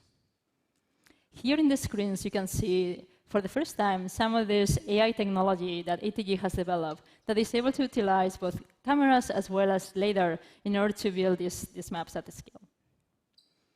But these maps are more sophisticated than just geometry. They contain all sorts of information about the semantics of the scene. These are things such as these are things such as the can you guys go one back? No? OK, anyways. So these are things such as the roads, the lanes, the intersections, the traffic rules, etc. And it allows the vehicle to see farther than the sensors allows you to do. And this is important in order to plan a safe maneuver. Now, building these maps at the scale is a problem. In particular, typically what the industry does is that you send a fleet of self-driving vehicles around the world to basically capture multiple times the same environment. And then you have hundreds of annotators, humans, that basically label the semantic elements by hand. As you can imagine, this is actually a very expensive process. It was estimated by a third party that in order to build a map of the US once, it will take $1 billion. Now, if you want to operate like Uber all over the world, right, this is going to be extremely costly and not affordable. Furthermore, building the map of the environment once is not sufficient because the world is changing all the time. Now, to mitigate this problem, Uber ATG has developed pioneer AI technology that allows us to build this much, much cheaper. In particular, we build technology that allows machines to collaborate with humans in order to minimize the number of clicks necessary to do these tasks. So here I'm showing examples from crosswalks, road boundaries, as well as complex lane topologies, for example, in highways, as you see over here. With this technology, we are able to basically require only less than 2% of the human clicks that otherwise will be required, saving millions of dollars when building these maps at the scale. What is important about this technology is not just about sending self-driving vehicles around to capture the environment. This technology can actually work with other modes of transportation. And you have seen in this summit some amazing vehicles, right? Drones, as well as flying vehicles, other types of flying vehicles, that we can utilize in order to build these maps once these vehicles populate our skies. But the world is constantly changing. Right? What if our map is not up to date? What if the self-driving vehicle localization system fails and the vehicle doesn't know exactly where it is precisely in the world? What can we do? It is important that in order to build technology that is safe, that we are able to online estimate the map as we drive in the environment. What I'm showing you here for the first time is the AI technology that we have developed in order to be able to drive autonomously, safely, for hundreds of kilometers without interventions in highways, without requiring to even have a map a priori. Instead, we can use the sensors on board, the cameras, the LiDAR, etc., in order to, on the fly, estimate where are the lanes and drive safely on them. But the world is even more complicated than that, right? In places like Toronto, where I live, or Pittsburgh, where we operate, it says that there is two different seasons. There is winter season as well as construction season. These are examples of my daily commute. I walk 20 minutes to work, okay? And every single day, I see at least a new construction site. You can call me that I'm obsessed with it, but actually, this is happening, all the time. And construction elements are actually depict very complicated semantics. The element on the top right that I'm showing on the screen is an element, a construction element in Toronto that basically says where there is a new tram stop. It turns out that in the city, the rules change if actually it is the case that there is a stop from one of our trams, right? So probably none of you actually, when you saw this image, you realize that you now need to change the way that you drive in this area. However, our self-driving cars have to actually be aware of this and respect the rules of traffic. So it's actually really, really difficult to do so. So for the first time here, I'm also showing you examples of how the AI, the new AI system that we have built, can actually estimate construction as it drives. Importantly, very small construction elements like small cones, we can detect them for the first time at least 150 meters from the vehicle, which allow us to change lanes or prepare what is a safe maneuver in reaction to the fact that it's a construction site. I want you to focus on the video that is on the right, where different colors depict different semantic elements, where you have construction elements as well as signs, which are also necessary as they change all the time. Now, what is important about this technology is that it's not just about seeing what you see in this particular point in time. It requires to have memory of what you have seen many, many meters ago. Because in order to understand which lane is blocked, or which direction of traffic is allowing a particular new lane, you need to actually understand how you enter that construction site in the first place. And that might be even kilometers away from where you are now. Now, one of the great benefits of having in-house AI is that we can actually develop technology that scales from day one instead of having this as an afterthought. What is important to understand also is that the way that we plan to operate is to start in small geofence areas where the capabilities of the brain of the car are safe, and then continue expanding these areas until potentially we cover the whole world. Today, I show you some of the challenges that are part of developing this technology at scale, not just in small geofence areas. And I'll show you a very small glimpse of some of the industry-leading AI technology that UberATG has developed in the last few years in order to be able to tackle some of these challenges. And our goal is to get you, each one of you, to where you want to go much better, much safer, much cheaper than you have ever been before. Thank you.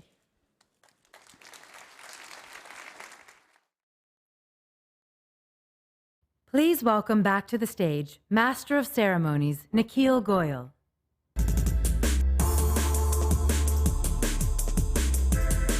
Thanks so much, Eric and Raquel. Please give them another round of applause.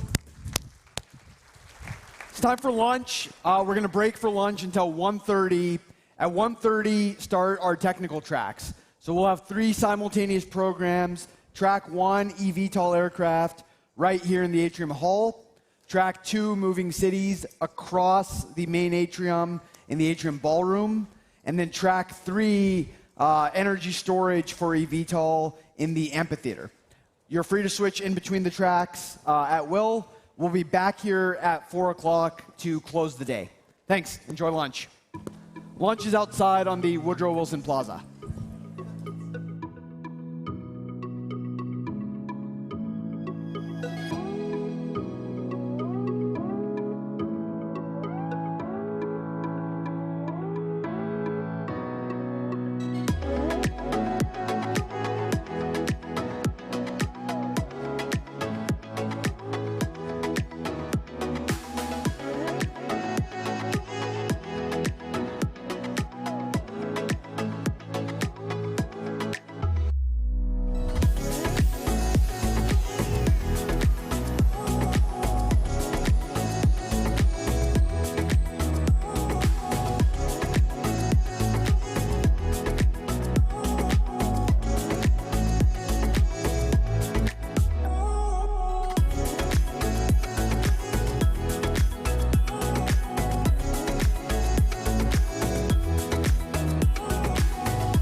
May I have crew to headset, please? Crew to headset.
If you're sure, you're sure.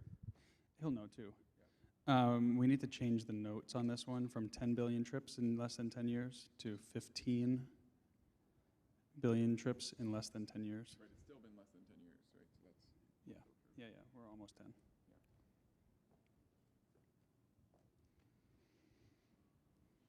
Thank you. 700 countries, 63, or 700 cities, 63 countries. Okay, next slide. This is Uber NYC in 2012, 1 year after launch. How quick and far Uber's availability grows. Okay, same thing as across USA, yep.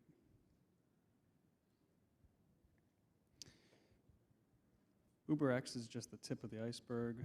Newly launched Black, Pool 50%, peak hour trips. Eats, Nemo, bikes, scooters, transit, Uber Freight, scaling rapidly. Okay, so all of this is timed. Okay, that's fine. All use power of technology platform to move people and things. Each new step has let us move people and things faster, but travel times have remained constant.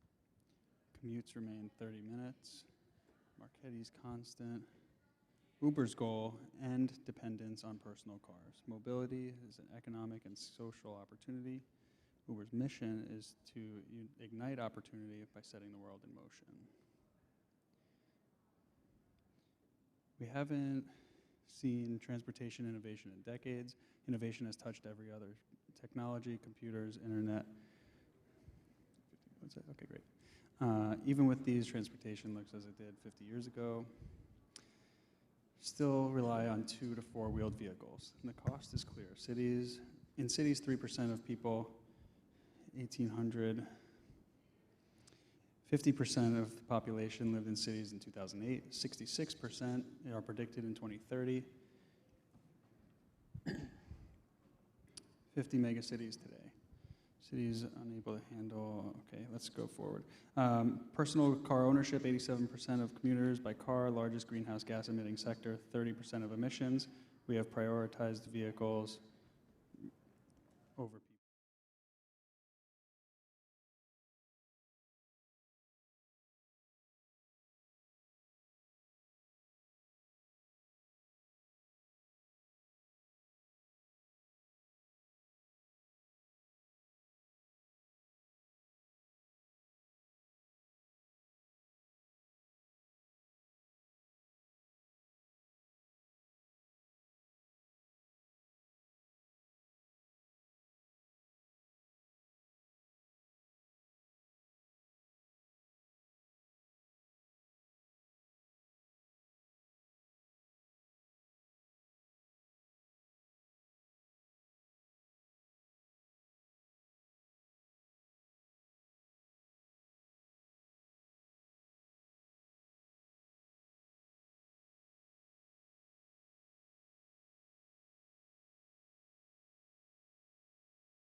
Please welcome Mark Moore, Director of Engineering, Vehicle Systems, Uber Elevate.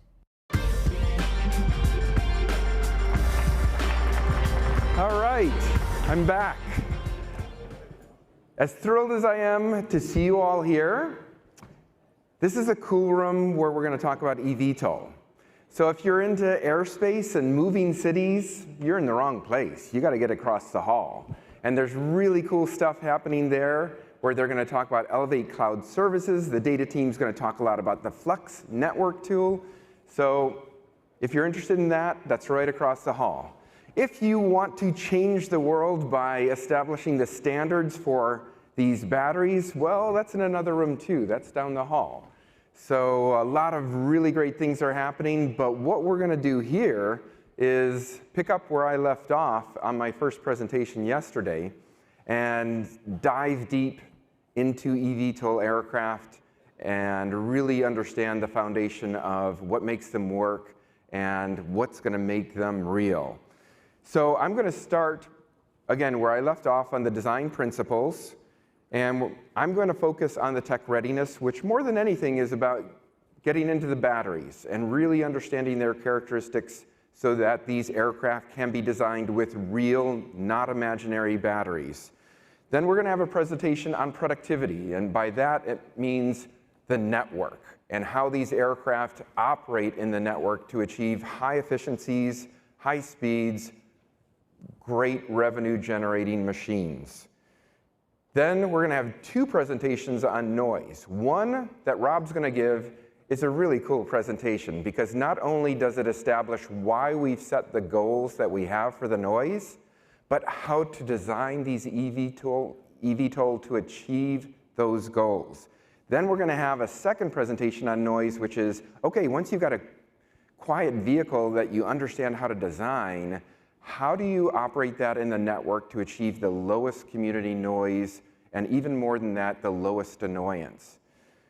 Then we're going to continue. I'm going to come back up, and I'm going to dive deep into the cost and what are the drivers on cost. And actually, I'm thrilled to be doing this because I have permission to actually show you a lot of real numbers so that you can have the basis for believing what we're saying, that this can be a scaled market, and understand the cost differentials between helicopters today and these eVTOL aircraft.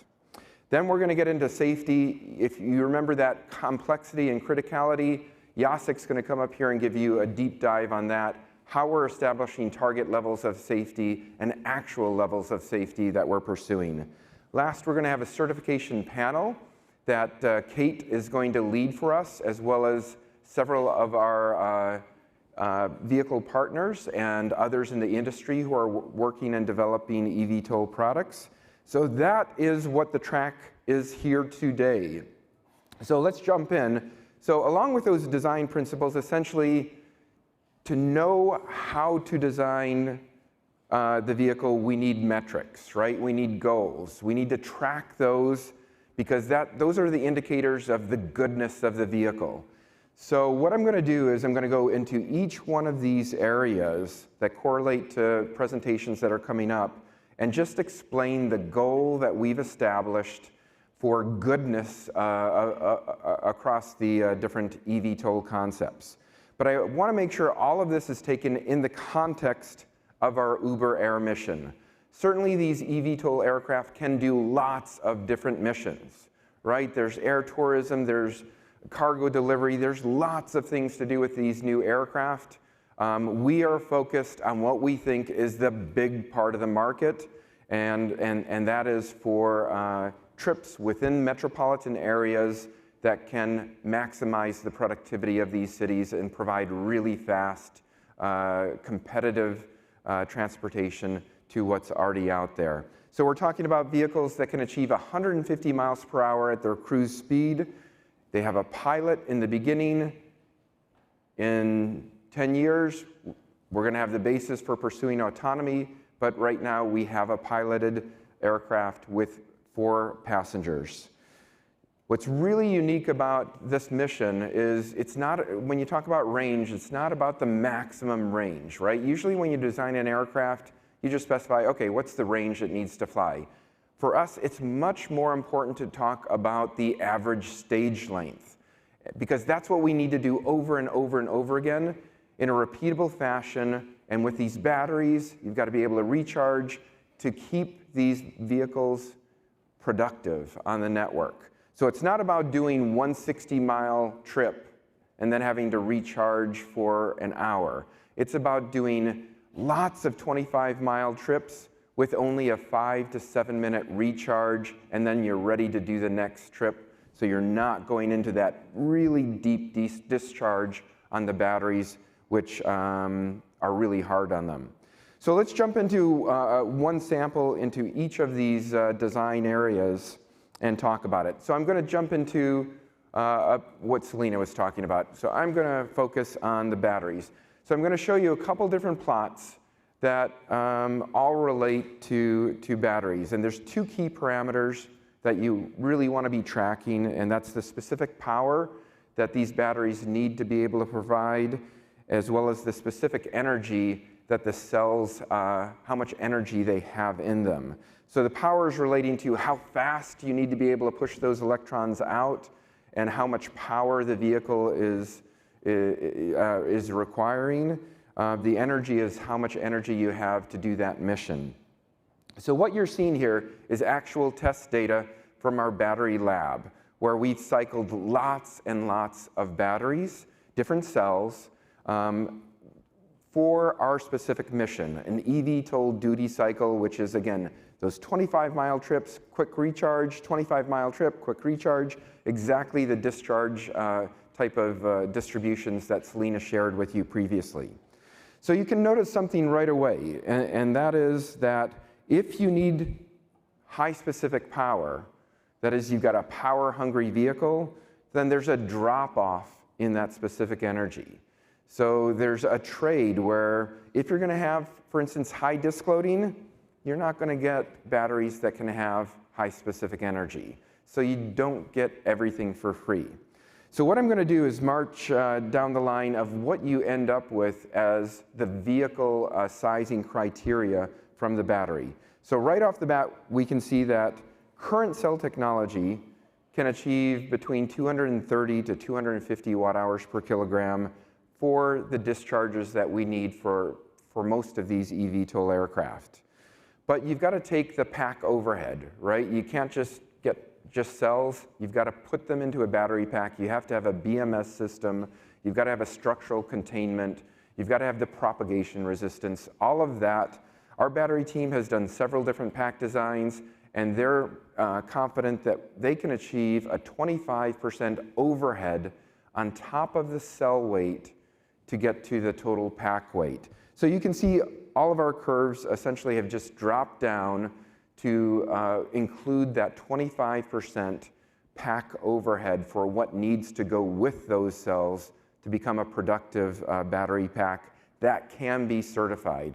So we're talking about packs that could achieve the propagation resistance and the certification criteria that are being developed right now in the other room. The other important thing is you don't get to design for a brand new battery. You have to design the aircraft for the end of life of the battery, right? It's after you do 6 months worth of missions, how is that battery, what are the characteristics of that battery? Because batteries get worse as you use them. They get worse in two ways, right? They get worse in terms of the total energy that's available, that specific energy decreases, but they also get worse in terms of the internal resistance, and so that the power also, the specific power has a degradation. And so what we've done is we've done trade studies to figure out where's the sweet spot? When do you retire batteries? Do you have an end of life all the way down at 50%? Well, if you do that, then that's severe sizing on the vehicle, and you'd end up with a very, very heavy vehicle. So in this optimization we've performed, we've essentially found the sweet spot between cycle life and impact on the vehicle as being about 85%. So that's where we're going to retire the batteries, and that's the specific power and internal resistance that you got to make sure you design for in these eVTOL concepts. So you can see essentially there's a frontier there across specific energy and specific power. And when we quote batteries, it's not at the left-hand side, but it is at the specific power that relates to our application. So you can see for 2018, essentially an end-of-life condition for current batteries that relate to eVTOL is 160 watt-hours per kilogram with a 1 kilowatt per kilogram specific energy at end of life. Well, as we've worked with cell manufacturers, the battery team has built up some great relations, and they've essentially promised that they can get, over the next several years, a 4% increase in the specific energy of their cells. So these are cells that they know they can put into production, so that by 2023, we can have end-of-life characteristics at that 85% capacity of 195 watt-hours per kilogram at that 1 kilowatt per kilogram. So that's really what type of numbers are sizing these vehicles in this near term. The other really important metric that we've got to track is how expensive these batteries are going to cost as we amortize them over these missions that we're going to operate. So I'm going to dive deep into this in the later economic presentation, but it's a really important goal, and that is that we achieve a cost of 600 to 700 dollars per kilowatt hour, and that amortizes to a $75 per flight hour cost. Again, I'll dive into this and validate why we're sure this is going to be the numbers in the cost presentation later. So again, back to the sizing chart that I showed yesterday. The reason these vehicles are at these different places is because of the batteries. When you look at the gross weight, very much everything points back to the batteries with these electric vehicles because they don't have a lot of energy. We've got a very severe energy constraint, so you've got to design the entire aircraft around the battery if it's going to work well. There we go. So essentially, we're talking about the feasible design space of less than 7,000 pounds. And we've got to realize that there's going to be a certification lag from cell availability to the certification of those battery packs. So you've really got to build in a year to 2 years of a lag as you get to a certified pack that can go into an eVTOL product. And that's why we tend to talk about the 2021 cells for the introduction of service in 2023. So back to that other plot that I showed where it's this performance, which is cruise lift to drag ratio times the cruise speed going down across the bottom to the complexity times criticality scoring that I showed before. And really what this is, Jasek's going to go into this chart in detail, but it's a build-up component by component of how complex each component is, how complex the integration is, how critical that component is. If it fails, is it a catastrophic failure? Is it a major failure? And essentially all that translates into a scoring of complexity and criticality, which you want to minimize, right? Our objective is to have the highest performance at the minimum complexity and criticality. And right off the bat, we're graying out those lower performance vehicles because we've tested them on the network simulation and they don't do well. They're not productive enough. So we're really trying to minimize, again, especially criticality. I really don't mind embracing complexity, again, especially if I can hand it off to the software, but I don't want criticality, and as I can apply these redundant electric propulsion systems, that's really an advantage for moving away from that. This establishes essentially a Pareto frontier where you want to push down to the lower right.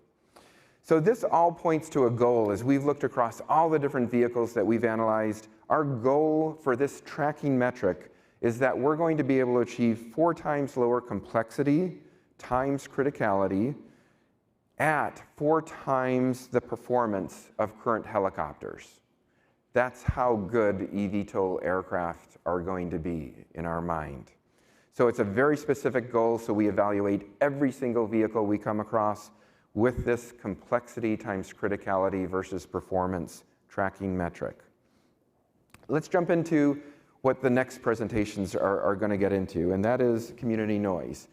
First thing with any good tracking metric, right, you got to establish a baseline. How good are your competitors today? And that's helicopters. So here you can see the Part 36 noise characteristics of a whole bunch of light helicopters in a similar weight class to what we're looking at. And what Rob is going to do is explain why not only are we confident that these aircraft can achieve that 15 decibel reduction, but why it's so critical that we do achieve it.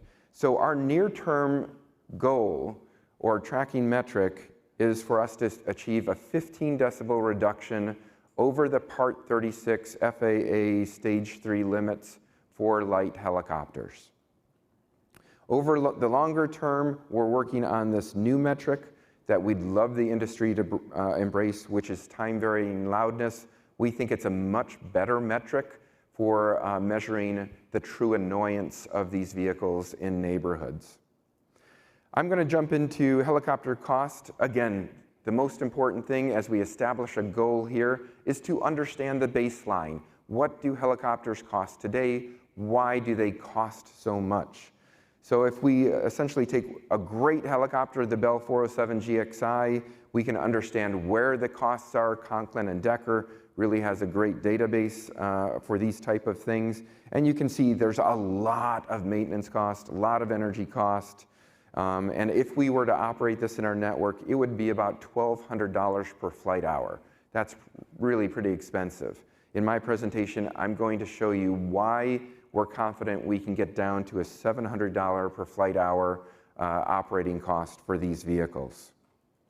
So I've introduced the different topics. Again, we're just about to hear about the network productivity and efficiency in a presentation, then get into the design of these eVTOL for low noise characteristics, and then how that translates into community acceptability. We're going to dive into the safety and understanding of the complexity and criticality of these vehicles.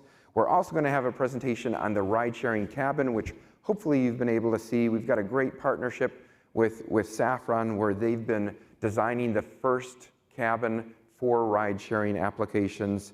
Last, then I'll get into the economics, and then we'll wrap it all up with a certification panel. So thanks. This is going to be a great tracking. This is going to be a great session. Glad you're staying with us. Thank you. Please welcome Ian Villa, Vehicle Partner and Strategic Modeling Lead, Uber Elevate, and Revati Kapshakar, Associate Product Manager, Uber Elevate.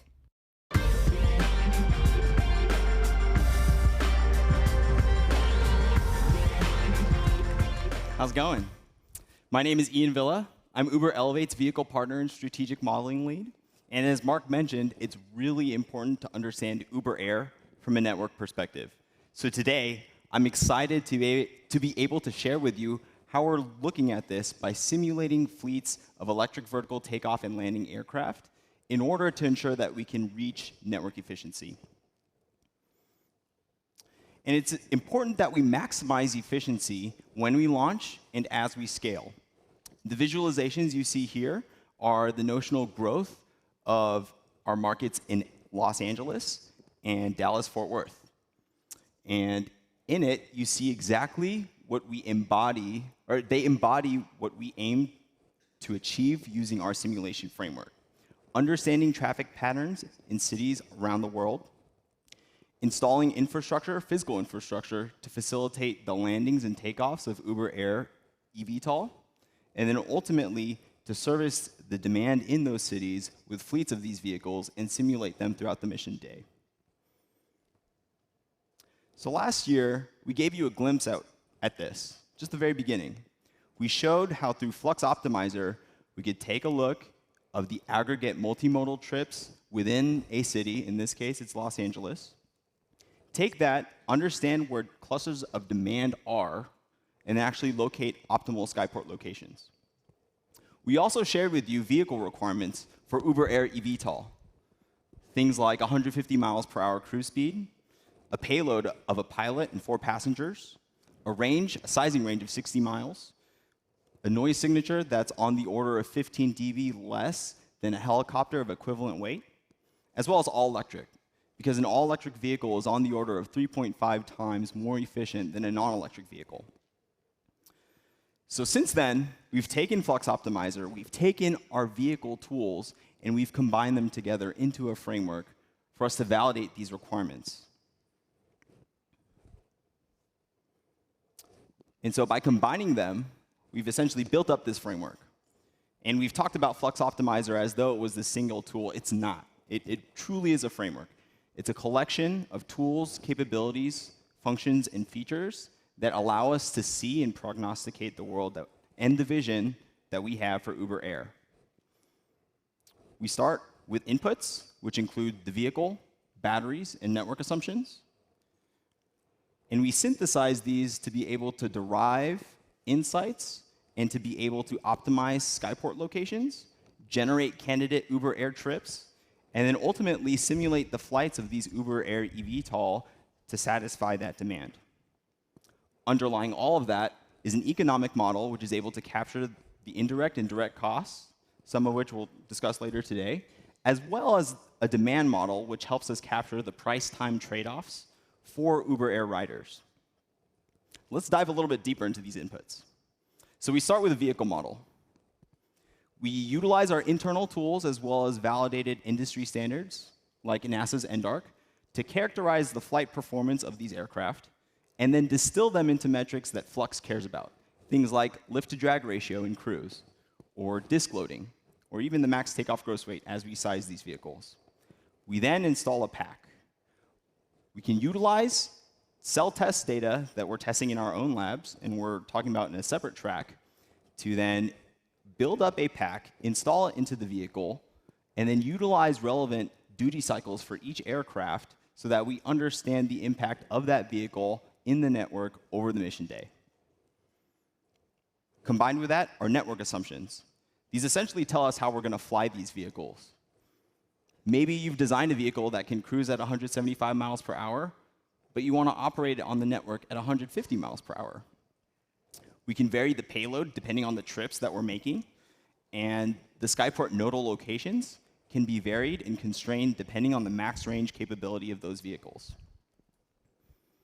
And so with those, we can now instantiate Skyport networks of various sizes.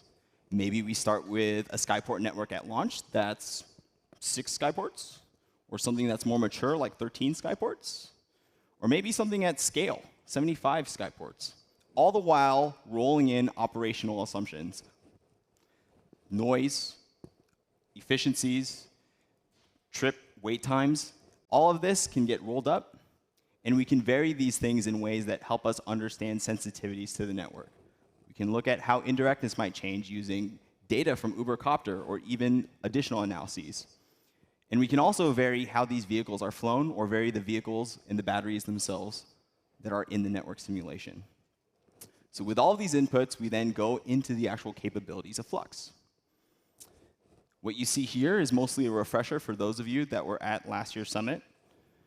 Again, we're taking the trip data within Los Angeles, understanding where net trip inflows and outflows are, to then aggregate an understanding of demand, cluster that, and realize where we can place Skyports within that network.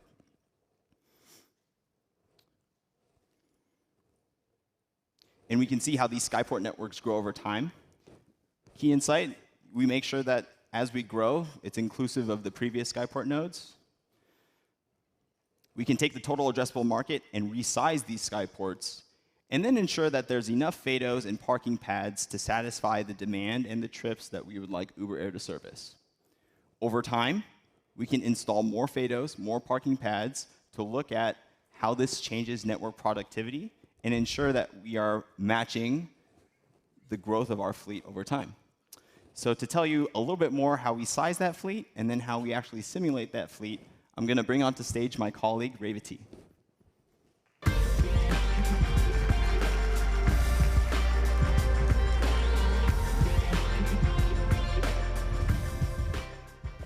Hi, everybody. My name is Revati. I'm the product manager for the Elevate Data Science team, the team that brings you Flux Optimizer.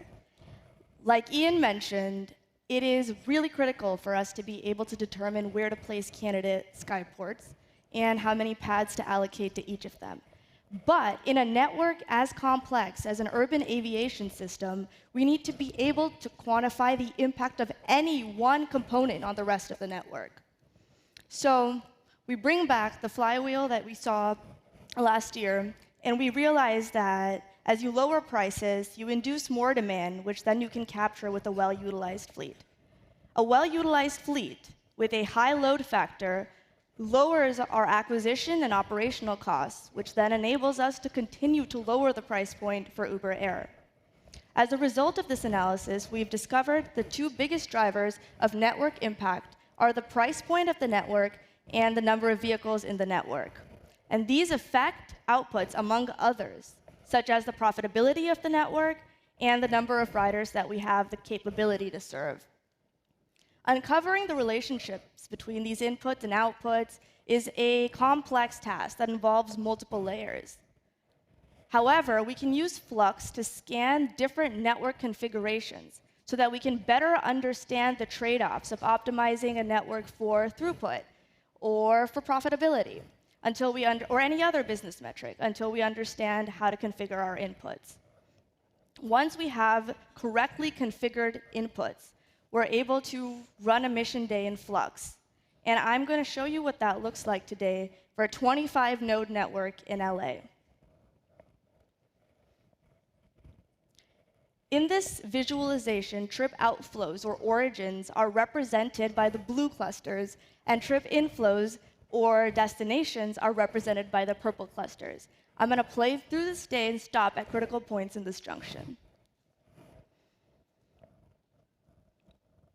In the morning, as we can see, the trip outflows are centered around, are present in the surrounding areas around LA, whereas the trip inflows are centered at critical urban centers such as Santa Monica, West Hollywood, Los Angeles, and Santa Monica. As I keep playing through the afternoon, we see that trip flows decrease significantly, but there's still a high inflow of trips going into LAX.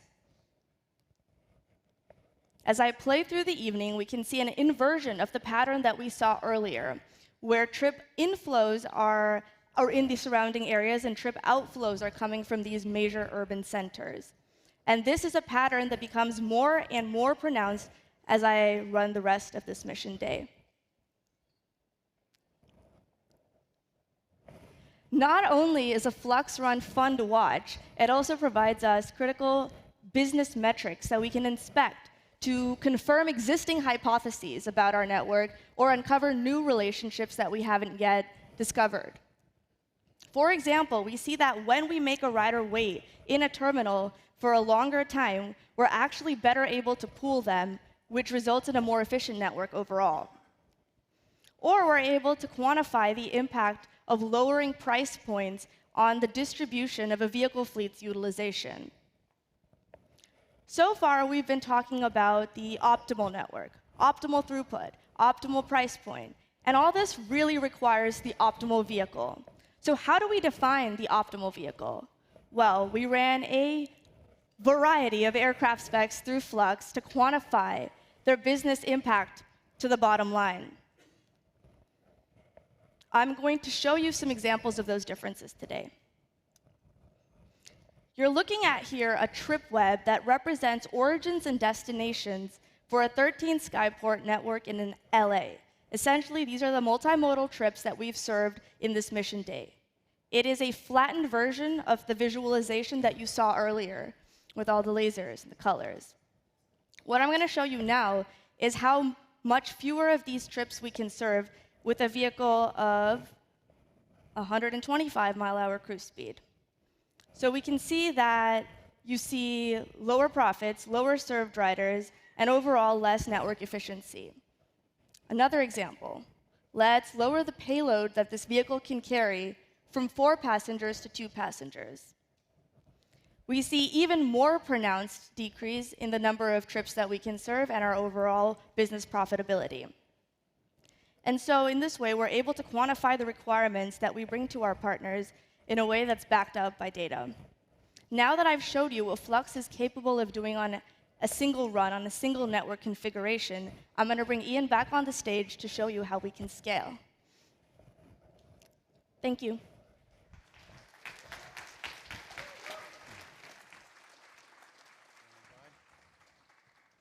Thank you.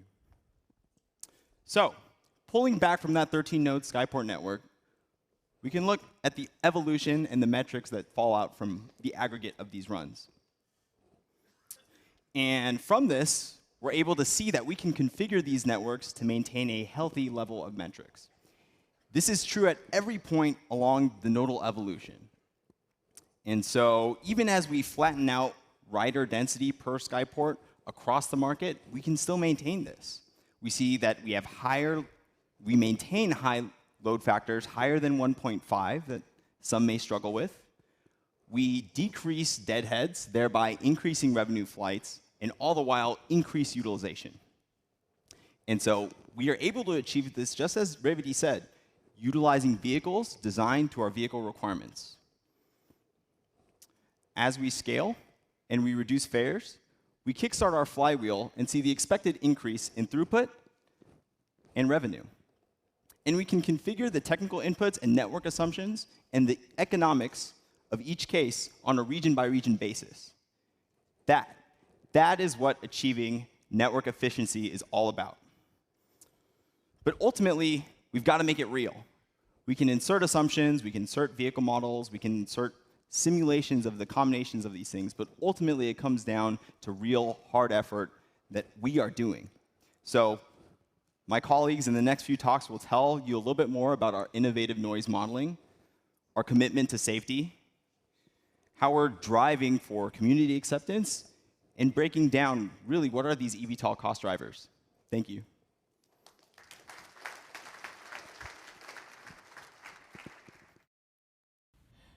Please welcome Rob McDonald, Head of Vehicle Engineering, Uber Elevate.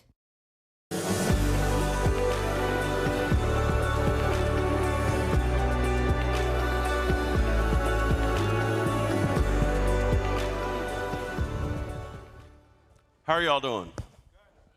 Good. Glad to hear it. If you've been following us for the past few years, you know we spend quite a bit of time talking about the sound that these vehicles are going to make. As an aircraft designer, my job is to make these vehicles as quiet as we possibly can.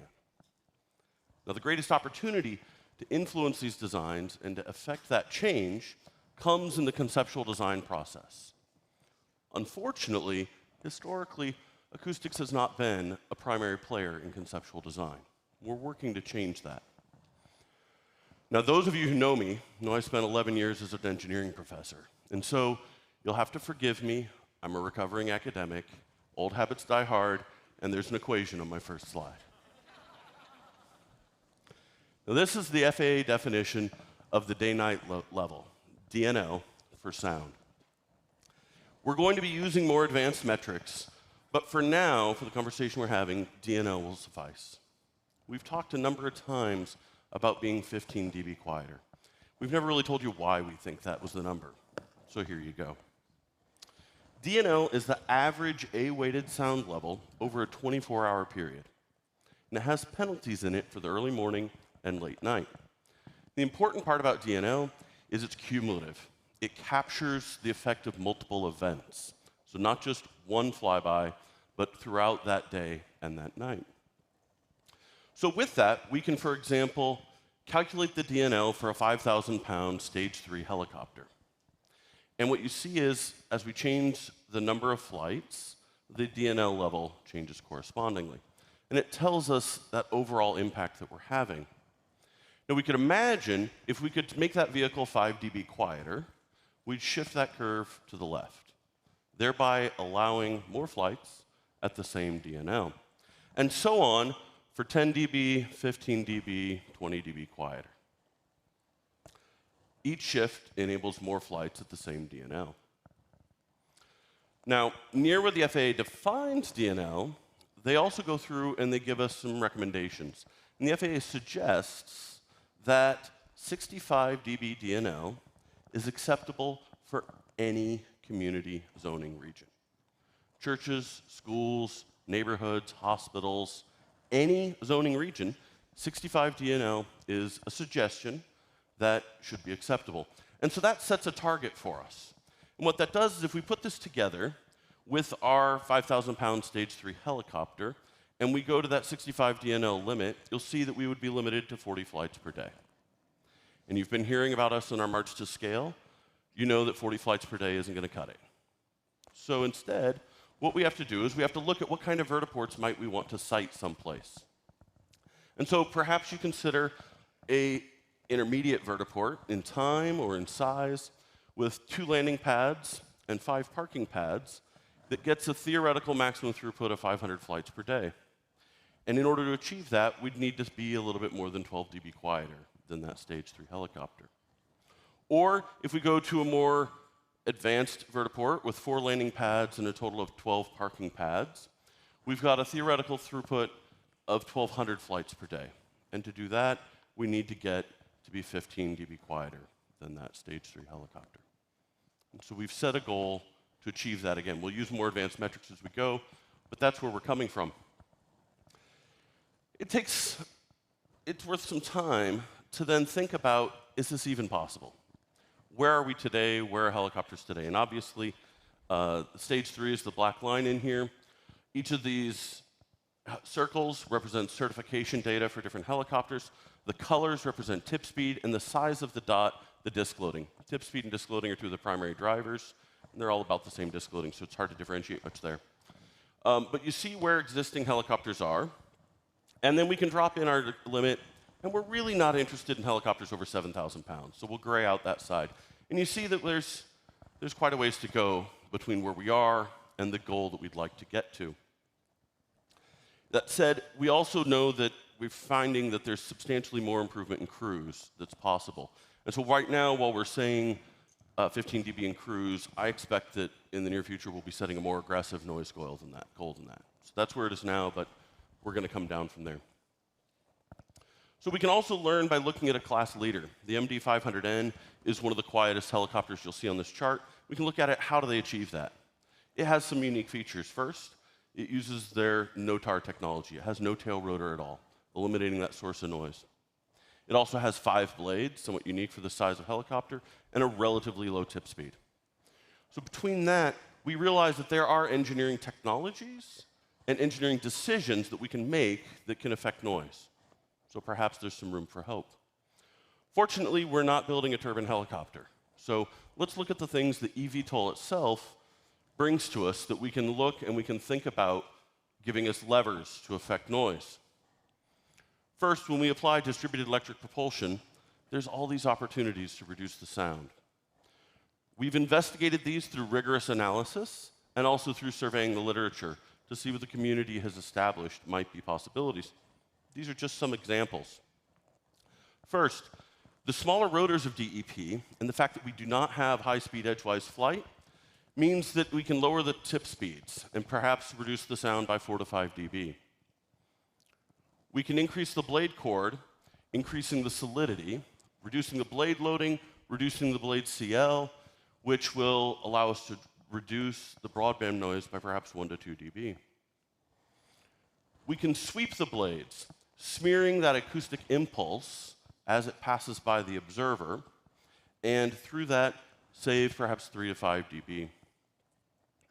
We can increase the blade count, which shifts the blade passage frequency, reduces the thrust on each blade, weakens that acoustic impulse, and allows us to save 3 to 5 dB. Very importantly, critically importantly, we can optimize the flight path.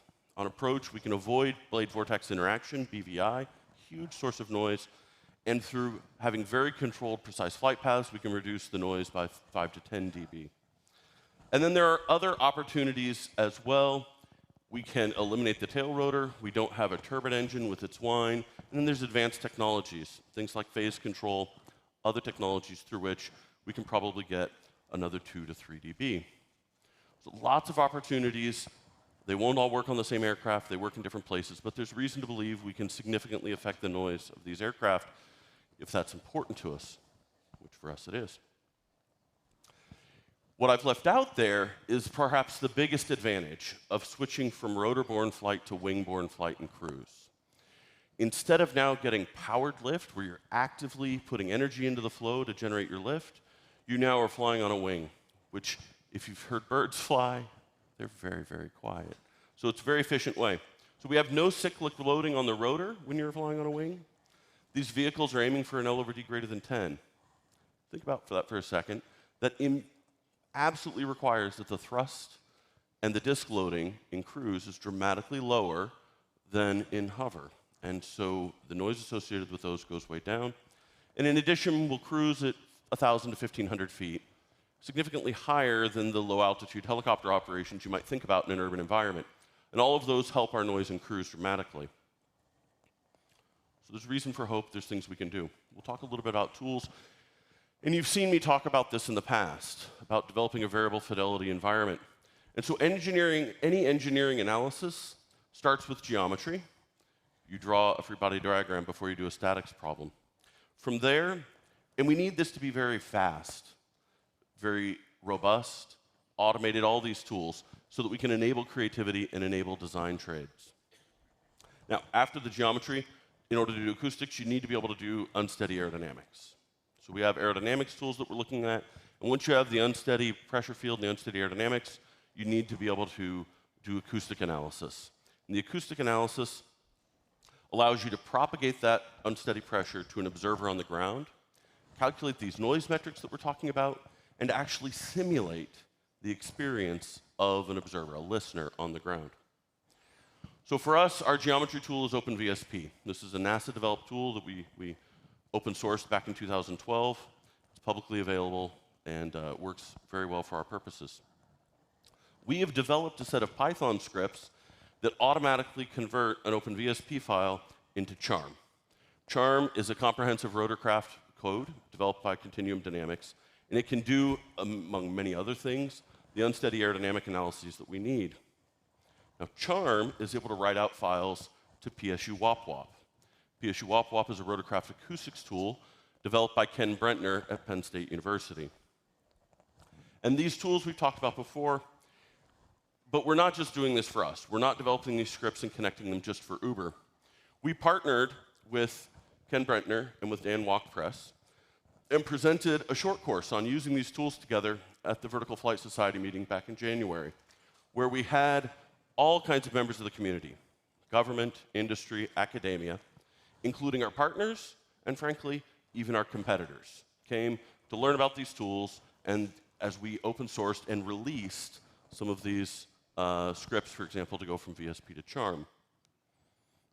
Now, in engineering design, it's very important to use the right tool for the decision you're making at the time. So you've heard me talk a lot about developing a variable fidelity tool set. So in addition to these tools, we've also been working to automate the use of the NASA CFD code Overflow for our acoustic analyses. We'll be showing some results with Overflow today. And we've also been working recently to incorporate the NASA oralization framework developed at NASA Langley down in Hampton, Virginia. So we'll talk a little bit more about what do I mean by all this acoustics analysis and what can we do. Here we're visualizing the unsteady pressures propagated to a sphere of observers away from a vehicle. On the left, it's in hover. On the right, it is in cruise. On the left, we're basically 100 meters away, and you see those unsteady pressures. It is in slow-mo, but you can see the directivity and the magnitude of those pressure waves. On the right, it's very hard to see at all. There's much, much lesser magnitude. The shades of green are hard to discern, maybe a little bit. That sphere is much further away because it's in cruise, so that's, say, 300 meters away. So this is one of the first steps of acoustics. We take that flow solution near the body, we propagate it to the observers, and then, for example, we integrate those pressures in time, finding an RMS average, we A-weight it, and we have the A-weighted sound pressure level. Again, on the left, you see the great intensity of the sound in hover. On the right, you notice much lower intensity in cruise. But you'll also note that there are some very interesting, complex directivity patterns. There's a lot going on here. It's really interesting stuff. We not only are able to take it from the vehicle down to the ground, but as a designer, I also it's very important for me to be able to turn around and look at that analysis the other way and look back at the aircraft at the origins of that sound. Where on the body is the contribution, me as an observer, that I'm hearing that pressure coming from? So on the left, you'll see our vehicle, this vehicle in hover, and you'll see that the noise is being generated from those loaded blades. You'll see that also each time a blade passes over the body, there's an interaction between that blade and that body, which is the source of noise. You also may have noticed that the blades are curved. That's because this visualization is in the time of the observer, and at one instant, the observer is actually hearing noise generated by different parts of the helicopter as they move. And so it makes them look like a little bit of a wet noodle. We can switch the animation and look at the cruise one on the right. Very similar features. You see the noise coming from those blades. You see the interaction with the wing and the other surfaces. Note, though, that we did have to change the scale on this one. The scale on the right is 2 orders of magnitude smaller than the one on the left. So much less noise in that situation, but similar features, and importantly, design intuition, something that a designer can look at, can understand where the noise is coming from, and can then realize changes in order to make improvements. Again, creativity, robustness, repeatability, automation in these tools. Okay. Now, in addition to all that, we can then propagate that and create some simulations. And so I'm very excited to share with you an opportunity to experience this future of what these vehicles may be like. So first, I'd like you to imagine yourself in a busy urban area. Imagine yourself perhaps 200 feet from a busy highway. And close your eyes if that helps you, but it might sound something like this.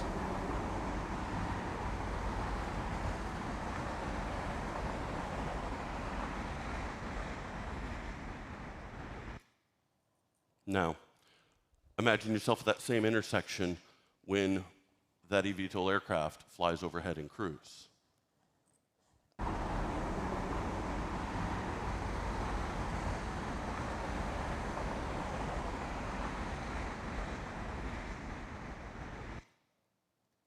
Did you notice the difference?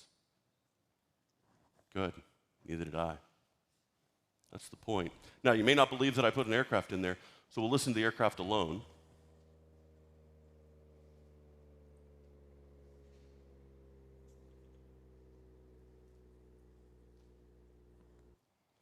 But in an urban environment, these vehicles flying overhead in cruise, you're not going to notice them. Now, for reference, we can also consider what that would be like for our 5,000-pound helicopter. Now, just the city alone, quickly to refresh.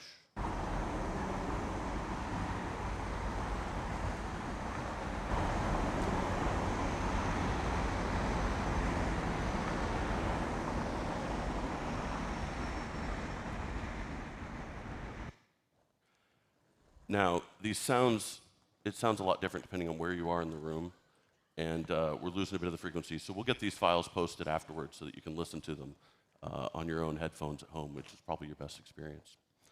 But that helicopter flyby seemed familiar to me, and we can listen to it alone.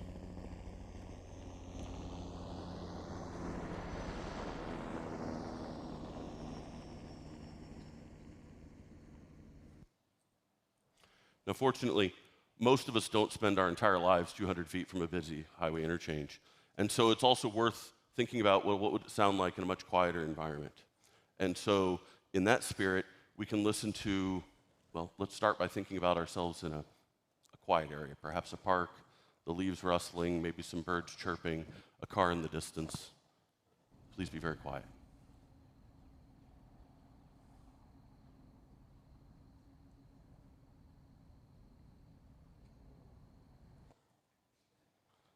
And so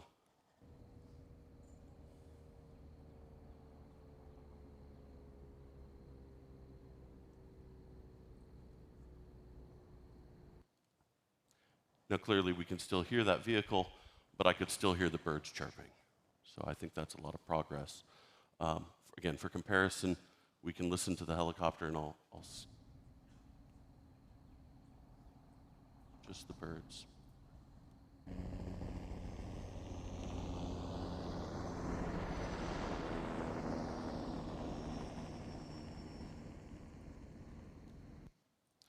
And of course, in that situation, we lose the park entirely.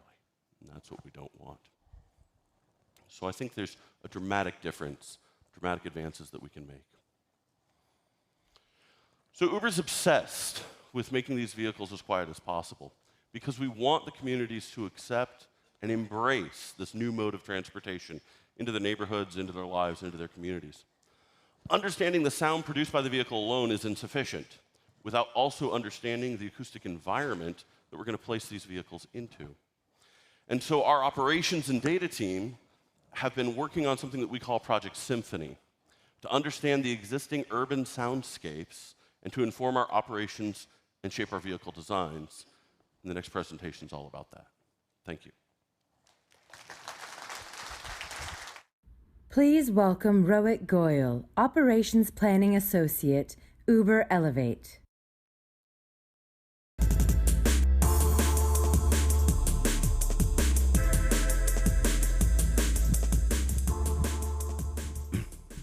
Good afternoon, everyone. My name is Rohit Goyal, and I'm responsible for planning Uber Air operations. Many speakers and panelists said yesterday that community acceptance is a key for this market. Let me say that once again. Community acceptance is key for Uber Air to be adopted as a mass transport system. Multiple studies have been done by NASA that identified noise and safety as the primary concerns from the community. But we at Elevate are committed to influencing the development of quieter vehicle, site skyports, plan our routes, and expand operations responsibly, in part on acoustic impact. Rob demonstrated that eVTOLs will be significantly quieter than helicopters. Certain eVTOL prototypes have been measured to be 15 dB less noisy than a helicopter of the same weight. But to model the noise impact, we started by using an FAA standard tool called AEDT.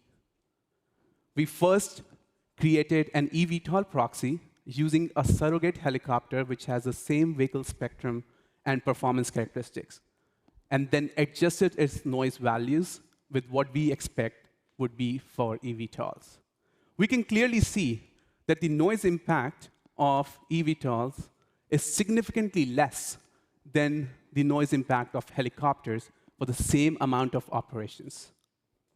Now let's increase the number of operations for eVTOLs. We see that for 50 times the daily operations of helicopter, we get the similar noise impact in AEDT. Now, what does this tell us? This tells us that the vehicle requirements set by us presents us an opportunity to conduct large volume of operations. But we want to take this a step further because we believe regulatory compliance does not guarantee community acceptance. Modern-day metrics are just too aggregated. They lose the intraday variability in noise levels, and neither they capture the perception of sound on humans. You cannot tell from the current-day metrics if a particular sound is disturbing or annoying to you. That's why we launched Project Symphony. Project Symphony is a unique project within the Elevate team. It's a cross-functional effort between operations, vehicles, policy, airspace, data science, and Uber AI Labs team to accurately model the noise impact of Uber Air operations. Last year, we spent immense amount of time explaining time-varying loudness. Time-varying loudness is a choice of metric which is more stringent than existing metric to evaluate our vehicles and operations.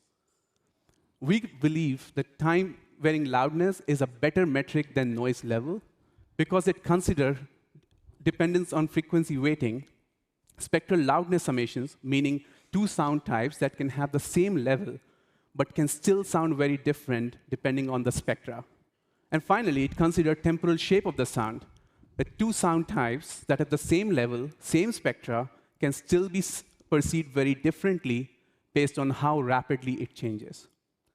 So we designed an effort to predict ambient loudness at any given location and time, and then model the incremental loudness of Uber Air operation.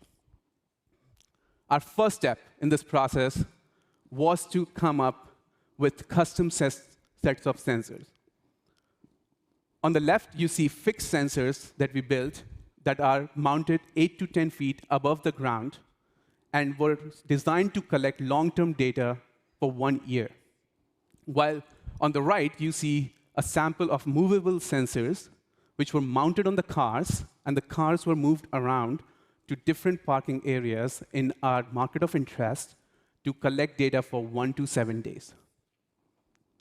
Our sensors were specifically designed with the capability to collect 1,000 samples per second. That almost reduces all the samples to a running loudness value and captures all the important background spectra. The fast sampling rate also allows us to capture the rapidly changing noises.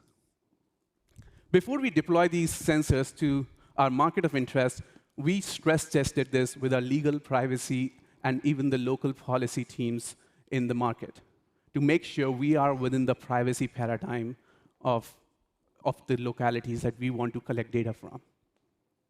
Now, once we have the sensors, now we wanted to get out there and start collecting data. We just can't go and collect data at every location. It's just not possible. So we needed to come up with some smart ways of selecting strategic sites that were acoustically different, but can give us the data that can fully generalize our models. So we tapped in our in-house Elevate's data science team and our experts in Uber AI Labs team to come up with those locations. And more on this, I will hand it to Jane, who would walk us through that process. Please welcome Jane Hung, AI resident, Uber Elevate.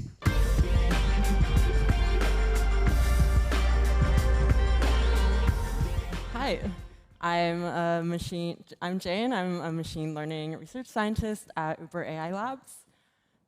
So before we can begin modeling, before we can do site selection, we first need to consider features.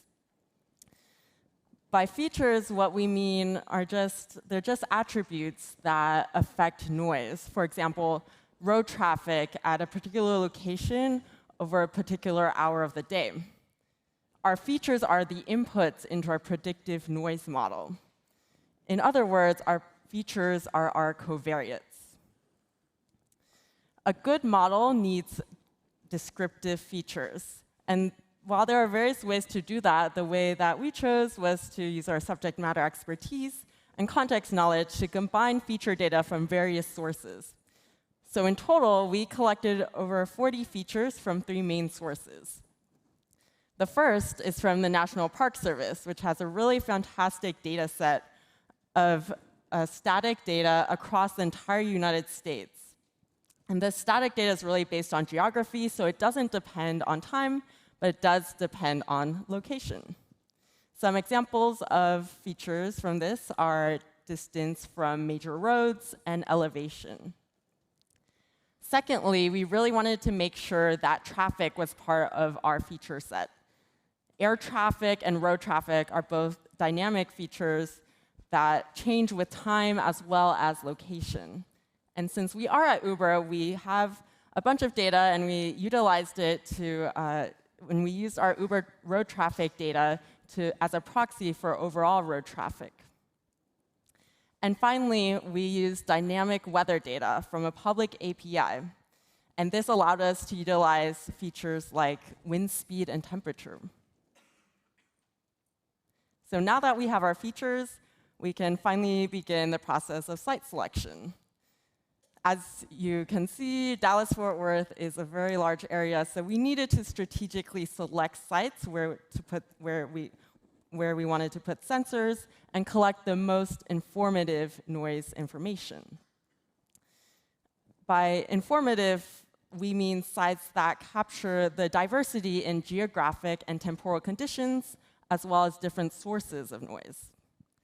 So traditionally, how you would do it, how you would represent sites, is just using static features, so just using features based on geography. And the National Park Service is really the best example of this. However, we did it differently than everyone else. We took it a step further, and we added dynamic features from traffic and weather along with the static features. So taking both the static and dynamic features into account, we could split up this region into a grid of sites about 300 meters apart, and then associate each of those sites with a feature set, and then cluster the sites based on similarity of features. Then different clusters would represent the diversity of locations in the Dallas-Fort Worth area. Collaborating with stakeholders at the city level in the Dallas-Fort Worth Metroplex, we were able to go to over 120 of these sites and capture, measure noise information at these diverse set of sites. This diversity helped us create a predictive noise model that could generalize over the entire Dallas-Fort Worth region, including all those points that we didn't actually go to. And for more on the predictive noise model, I'm going to hand it off to Alireza. Please welcome Alireza Ramstezada, data scientist, Uber Elevate. Hi, my name is Alireza, and I'm a data scientist on Uber Elevate. So after we did all those feature engineering, feature collections that Jane talked about, it was time for building the model. The main purpose of Project Symphony was to build a predictive model that uses machine learning to predict noise levels and loudness for any given time, frequency, and location. To the best of our knowledge, we were the first to consider the temporal and spectral aspects of noise. All other models out there are only spatially dependent. We framed our problem as a regression that would average noise levels in dB over a period of time. Now you may ask, what is a good period of time? We could go several hours, a large period, one day even, but then we would lose a lot of information because noise and loudness changes a lot during that period. We could also go very small, a few minutes, maybe a few seconds, but then our model becomes too sensitive to sudden noises. Therefore, we chose 1 hour. We also decided to divide the days into weekends and weekdays because we did some analysis and it turns out noise patterns are different, very different over those two periods. So we built a roadmap for our modeling, and we decided to start simple. Let's say these are noise measurements from our sensors in Dallas. We decided to start with something like a linear model. It's simple, easy to interpret, yet it's inaccurate. And we built on top of this model, using the learnings from simpler models, we made it more and more complicated until we got to a model that could capture the changes in noise levels over different times. During that process, we had to deal with a lot of issues. For example, finding the best subset of features, the most important ones in predicting noise, or to deal with collinearity among features. Once those issues were handled, then we had a model that could be generalized to any city and location, and it was robust and scalable. Once we had a stable version of our predictive model that could predict noise for any given time and location, with a small error, we decided to see how it's performing against the standard, the industry standard. So let's pick a location in downtown Dallas and see how the standard, which is the BTS, Bureau of Transportation Statistics, is doing. As you can see, it doesn't change. It's a flat line for 1 day. Now let's look at the actual values, actual noise measurements in dB, sound pressure level. As you can see, lots of variations. Those fluctuations are lost in the industry standard. Now let's have a look at our model predictions. As you can see, our model can predict and track the trend of noise changes during the day for that location. And we are constantly working to improving the model accuracy and to close the gaps between actuals and predictions. As a matter of fact, we are expanding our noise collection effort to San Diego. Going to a new city would give us a more diverse set of training data from a different traffic patterns or different geospatial features. That would improve our model accuracy. We repeated the same exact process and built a machine learning-based predictive model for TVL, time-varying loudness, that would predict TVL in fawn for any given location over different time periods. And as you can see, our model predictions are actually much better in predicting actuals compared to our SPL model. Having a predictive model that could predict noise and loudness for any given time, location, and frequency is an essential component for addressing community concerns, and is very important in having a more efficient Uber Air operations. Rohit is going to talk about how he will use our models to make better operation decisions. Thank you.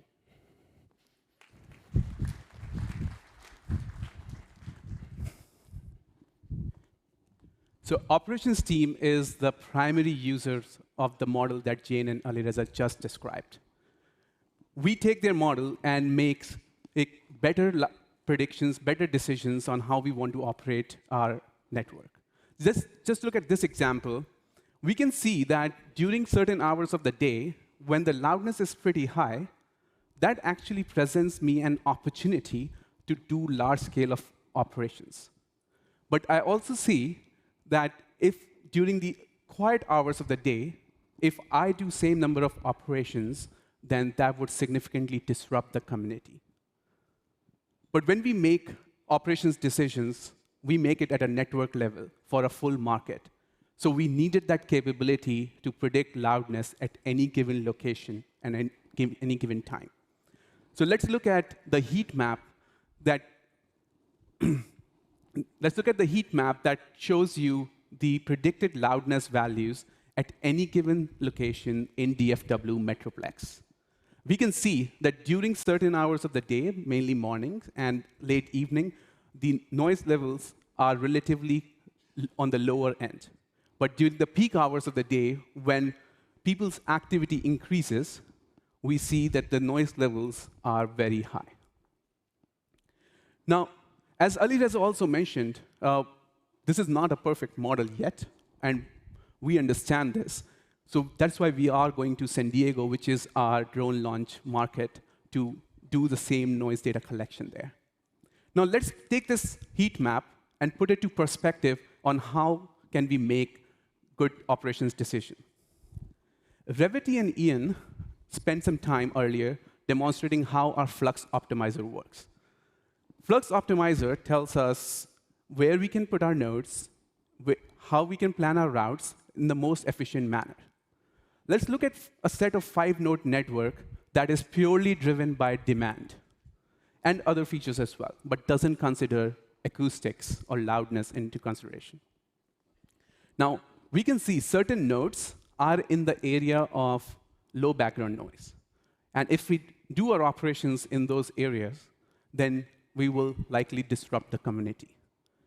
When we introduce loudness into our optimizer, we can see that we can move certain nodes to relatively louder areas and potentially minimize the disruption of the community while only trading off minimal throughput. This will always be a throughput trade-off decisions between the community disruption and what the economics we want. Similarly, let's look at the Skylane network. There's a parallel track on Airspace that is discussing this, but in one line, Skylane network optimization works on the principle of deconflicting the airspace, and obviously with other features like minimum distance, minimum time, distance to emergency skyport, etc. The black line here shows you a Skylane without loudness consideration, just with the features that I just described. When you consider loudness as a part of the optimization, we see that our model takes a different route to the one that we originally had, with an additional indirectness added by 10%. Now, this doesn't necessarily represent the way we will fly. There are many other considerations we have to take. But this is a demonstration of the capability that we have built and our commitment to include community in our operations planning process. So what does this all mean? We think we have established a feasibility path for societal acceptance. There are 4 paths that come together here. First, designing a quieter vehicle. That's a given. Second, designing our skyports and siting them such that they have minimum impact in the community around them. Third, planning our routes such that they do not cross the noise-sensitive zones. And finally, planning our operations such that we operate in certain times of day, we operate in certain locations only. We have been engaging with communities already and the local city-level stakeholders as well. Kate mentioned that yesterday about the Dallas stakeholder group that we have. Similarly, we have funded a development of industry-standard tool called NASA's Advanced Acoustic Model to integrate time-varying loudness in it. And we will continue to develop this metric to further take it to annoyance, and we have launched multiple projects on psychoacoustics led by our human factors engineers. Finally, nothing can be done without a quiet vehicle. We are working very closely with our vehicle partners and developing noise reduction strategies with them on a daily basis to design a quieter aircraft. Thank you very much.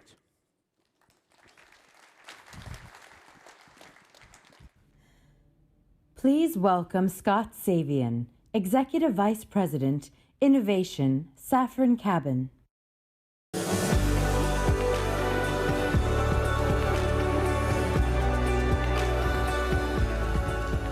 Good afternoon. I'm here today representing Safran Cabin, and more specifically, our Design and Innovation Studio in Huntington Beach, California. It's a purpose-built design lab featuring a series of collaborative talents in R&T, in industrial design, in advanced concepts engineering, and very importantly, our mock-up and prototype shop and the team that built the mock-up demonstrator outside. And when we talk about a mission-driven cabin, we're really talking about a collaborative partnership. If you want to create value at a vehicle level and around a mission, it really comes down to collaboration. And in my experience, I have never participated in a project as collaborative as the one with Uber to create the cabin reference model. Before we were actually hired on as a partner, we started out with the original CRM cabin reference model and created a very simple mock-up. Start getting our minds around what the cabin was. And interestingly, it almost looked like an Olympic toboggan. It was 4 seats in a row. And you can imagine this was very much an aerodynamicist dream, but maybe not quite the one you'd want to fly in. Efficient, light. And as we got into the development and embarked on a 9-month project, we went through a series of mock-up iterations. We built multiple cabins to start to understand the user experience, start to understand the operations, play around with the doors and cabin layouts. And through the first bit, we really started to understand that if we were going to be on a 15-minute flight with very rapid turns, we needed to engage the passenger in a much simpler way, in a very safe way.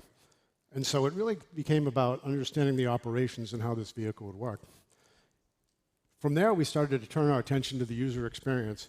And as we got a little bit more opulent with that user experience, you can imagine the cabin started to grow, and we started to stuff a whole bunch of things in there. This was our, I think we ended up calling it the truck wagon at the end of it, and it clearly needed to go on a diet.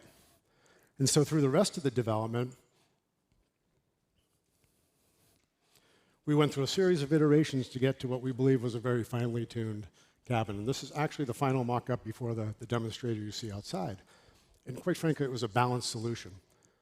That balance was across a series of needs. And since we were at the start of the project with Uber, we were able to look at not only the cabin itself, but the vehicle and the impact the size of the cabin would have on it. We were able to look at the operations, how we would turn the vehicle quickly and promote safe and robust behavior. And we were able to look at the experience of course, the passengers. If we dove in, now realize all those were developed in parallel, but I'll take you down the 3 paths independently so you can kind of understand some of the thinking that went into each of them. When we looked at the vehicle itself, it was really about mission-driven sizing. How do we get this vehicle to the right size so, as my colleague Norton Jordan said yesterday, we ultimately can take off?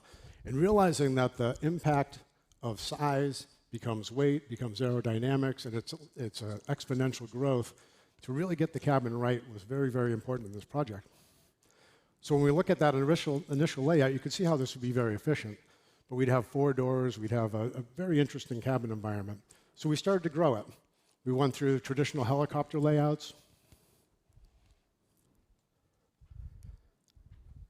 We started to shrink it over time, and we continued to shrink it until we went too far. And there was a purpose in that. We had to get it as tight as we could, so we could say, okay, now we have to back off a little bit. And so the next iteration backed off. And we did a couple things at the same time. We spread the seats out, which I'll talk about in a little bit, and we started introducing the baggage compartment. If you look at the picture on the right there, working with the aerodynamicists, you can see we went from a tighter cabin in gray to push it out into the wing box. So this is working with Ian Villa and his team. And in doing so, we were able to spread out the headroom a bit, shoulder room, and make a much more spacious cabin without really affecting the footprint. Now, traditionally, when you look at a cabin, as soon as we're done with the airframe, we decide to go in and line the entire thing. And it would look something like this. And when we do this, we add a lot of cost and weight, we add materials. But realizing this was a monocoque composite structure, we decided to take advantage of that. If we peel away the visual there and start to look at what the underlying structure could be, we took a pretty dramatic step and minimized the cabin liners. So in the mock-up you see outside, you actually see exposed structure, but it's composite structure that can be beautiful and actually very purposeful. And the cabin elements become very minimal, creating more space and ultimately a more efficient vehicle. When we jump to the operations, and we look at the optimization there, it really gets into the analytics of how the whole thing performs. I think you might have seen this one before, but this was absolutely vital in our development process. Each of the cabins we built, we ran multiple people in and out, carrying everything from golf clubs to guitars to baggage, to really start to understand how this would function. And it really came down to 3 things. We had to get 2 rows of passengers in our preferred layout, but we also had to get baggage in. And we wanted to do that in a safe way. So as we evolved from the helicopter layout and jumped into all the forward-facing seats, particularly to allow everyone to have the same experience, we realized traditional doors would require difficulty in loading baggage. If we did sliding doors, they cover the bags. If we do doors that open, they hide the bags. And so the final layout pushed our seats a bit forward, opened up the baggage compartment with the door, so that it's well within the safe confines of the door.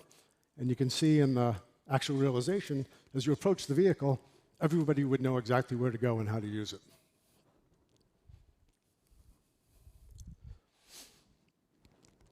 The baggage loading was very important. And then there's a series of touch points as you enter to ensure safety and consistency in the function, so you can get aboard quite easily.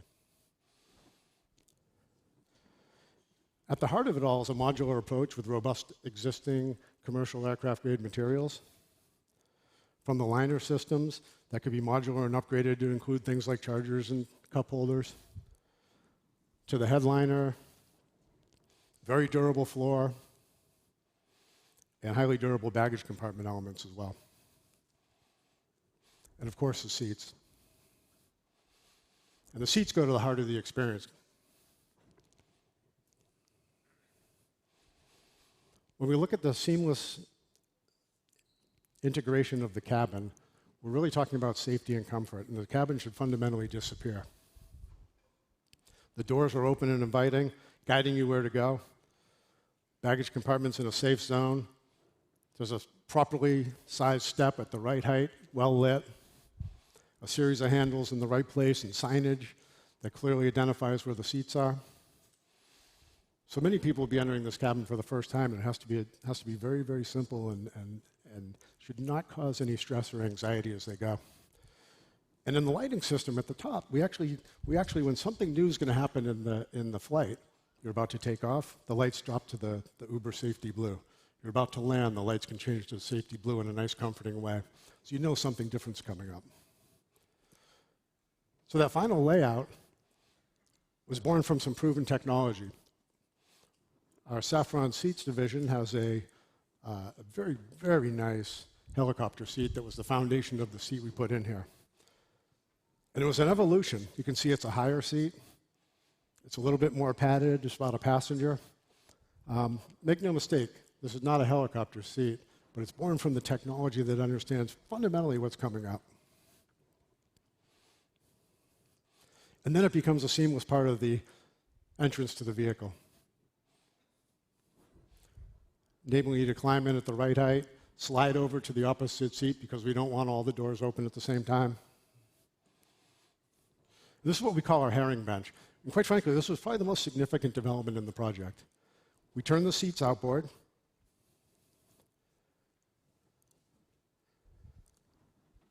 Thereby providing a little bit of privacy. It also increases the legroom in the front around the pilot seat and the legroom in the back between the structure of the forward seats. We added the bench insert, if you will, that enables you to slide across with no problem whatsoever and get to the far side. But of course, at the heart of it, we're talking about the view. And you'll notice, if you've had a chance to sit in the back or the front, the view should be absolutely spectacular from both. And that's really what the mission is about. So this is how we got to our mission-driven cabin. And like I said, it was an amazing experience. I'd like to thank Eric, Mark, JBAD, of course, and the rest of the Uber team for really going on a 9-month collaborative journey with us that resulted in this. Thank you very much.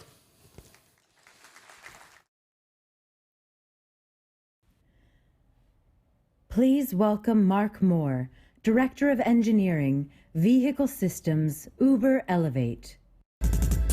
All right, I'm back.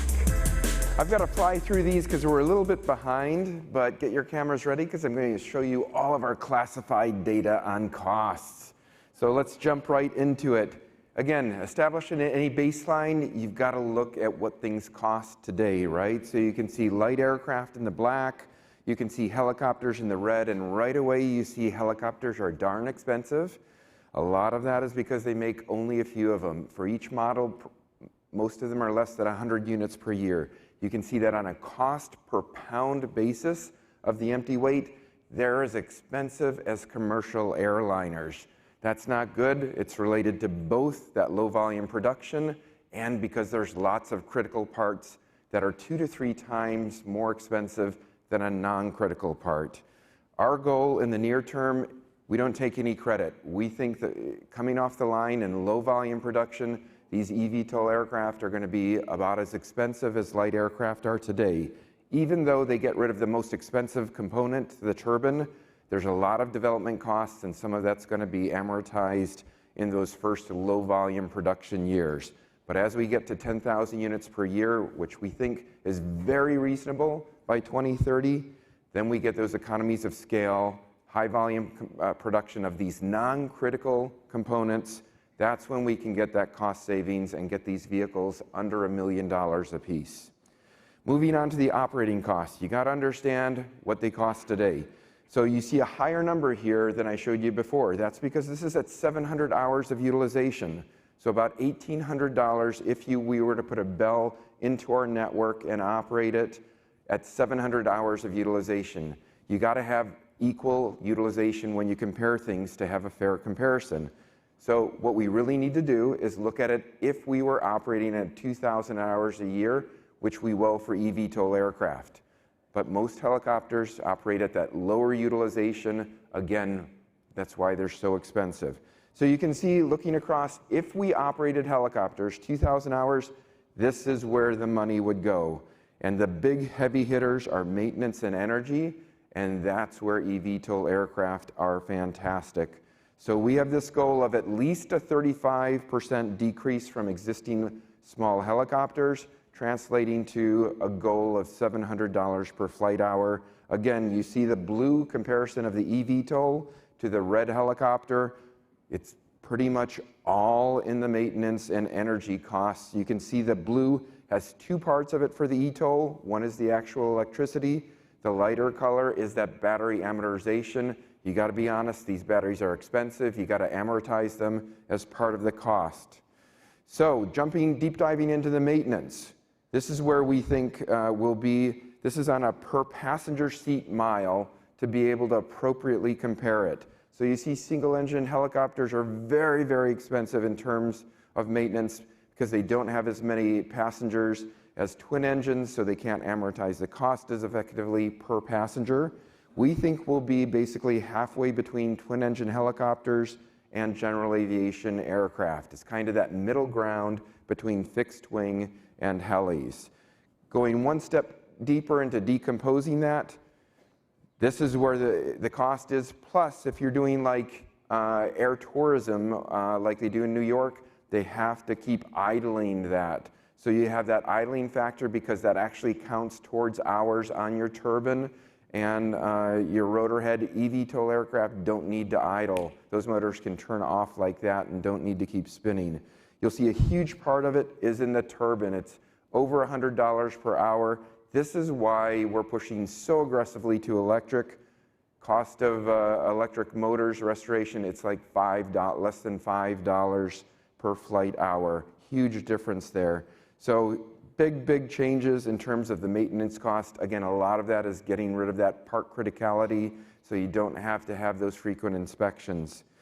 Jumping into the comparative cost of energy, right off the bat, you got to talk about batteries first. And that is, we understand what auto batteries cost at a pack level today. We did a detailed buildup using true cost and true planning to understand what these lighter packs that are certified are going to cost. We think there's going to be a 4 times multiplier on car battery to aerospace grade batteries. Big difference, but we think it's quite real. That gets us to a $600 to $700 per kilowatt hour cost. We think at the end of their life, after going through 1,300 cycles, which is again that 85% capacity, that we'll be able to break the modules apart and get a $50 per credit to sell them into stationary power. That translates to this amortized cost of about $76 to $90 per flight hour. Add in the fuel, so you can see these eVTOL, we're thinking they're at about $100 per flight hour for that true energy cost, compared to almost 3 times that for jet fuel for a turbine. Moving on, everybody brings this up to us every time. Pilot availability and cost. We're going with a Conklin and Decker type of helicopter pilot cost. That's $110,000 per year, fully burdened. In order to fly these aircraft 16 hours a day, we're going to need 3.1 pilots per aircraft. We've done many surveys. One of the things the pilots really like and why we think we'll attract them during this deployment cycle over the first 5 years is they loved the idea of being able to have a 40-hour per week job and stay in the same city. That is not what's offered by many of these other companies. So we think we have a significant advantage attracting pilots and even getting from helicopter pilots into fixed wing pilots as we apply simplified vehicle operation certificate, which is being worked by us and many other companies. So we think we've got a good case for pilot availability. We also, here's the summary waterfall chart of where you see the costs are compared to the helicopter today, how we get to $700 per flight hour or below. We think this is very realistic. This all points back to what Eric showed on the first day, which is this cost comparison and how in the near term, oops, can you back it up one, please? How in the near term, there should be an arrow there, but it's like Uber Air in the near term, that equates at $2 per passenger mile to about $700 per flight hour. That's how we think we're going to do it. Thanks very much for your time and attention. Please welcome Jacek Kowecki, Vehicle Components Lead, Uber Elevate.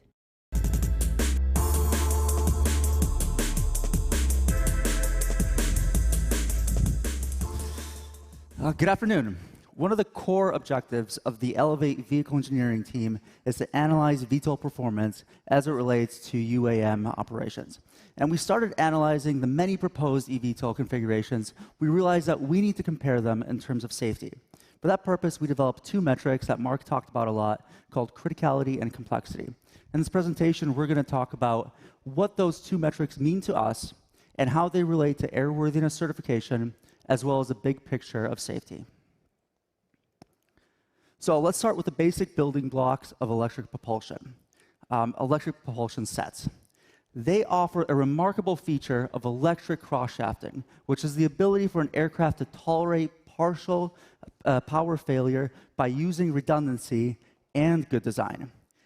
Now, the major components of electric propulsions are, of course, the propeller, a gearbox, which we have included in here because we value low noise solutions, and gearboxes offer efficiency at low tip speed and high torque.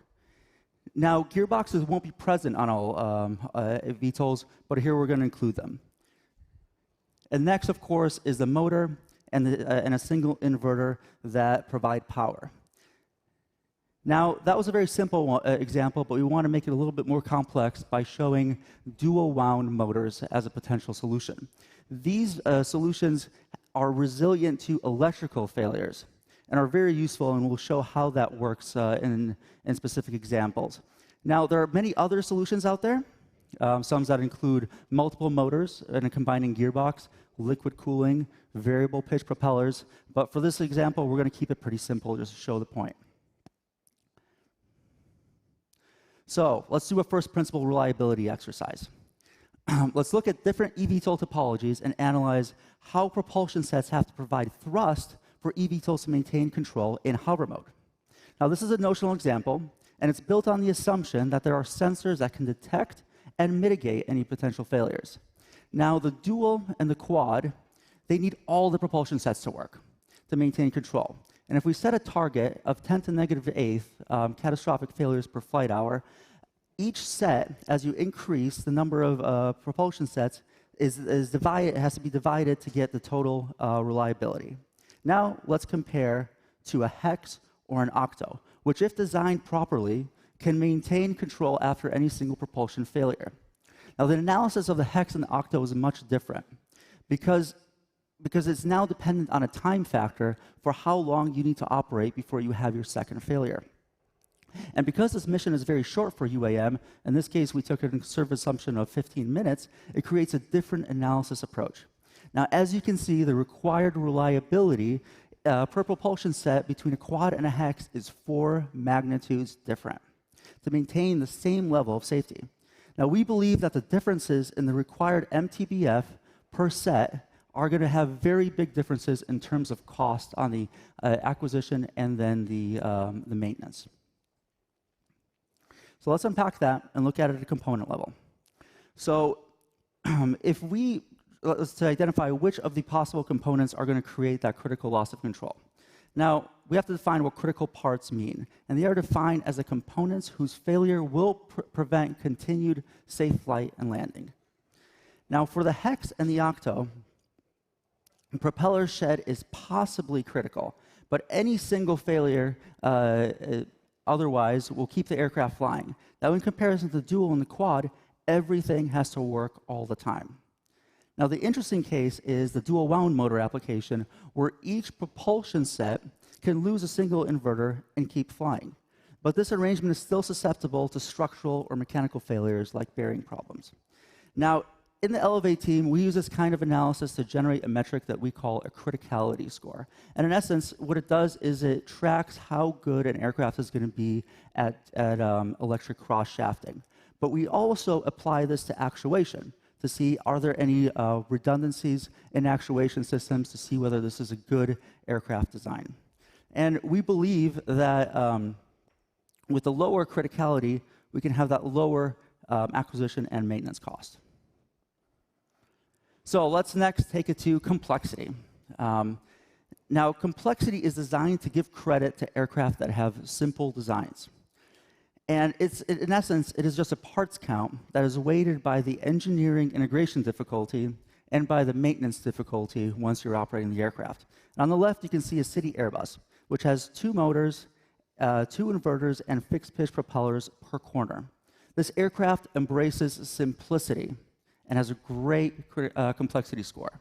Now, on the right, let's compare to the ECRM4 that you've seen in all the images here today. This is a concept that embraces complexity to increase its performance. And you can see it has so many electromechanical actuators for pitch control, tilting mechanism, flaps, retraction mechanisms, a whole bunch of motors, and a whole bunch of inverters. And we consider it's going to have nearly 3 times the complexity of a City Airbus. But that's not the whole story. We need to look at criticality and complexity and compare it to performance. Now, on the x-axis here, we are comparing to cruise speed and lift-over drag. And if you remember from earlier presentations by Mark and Ian and Revathi, we view these as being very key factors to predicting how productive an aircraft is going to be. And the results show several things. First, multirotors and helicopters just don't make sense for the Elevate mission. They don't compete well with winged VTOLs in performance. Multicopters have very low criticality and complexity, but are not very fast, and they need a lot of energy to cruise and hover.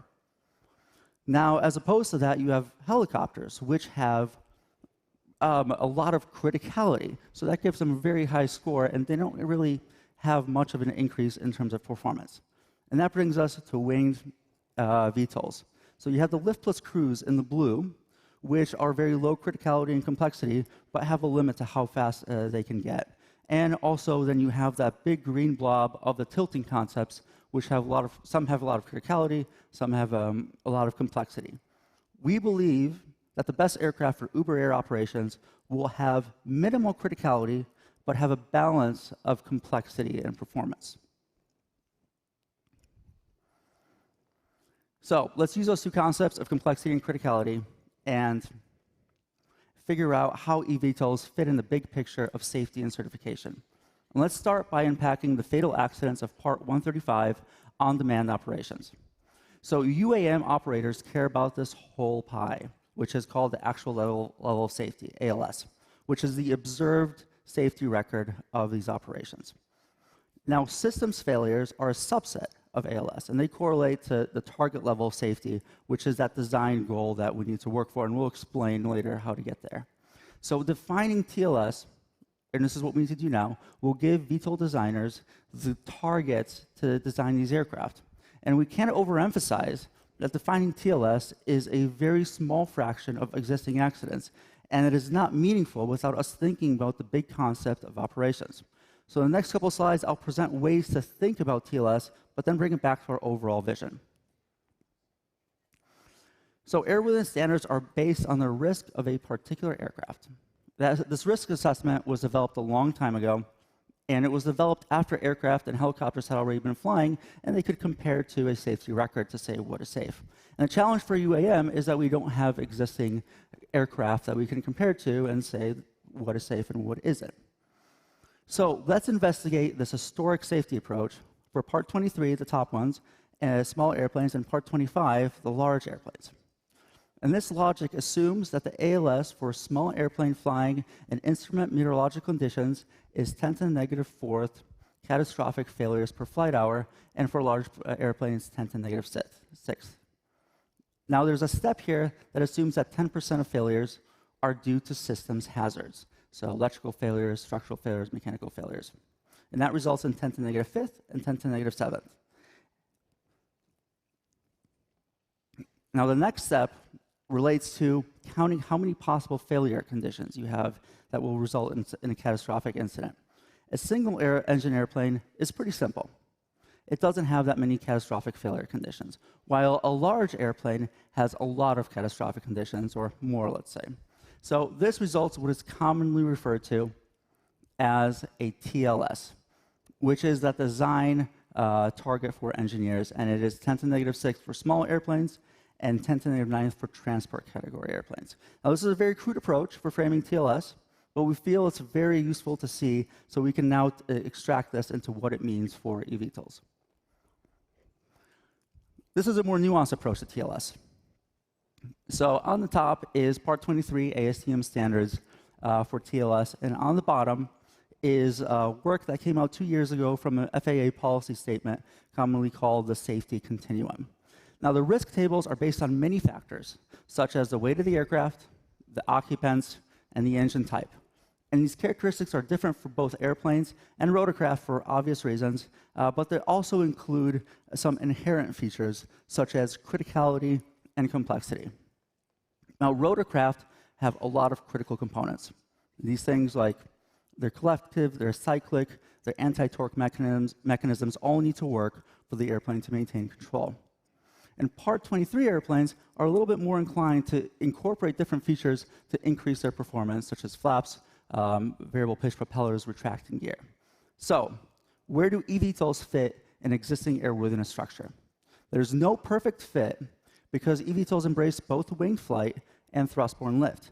However, we have to take into consideration that eVTOLs offer an unprecedented amount of redundancy by cross-shafting if designed correctly. So let's look at this aircraft, the ECRM4, and with the Uber Air requirements, to see where it fits. We think that it fits mostly, actually, can you go back a slide, please? One more.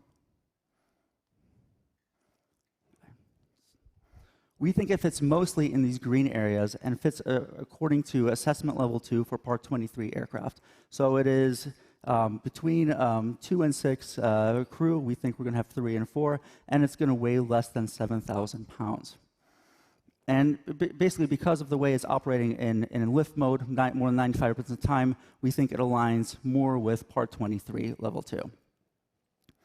But to get the whole picture, we need to add that other layer, and that is complexity of the fly-by-wire system.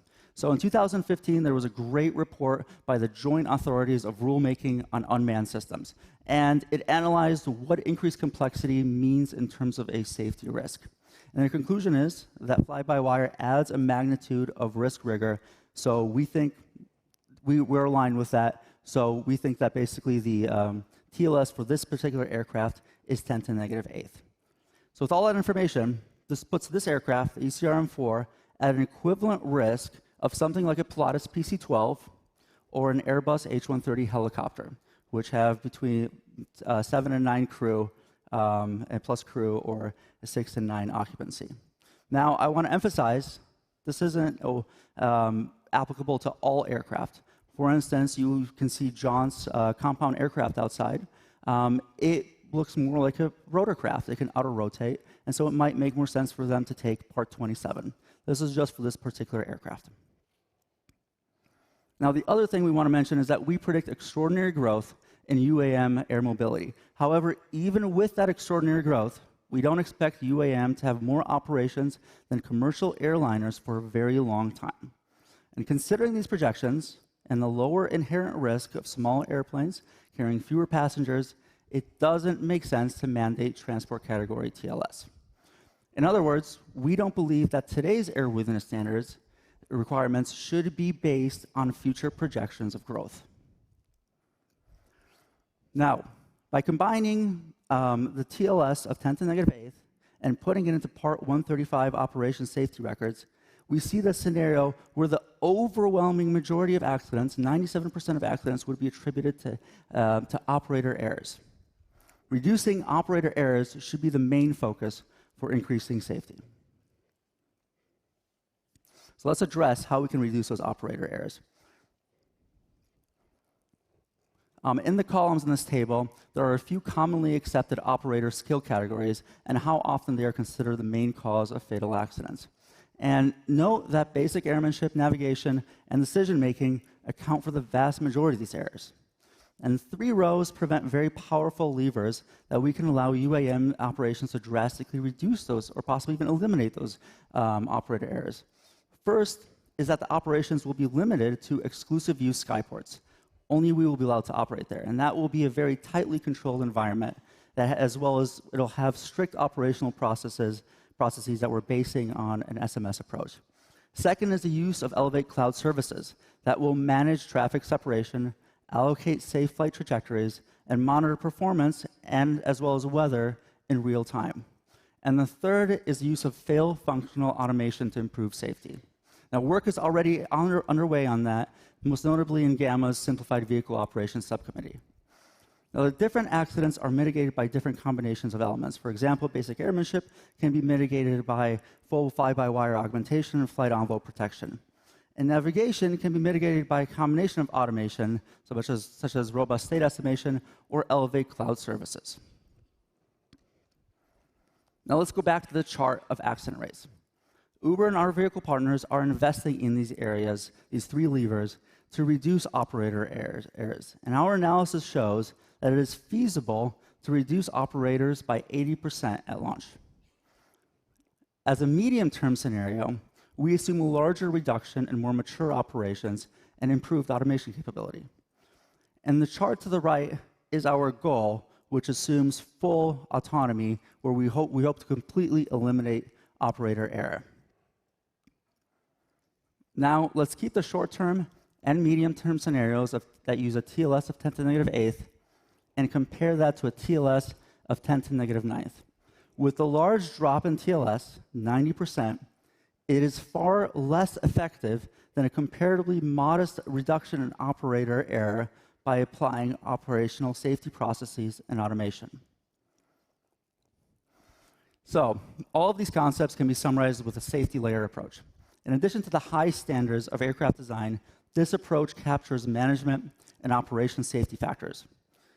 The safety layer approach is very powerful because it provides multiple dissimilar methods for preventing accidents.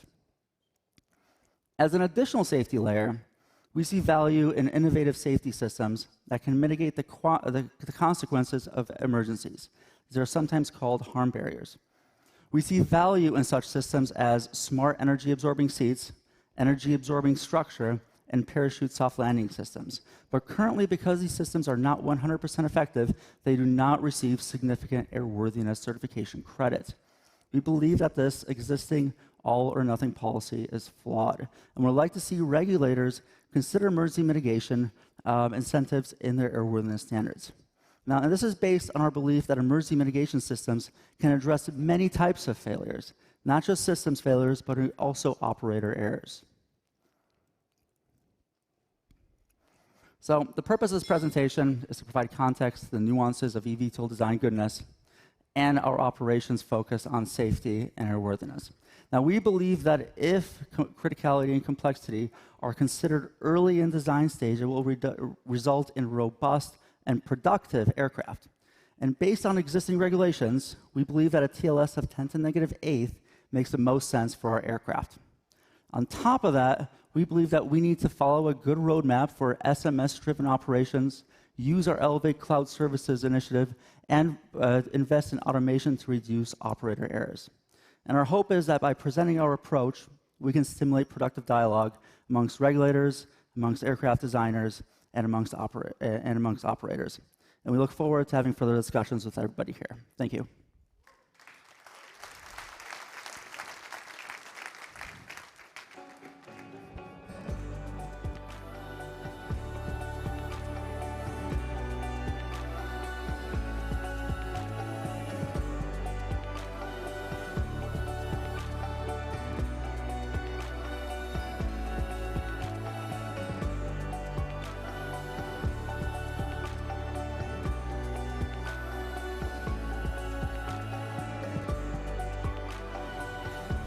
Please welcome moderator Kate Frazier, Head of Aviation Policy, Uber Elevate, and panelists Mel Johnson, Greg Bowles, Scott Drennan, Diana Siegel, and Martin Perrier. Oh, short chair. Can you guys scoot down one? Oh, we missed one. We're just playing musical chairs. It's fine. Great. That's all right. Well, thank you all. We're very excited to be here, and I think this is a really fantastic way to cap off this whole track one and everything that we've been talking about on the vehicle side. So before we really dig into this conversation, I'd love it if each of my panelists could do a quick introduction of yourself, and then we'll get going. Yeah, I'm Mel Johnson. I'm the Deputy Director of Policy and Innovation in the aircraft certification. I'm Greg Bowles. I'm the Head of Government Affairs for Joby Aviation. I'm Scott Drennan. I'm the VP of Innovation at Bell. I'm Deanna Siegel, and I'm leading the Urban Air Mobility Vehicle Development Program at Aurora Flight Sciences. We're part of Boeing Next, looking at the new business ventures and technologies for the future of mobility. I'm Martin Perrier, Chief Technology Officer for Joint Air Mobility. Great. Thank you all, and thank you all for being here. We're going to take a little bit of time to talk about what our manufacturers and our partner at the FAA are really doing on the certification side. And I think it's really maybe appropriate to kind of just dig in with some issues that we've probably been hearing some recurring themes of over the past at least 2 days. So the first is kind of looking at the differences between 2117A and 2117B. So certifying under 2117A is essentially going through an approved certification pathway. 2117B is for that special aircraft type. So kind of pivoting to Mel, when we make this decision, we know that there's various manufacturers that are going through different stages of certification. Who ultimately at the FAA has that decision-making power, and who is moving forward with that? Yeah, so Aircraft Certification Services has that responsibility to determine whether an aircraft is considered a normal category fixed-wing aircraft, a normal category rotorcraft, or if we're going to declare it a special class. However, I think what's important to know is that we don't really want to make that decision in isolation. It's really important for us to understand how an aircraft is going to be operationalized. And so currently, as all these new aircraft are being considered and explored, and we're working with different manufacturers, we are collaborating very closely with the flight standards because the impact of the decision we make, we want to make sure it doesn't have any, so we understand what the impact is for the operational rules. But the other thing I think is important to understand for special class versus normal category is that I think there's sometimes a misunderstanding that somehow if you choose one or the other that it will suddenly dramatically change what is required. And we are very much, whether we determine that it's a normal category or special class, the actual airworthiness requirements that we're going to use, the actual methods of compliance to those airworthiness criteria will be the same. So the impact on actual on design, on testing, on certification will really be transparent. However, we understand that sometimes there's a concern from people that being classified as special class might be negative in some way. But the actual impact on certification should be zero.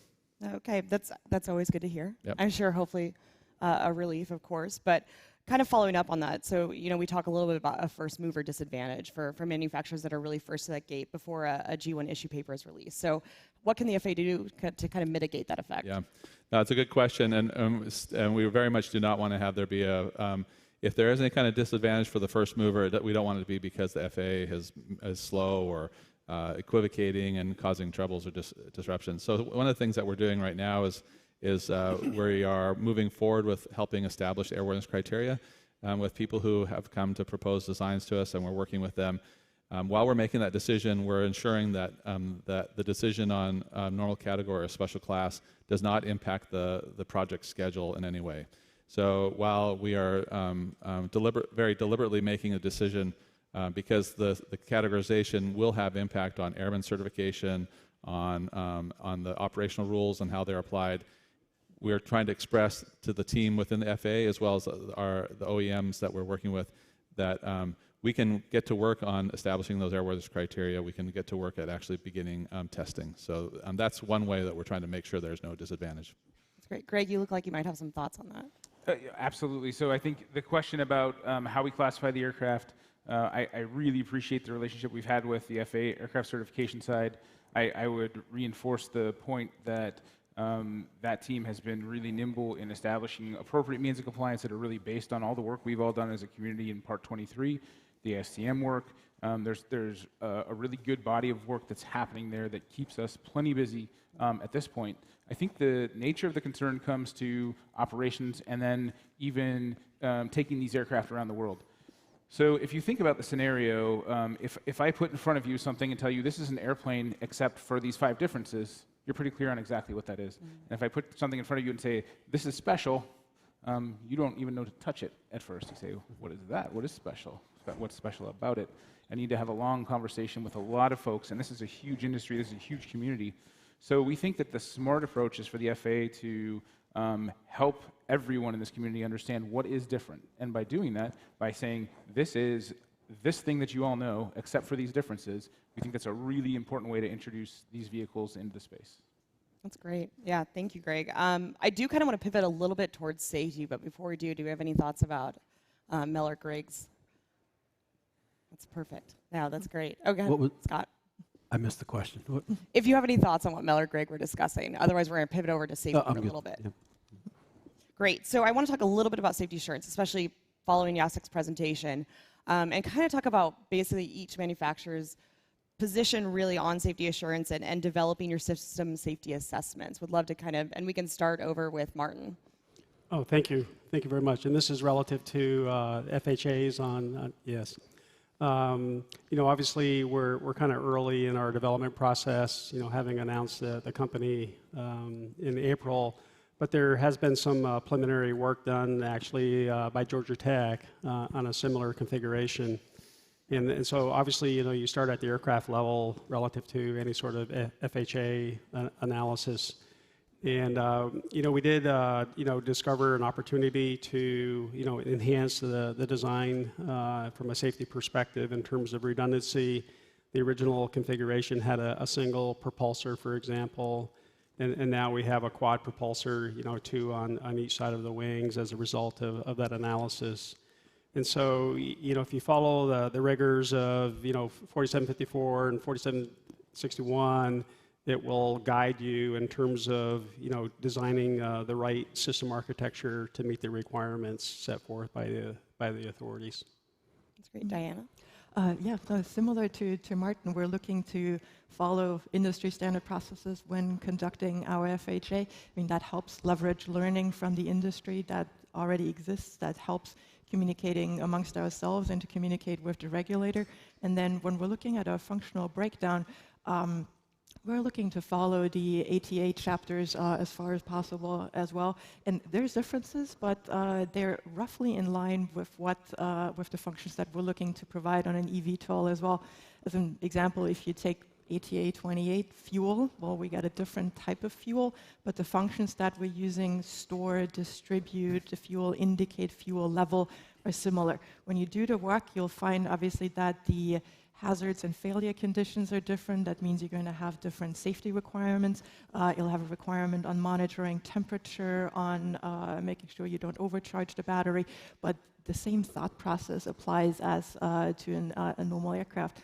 And clearly then when we're looking at automation, when we're looking at the kind of operations that we're looking to do in an urban setting over people, with a ground station in the loop, there's new functions, new hazards that are being introduced that we need to consider. But again, the thought process has been laid out, and we're working through that. That's great. Scott? Yeah, no real aha moments for us. Our experience on the 609 and 525 with fly-by-wire certification and the FHAs you have to do with it is helpful to us in our work today on Nexus and other vehicles. I guess the comment for this audience would be thinking about failure modes, but also how things fail. A lot of times we get tempted into they fail on, they fail off. Well, there's other options about how things fail, and that needs to be a big part of your analysis.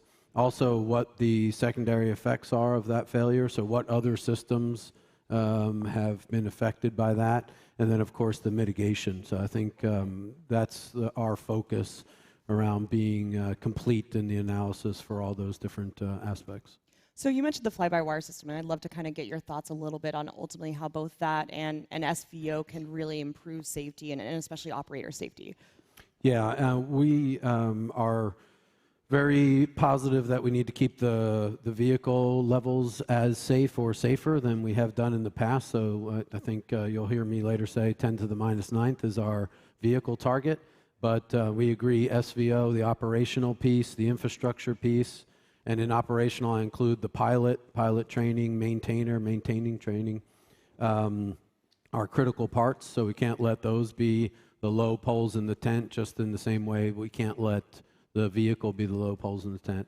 I've been thinking about it, trying to explain to my daughter as we approach a new vehicle like this, are these as safe or safer than the vehicles you used to design, Daddy? And if I say, well, yes, as long as the pilots and the maintainers don't do their job, I think even at 10 years old, she'd be pretty confused by that. So we're going to stay where we are or better on the vehicle side and bring those other pieces up as well. And SVO is a big part of that. Yeah. Right. Greg, any thoughts on the system safety assessment? Yeah, absolutely. Maybe I'll kind of delve into like a slight level of detail without geeking out too much. So I think historically, when we look at catastrophic events, we can really what-if things to death and get to a line of thinking where I can talk about a million ways this water bottle can kill me, and it's probably not really a realistic scenario. And we can start to do that with systems in the aircraft. And that's the risk of driving some of these assurance levels, because we start to what-if things, and what we do is we end up saying, well, then I can't automate these things. The result is I can't do automation. I'm going to assume the pilot is bulletproof and flawless. That is a hugely flawed failure scenario. We pilots are not at all bulletproof, right? We're today by far the #1 cause of accidents. So the other side of that coin is where I think we want to go with things, and that's building equipment that makes the job of being a pilot easier, makes pilots less error-prone, and that means that systems that run all the time, systems that in failure look the same, maybe you're losing some layers of redundancy, and it's time to put the aircraft on the ground, but it looks the same. And to do that, you have to approach this question slightly differently. So instead of saying, I want a stack of paperwork that says I'm 10 to the -9th, what I want is the aircraft not to have accidents. And that means I need to look at the end-to-end solution, which means I need to design failure modes that don't put complicated situations in the hands of a pilot under a really rare occurrence, because that's when we get in trouble. And by doing that, it actually brings us to a new era, and what things start to look like is this. If we discover there's a systems issue, as we often do in some products, we have an airworthiness directive, we address it, and that issue's behind us forever. Or we don't automate, and what happens is we have pilots that make human errors, and we all sit back and say, well, that's a human error. We'll try to reinforce training, and we live with it forever. And we've been living with those errors forever to this point, and I think it's really important for this community that we try to step across that line to the point where we can automate some of the stuff to the level that we can solve those problems as engineers versus saying, it's just the nature of humans, we make mistakes. Mel, actually, I'd kind of like to follow up on what Greg is getting at, because I think that's a really interesting point. So from your perspective, what is being done to mitigate these human errors? I mean, outside of the designs of these aircraft, what else can we do? Yeah, I mean, I guess I really like what Greg said. The idea of looking at components and trying to drive safety by really focusing on component reliability, I think is a flawed one. The idea of really developing a resilient system is much more interesting and is going to help promote safety in a much better way. The idea of, we have lots of examples in history that are fatal accidents where we place the aircraft in the hands of a pilot at a really bad situation, and we don't want to design systems like that. So learning how to design these systems that are resilient, that are able to deal with failures of different in different ways without putting the pilot in a bad position is really important, and something we have to do, especially with the demand that this industry will put on bringing new pilots to support the business model. I think it's really important that we design a very resilient aircraft that's docile for pilots. That's great. So one of those systems that we think can be effective at doing that is envelope protection and envelope protection systems. Can the manufacturers talk a little bit about whether or not you're considering incorporating that into your design? And Greg, you can start if you want. So I think the good news is here at Joby, by the way, we speak nothing about our vehicle. We're deep in the secret space. However, I know what everyone else is doing. So what I'll say is this. As a broad industry, I think that everybody in this space is really seriously looking at the importance of envelope protection, especially in the hover. If someone were to try to control the pitch and RPM of a number of rotors, that would be a silly endeavor. So you have to step across the line of a self-stabilized vehicle. And once you've done that, building the protection around that and a little buffer to keep yourself out of loss of control, to keep yourself out of structural failures, just makes total sense. Yeah, Scott, I'd love to get your thoughts. Yeah, we're definitely looking at envelope protection as well. We work with it already on our current vehicles, and I think it's an important part for protecting the pilot from those situations where their awareness is focused on where it should be, the mission, the safety during that mission. And if we can start to let the fly-by-wire system through envelope control or otherwise help the pilot get through those situations, all the better. And so it's definitely going to be a part of our design. Diana? Similarly, on our end, it's a fly-by-wire system by nature. We have an 8-rotor system that we've showcased outside, and you're not going to fly this with 8 fingers, 8 throttles. So therefore, you got the fly-by-wire system built in that lends itself to envelope protection. We have that right now on our experimental aircraft. You can only go forward, sideways, backwards, up, down so much and bank so much, thereby giving the, as we call them, air vehicle operator protection against exceeding limits on the aircraft. Great. Martin?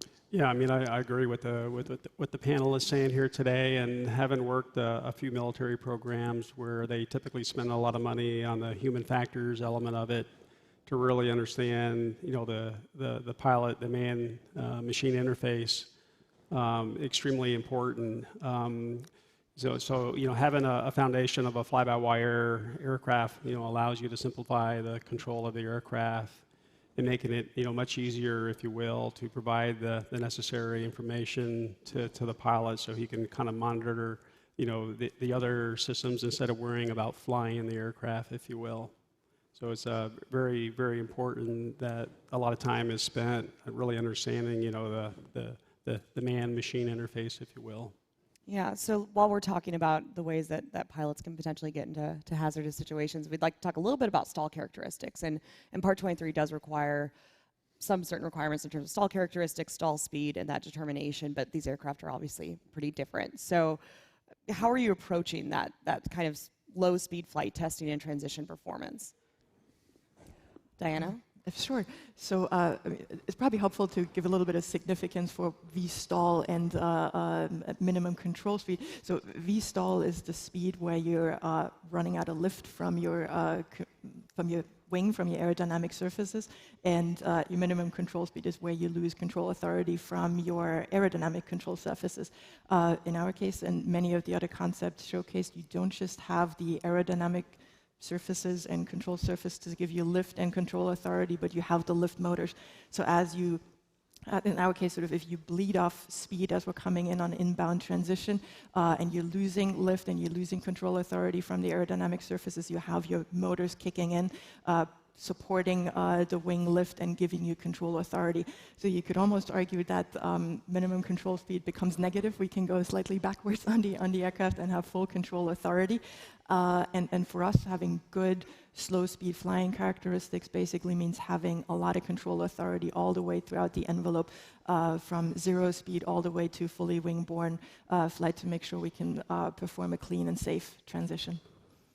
That's great. Scott, do you want to? Yeah, we're taking the approach of testing our full-scale systems and subscale systems in wind tunnels and other environments to validate our models, and then apply that to our flight test vehicle. We're not so much taking the, you know, build it, fly it, fix it approach, although it feels faster in the beginning. It's oftentimes a little bit inefficient as you're getting towards certification. So we use that analysis and that testing to build a tech demonstration vehicle that's closer to our certified vehicle. And then in the learning space, we of course lean on what we're doing in our other powered lift vehicles, the V280. It's always been a big question. Did it have the low speed agility and the handling qualities that were necessary and when compared to a helicopter? And we just tested and demonstrated that. So we've learned a lot from that flight test in the powered lift category, and we plan to use it on Nexus as well. Great. Martin, anything else to add? Yeah, my problem there is a little easier since our aircraft configuration kind of looks and behaves like a helicopter in low-speed flight, and so it's more of a transition from a helicopter mode to airplane mode. fortunately, we've had an aircraft flying for some period of time, demonstrating that capability. So the risks relative to us, from a flight test development program, is minimized. Obviously, with a fly-by-wire system, you can do the tailoring required to minimize that risk.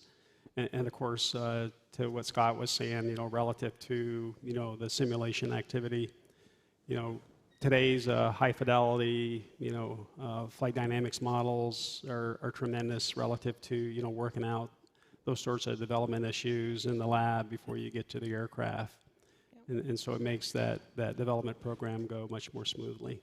Right, right. And Greg, I don't know if I'll let you talk if you can't talk about your airplane. We'll debate. Yeah, I think I'll say in an ideal world, what happens is thrust lift coming off of propellers is really, really effective at low speeds, and the control surfaces on a traditional airplane are really effective at high speeds. So those two things should intersect in a way so that there is no anomaly, right? So that at any speed, any configuration, that's seamless to the pilot, it's seamless to the people on board, and I can choose any combination in between that. That's the ideal scenario. That's great. Thank you. Yeah, and Diana, we were talking about a little bit about flight testing. So you had your first test flight in January, which is very exciting. So how does this demonstrator ultimately build confidence as you're going along and really knowledge for the development of your future aircraft? Yeah, no, so tech demonstrators or proof of concept vehicles, as we call them, are fundamental to our development process when we're developing a novel concept. And that's because there's really not a lot of historical basis or data to go by in terms of how does this novel concept perform? How does it do in all phases of flight, in hover, forward flight, and then particularly in transition?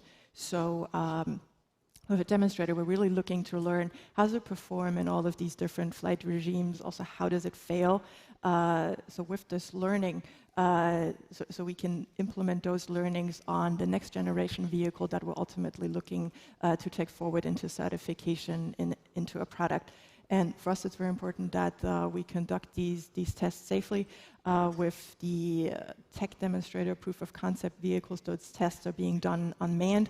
We're actually doing that at a public use airport not too far from here, but have very strict procedures on how we deconflict our operation with the rest of the airport operations. And ultimately, the goal is to test, learn what works and what doesn't, fix, test again, and make the next generation product the safest product it can be. That's great. That's great. So I want to talk a little bit, since we're talking about safety, about reasonable target level safety. And excuse me, Scott, you kind of mentioned that you were looking at 10 to the minus 9. So I'd love to get actually a quick answer from each of the manufacturers, and then I want to talk a little bit about why that's what you're pursuing. So Greg, do you want to start? Yeah, so first of all, when I answer the question, I want to step outside of the engineering answer into the operational answer. And so the operational answer is this industry, we can't tolerate any fatal accidents.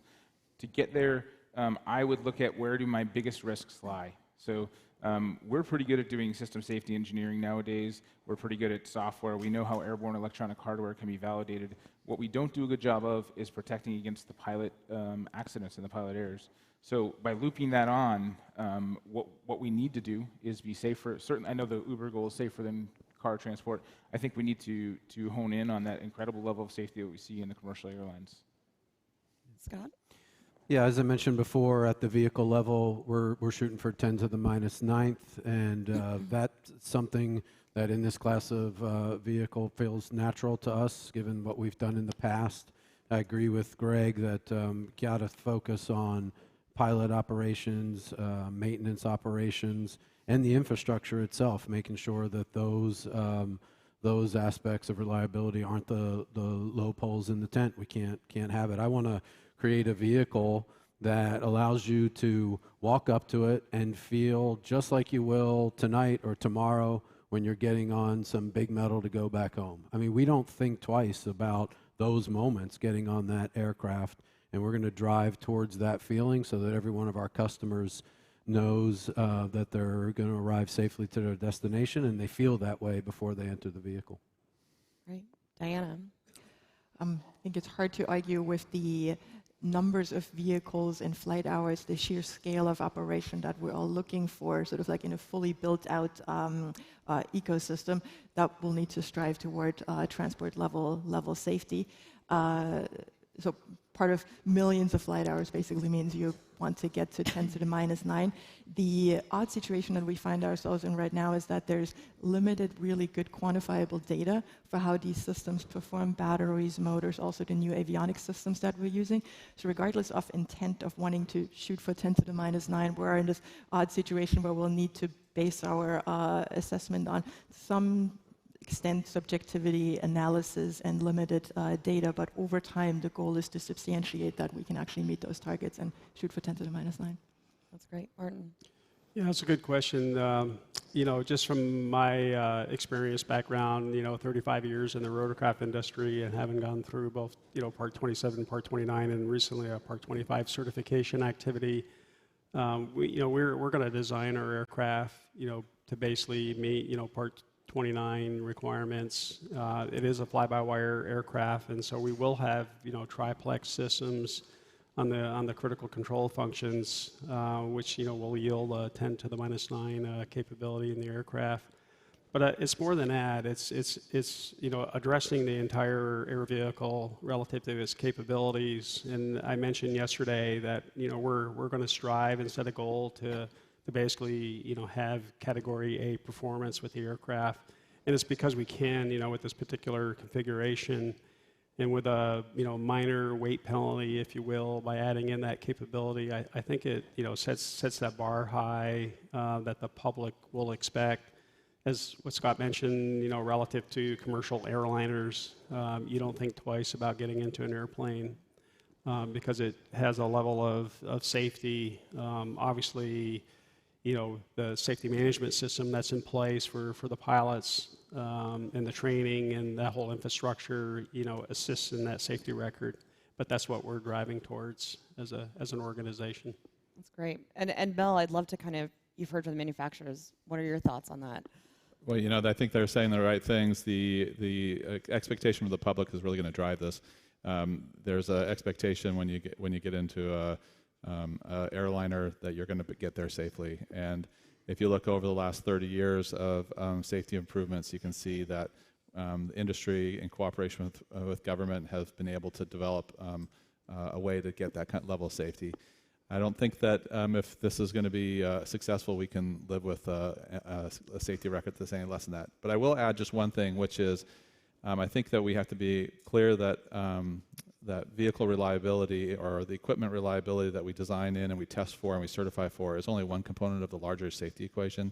The output of the safety really comes with a combination of the vehicle reliability that we design in, and as well as the operational rules and the aircraft's or ATC services. So all of those combine together to really get a total reliable safety outcome. Yeah, that's great. I think everyone seems to be in agreement that it is a very holistic approach to safety, which is really encouraging. And if anyone thought we weren't serious about safety, hopefully this is very reinforcing. But kind of want to start to wrap this conversation up because we're going to all come back together for our evening keynotes here shortly. But before we go, I'd love to kind of get everyone's thoughts, and we can start with Mel on if there's any concerning I guess maybe industry-wide gaps on that the standards community should be collaborating on. So anywhere where maybe the FAA is not addressing or is not able to, or maybe where the industry isn't turning their attention to. Yeah, sure. So I just make a plea for industry to be involved in consensus standards development. Not that long ago, we completed the rewrite of Part 23. That rewrite developed the airworthiness criteria that's performance-based, with the concept that we develop a really full set of consensus standards. Clearly, there's going to be proprietary means of compliance to those standards. However, the more we work together to develop consensus standards that we can all rely on, I think it's going to help the whole industry move forward. So I really want to encourage involvement in the development of those requirements. I'll start out by echoing your sentiment, Mel. I think that the standards activities are real and they are right in front of us. So whether it be RTCA, EuroK, SAE, or the ASTM materials, I know at Joby we're heavily engaged in those activities. And so behind the scenes, we're working hard with the FAA to help set the pace for where we think things should be. And then we're also working within the standards bodies to make sure that that information is widely available and appropriate for everybody. So I think that's a really important tool that didn't exist just a couple years back. I don't believe we'd all be sitting here if that environment hadn't changed. And so I think that's critical. If I were to ask for involvement from these folks in a couple key areas, I think today we're looking at some new levels of battery safety that's really important to consider, and that includes some of the unique aspects of battery testing and even the installation side questions. I think there's some crashworthiness questions that are unique in this environment. We need some involvement. And the final area that I don't think we've talked a lot about, and it's just starting to catch on, it's the idea that's going to take us from the midterm to the late term, and that's the area of simplified vehicle operation. And so we all know there's a pilot shortage. I believe that you'll find most of the vehicles on stage here are really easy to fly, but I believe the piloted vehicles will start with commercial pilots, and we need to transition to something, maybe a simpler approach to commercial piloting in the medium term, and then towards autonomy.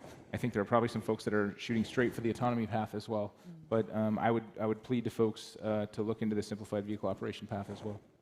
Great. Scott? I think something interesting we can do on the vehicle side is call on our supply base to start to get some hours on these various systems so that we can start to establish a historical database. There's a lot of new technology on these vehicles, and we need to know how they perform in relevant environments. I think that would be really helpful for the integrators as they move forward. Of course, we'll do our part in that, but some of that upfront work can be done by the supply base as well. I'd also encourage harmonization, really internally at the regulatory bodies, and then, of course, globally. I think that would go a long way to moving the industry forward. We don't need to do it one way here and be leaders, and then find there's another way to do it when we go to different parts of the globe. So I'd love to see that gap addressed as well. Great, thank you. Yeah, over the last couple of years, we've made a lot of progress in developing sort of baselines for what could acceptable means of compliance be for the air vehicle. I think we got more work to do when we're looking at what does that mean for the automation, what does that mean for the overall operation, what does that mean for the ground segment, the communication, what hazards do we need to consider. I think we're in the beginnings only sort of working through those problems. So as a standards community, that's probably something we do want to spend more time on as well going forward, besides just looking at the vehicle. Great, thank you. And Martin, finally. Yeah, I'll be quick. I agree with Mel's comments, and I appreciate that. And Scott talked about the harmonization, but there's also needs to be consistency across the organization. And my short-term concerns are relative to the staffing at the agencies today, with the volume of potential applicants that are going to be coming forward here in the short term, and the role of the ODA, and for the organizations that don't have an ODA, how they participate with the FAA, based on staffing today. Yeah. I wish we had more time because there's a whole conversation around everything you just said, but unfortunately, we've got to wrap this panel up. So please help me in thanking these wonderful panelists for their time today.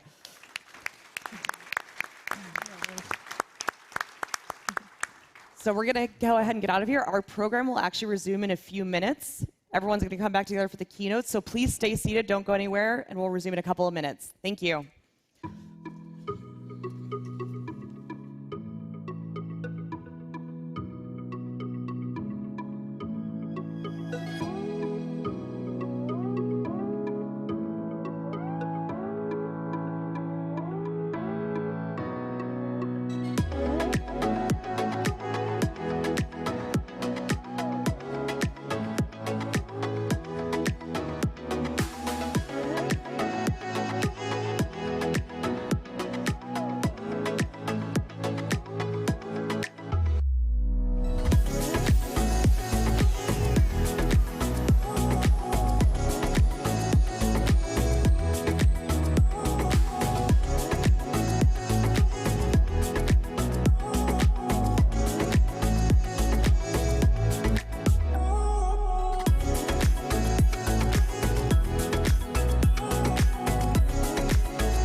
Ladies and gentlemen, the show will start in 10 minutes.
Ladies and gentlemen, the show will start in 5 minutes.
Ladies and gentlemen, the show will start in 2 minutes.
and gentlemen, please take your seats. The program is about to begin.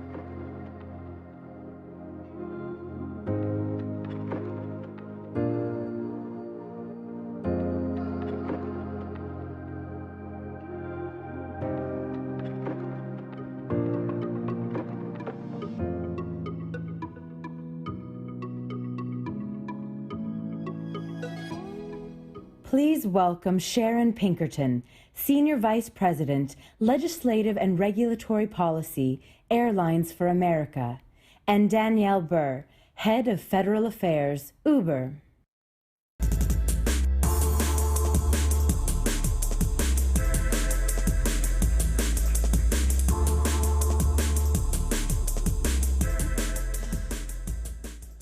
Hi, everyone. I'm Danielle Burr. I'm the head of federal affairs here at Uber, and I am thrilled to be joined today with Sharon Pinkerton. Sharon is the vice president of legislative and regulatory policy at Airlines for America. Thank you so much for being with us here today, Sharon. Hey, Danielle. In your capacity at A4A, you lead policy development, legislative and regulatory matters, working both with Capitol Hill and the administration. We are so thrilled to be learning from your experiences that you've been having over the years that you've spent in the aviation community. I'm going to start with a really hard question, though. Okay. How'd you get here today? Well, believe it or not, I'm just in the building across the street at 13th and Penn. So I did not Uber. Okay. But okay. under normal circumstances, I spent a lot of time on the Hill and at FAA and DOT, and I Uber there, and Uber knows exactly where I'm going. We're very glad to hear that. I might remind you about the micromobility products that are out there, bikes and scooters for your shorter distance trips. Ooh, so just cool. keep that in the back of mind. I'm athletic. I'll try it. You have an incredible and varied history, like I said, in the aviation community. Can you give us a little bit more information about your background? Sure. I started my aviation career on Capitol Hill, worked there for 10 years on the aviation subcommittee most of the time, was there for some sad times, 9/11 being one of them.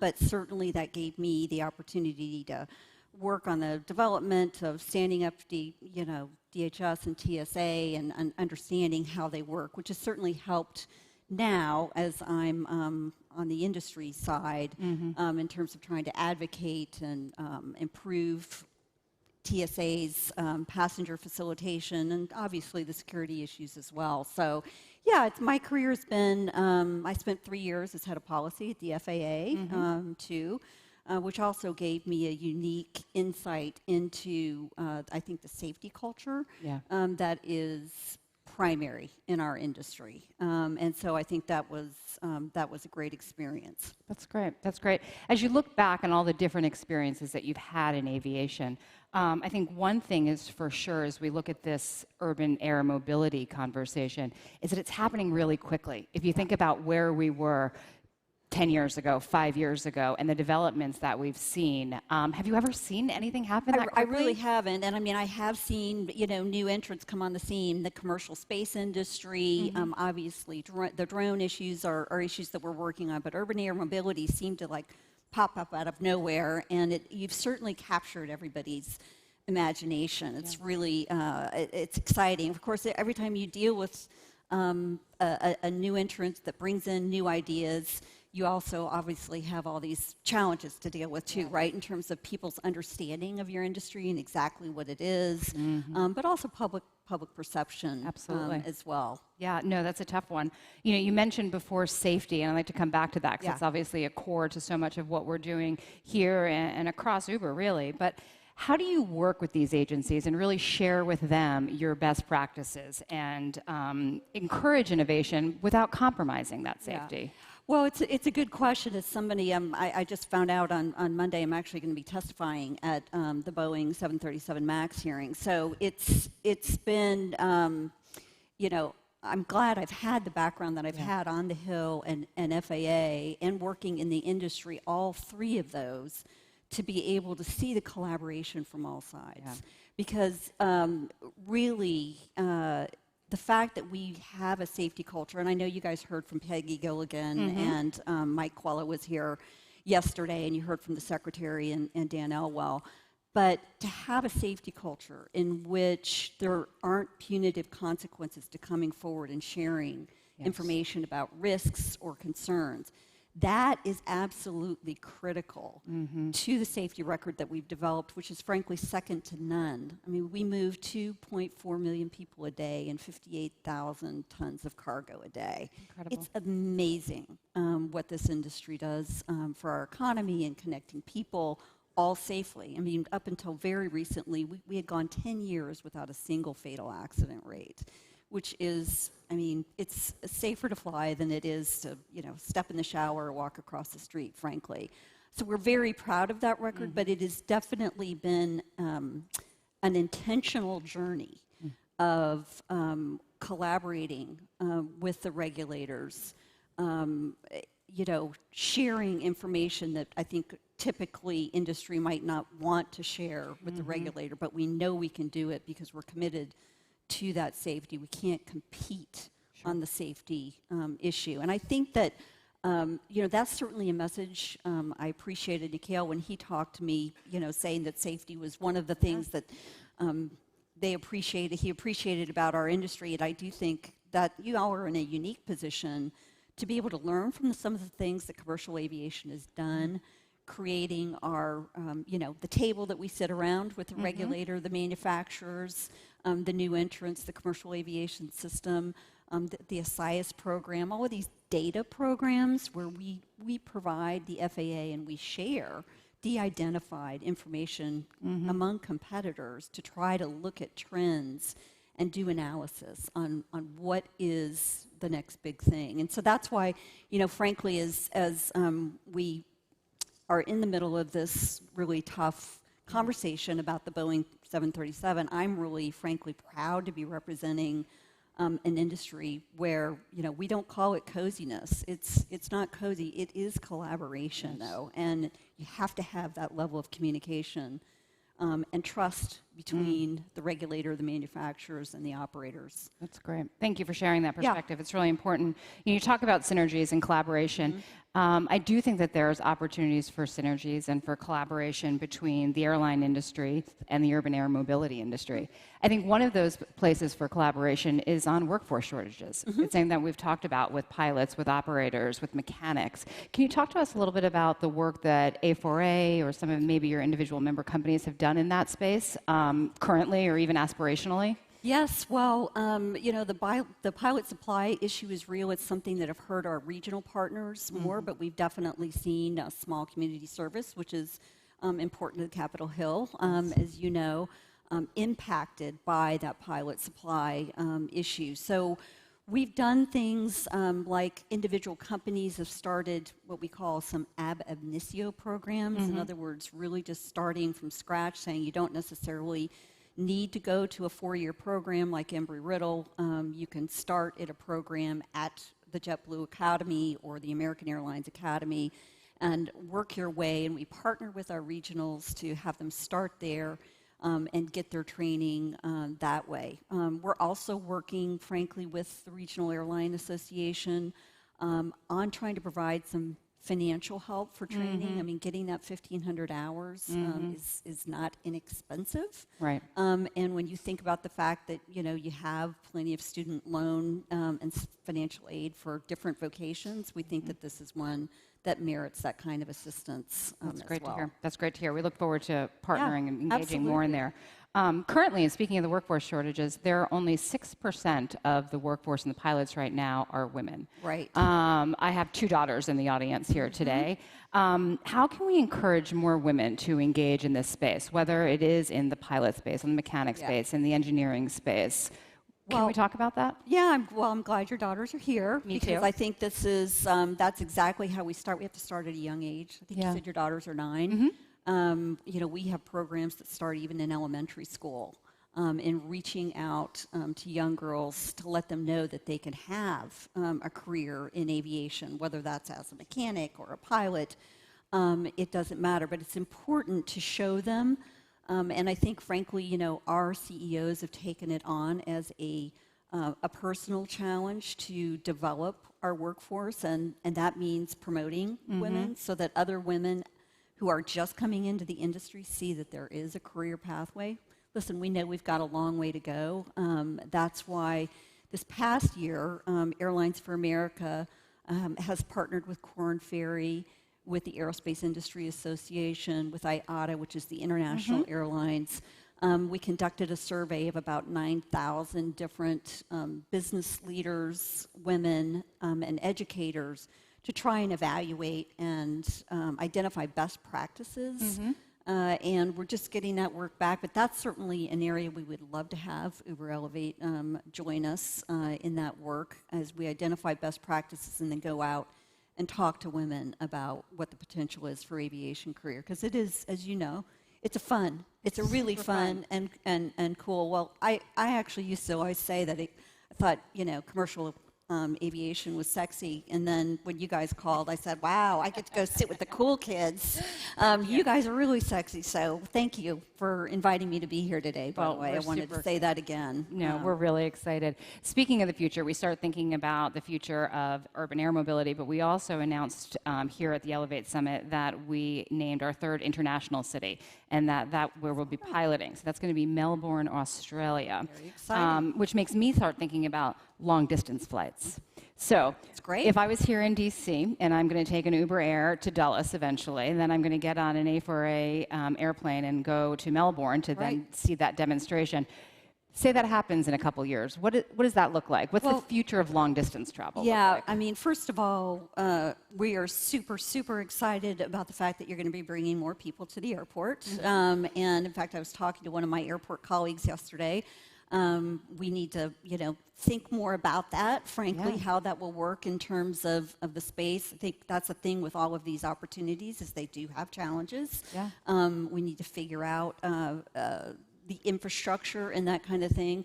But, the fact of the matter is, both long-distance travel and short hops, the nature of that business is changing. And we're not afraid of that. We embrace that. We welcome you guys. I was just at a conference last week with the Sonic Boom people who were talking again about doing supersonic travel over the pond. So, again, we welcome innovators and disruptors. It's good for the aviation community. Not to say that there aren't challenges, but we think there's an incredible demand out there for travel. We're seeing that, just this year, even, despite the bad news with the MAX, 4% increase in travel last year, another 4% increase in peak summer travel this season as well. And international travel is certainly the fastest growing travel. So there's a lot of demand. People as much as the, virtual reality and FaceTime, et cetera. I just got back from South Africa. People like to travel. There's nothing like, seeing somebody in person and setting your foot down in a different country. So congratulations on Melbourne. Thank you. Very excited. I recommended that they have next year's Elevate Summit in Melbourne, but we'll see. We'll see. You talk about collaboration, you talk about the collaboration our industries can do together, and you also talked about safety. If we're talking about the ability to bring individuals directly to a terminal, for instance, there's infrastructure changes that come along with that, but there's also safety, there's security issues, and perhaps people are being pre-screened before they go into the airport at another location. Can you talk a little bit about your experiences, like you said, 9/11 and TSA and the creation of DHS? What does that look like, and what advice might you have for those of us who are starting to think about that topic? I'm glad you're asking all those questions because I think your world is already involves DOT and FAA and all of that, but I think that these other agencies like CBP and TSA and DHS are ones that you're quickly going to be interacting with. And frankly, what we have found is that, well, right now, frankly, part of the conversation is that our passengers do pay into the system. You pay for the privilege of going through that line. Thank you. But the good news is, we've been able to work very collaboratively with TSA and CBP to create programs like Global Entry. I hope you're all in it. Yes. TSA's pre-check that really facilitates the travel process. And now we're moving into things like biometrics, which I think are going to make the passengers' journey even more smoothly. Listen, we never forget that we are the regulated party, and having worked in the federal government, I understand that the regulator, at the end of the day, makes the call on safety and security, and we follow the guidelines that are put out. But we have found that people are really willing, when you're talking about something that improves the passenger experience, but also improves capacity, reduces congestion, the kinds of things that you guys are really going to be doing. There's an open mind to these types of innovations. That's great. That's great to hear. But on the exact opposite side, so what are some of the more thorny issues in your career that you have looked at, that you've been a part of, or maybe that you even anticipate that provide a case study for new markets and entry into the market, maybe in terms of regulation and legislation and innovation? Right. Well, I think, in thinking to some of the issues you're going to be facing, whether it is, a direct flight path, from DC to an airport. And I saw, some of Deanne's remarks, and I completely agree that we want to get to a place where it's not about separating traffic, but it really is truly about integrating traffic. But to be truly integrated, we have to have, the systems that have been in place that enable, your vehicle to talk to a commercial airline, or at least there to be that type of situational awareness. So I think that, the example I will use of something that was really thorny was, the commercial space industry has really been growing, which is fantastic, and I know you're going to have Chairman Cruz here next, which the Senate Aviation Subcommittee is now the Senate Aviation and Commercial Space Subcommittee. So I know he has a real interest in that. We had some heartburn out when there was a spaceport that was put out at 5 miles from Denver, which is the 5th largest airport in the country. And, our heartburn about that was not that we don't support commercial space, but it's good if we're doing conversations like this long before those types of decisions are made. And so I think, again, we all benefit. You all benefit from some of these new entrants having gone before you, whether it's drones or commercial space, because we can learn how to address some of these issues more quickly. The thing, that's interesting about aviation is it's not just that we worry about things that are out and around and near an airport, but we've got an en route, whole en route system and traffic that's going on out there with thousands and thousands of flights that could potentially be disrupted. So, that was a bit thorny, but we're working through it. Sure. There's always thorny issues out there. And I think that part of what the goals of summits like this and the ecosystem that we are trying to create as part of Uber Air and Uber Elevate is really an attempt to address those issues head on, to take them quickly and to be able to anticipate them, work with all of our stakeholders that allow us to be able to have those conversations. And so we know that they're going to be out there, but let's do our best to mitigate them before they become hot. Yeah, well, thank you for that. I really do appreciate it. And like I said, for us, we see more of the upside of Uber Elevate in terms of bringing more people to the airport. We know that there are going to be issues with integration that we're going to face. But again, I think we're on the way. The good news, I was telling Tony earlier, is that certainly this administration, while safety is their first priority, innovation is right there, right next to it and below it. So they are committed to that innovation agenda, and I think that certainly benefits you all. I think you should take advantage of, when I saw Peggy Gilligan was here yesterday. Anytime the regulators talk about a performance-based approach to regulation, absolutely, I think it's time to get in there. You're creating a new UTM. Learn from our air traffic management system that we've been trying now for 10 years to kind of get to the next phase and make that as flexible as possible. So that's good advice. Yeah. We'll take it. Thank you. Yeah, we were delighted to have FAA Administrator Elwell here yesterday with us, as well as Secretary of Transportation Chow, and they both leaned in heavily to the idea of innovation in their respected industries, and so we're encouraged by that. Yeah. I noticed she also spent some time, which I wanted to echo her emphasis on the idea of public perception, and that is something obviously back to the Max situation.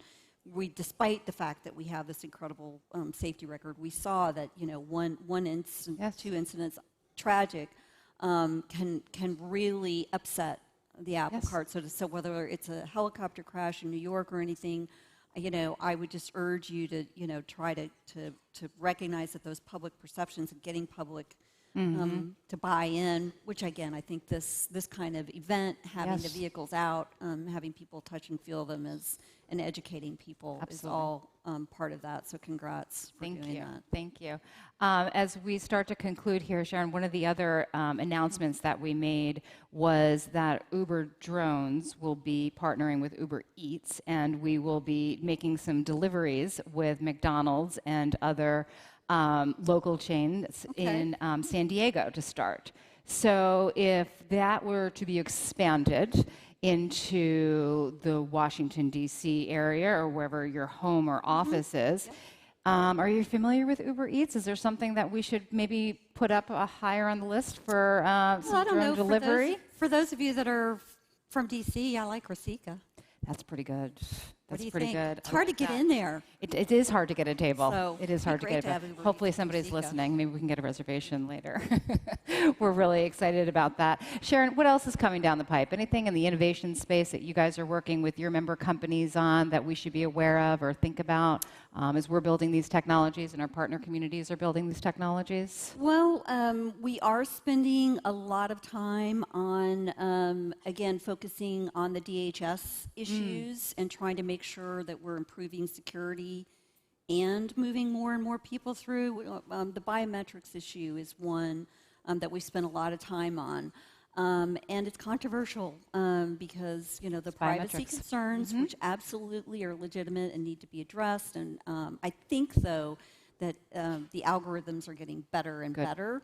But I think high-tech companies like yours can help policymakers understand that we do need to harness technology for good, and we can if it's utilized correctly. So that's an issue that we're spending a lot of time on, trying to educate members about the fact that CBP is taking the adequate precautions on privacy. So that's a big one. You mentioned Senator Cruz. Senator Cruz will be here later this afternoon. I think will actually be our next guest in his capacity as chairman of the Aviation Subcommittee on the Senate Commerce Committee. I imagine you have a lot of interactions with him. Yes. If you were here today and you were sitting in this chair interviewing him, what questions would you ask him? And maybe I'll take some notes. Well, I think that many people know that Airlines for America, the National Air Traffic Controllers, and the administration were really pushing a couple years ago reform of the air traffic management system and commercialization of it to be more like Canada. So essentially to take the operations and kind of take it out of government.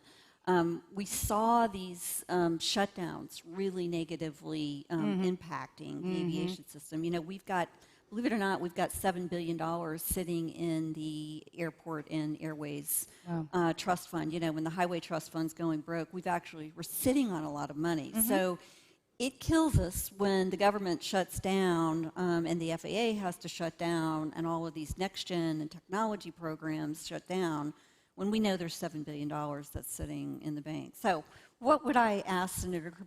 What I would probably say is, given the fact that we didn't get air traffic control, what are the kinds of things that the federal government can be doing to improve the efficiency of air traffic, short of fundamental changes? And I happen to know that he's interested. One of the things that we've been focusing on, NAV Canada, the Canadian system, has developed a satellite-based system.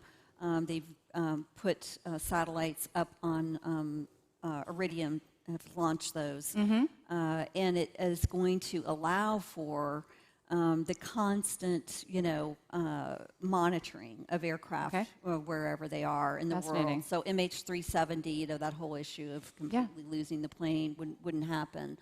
And in fact, again, back to the 737 MAX, we saw that the Canadians were the ones that provided us with the data that showed the very similar pattern of flight with Lion Air and Ethiopian Airlines.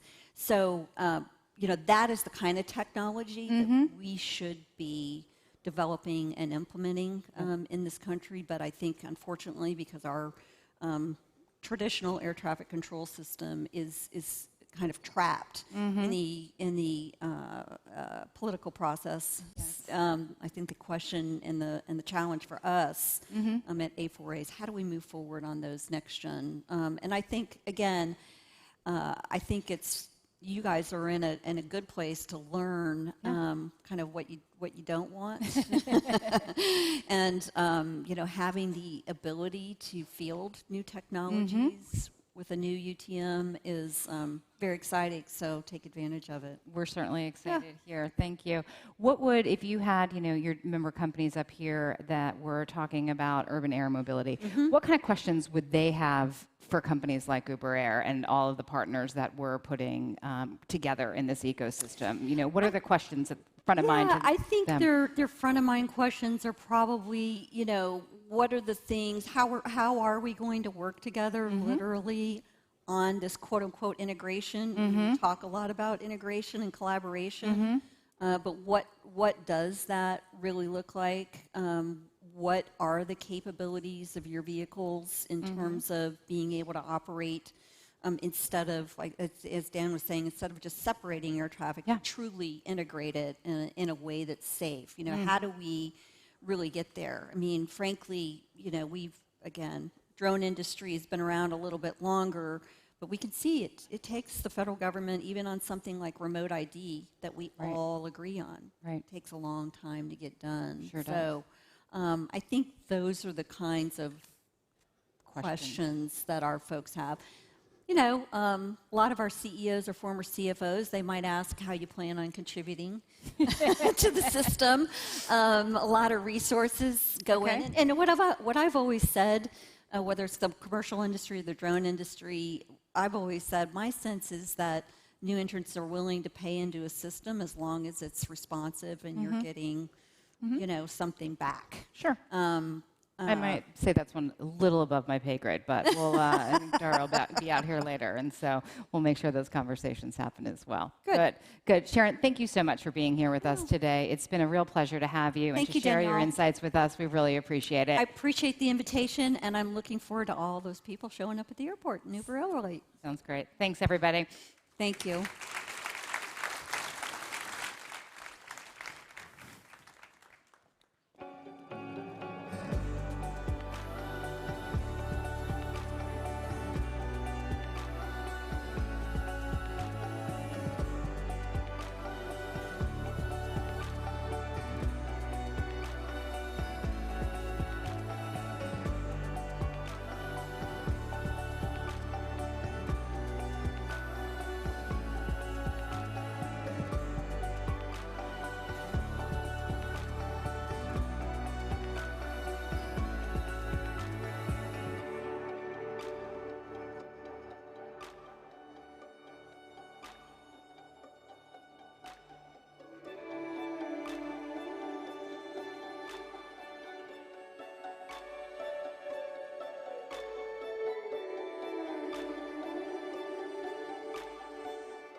Please welcome Michael Ronan, Managing Partner, SoftBank Investment Advisors, and Jennifer Jarrett, Vice President, Corporate Development and Capital Markets, Uber.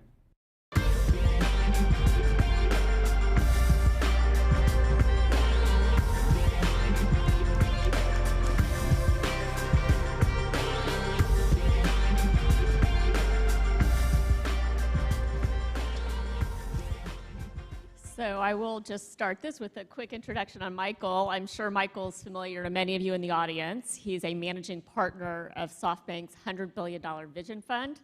A lot of you probably know him as the expert at SoftBank on anything related to transportation and logistics. So we're really thrilled to have him here today.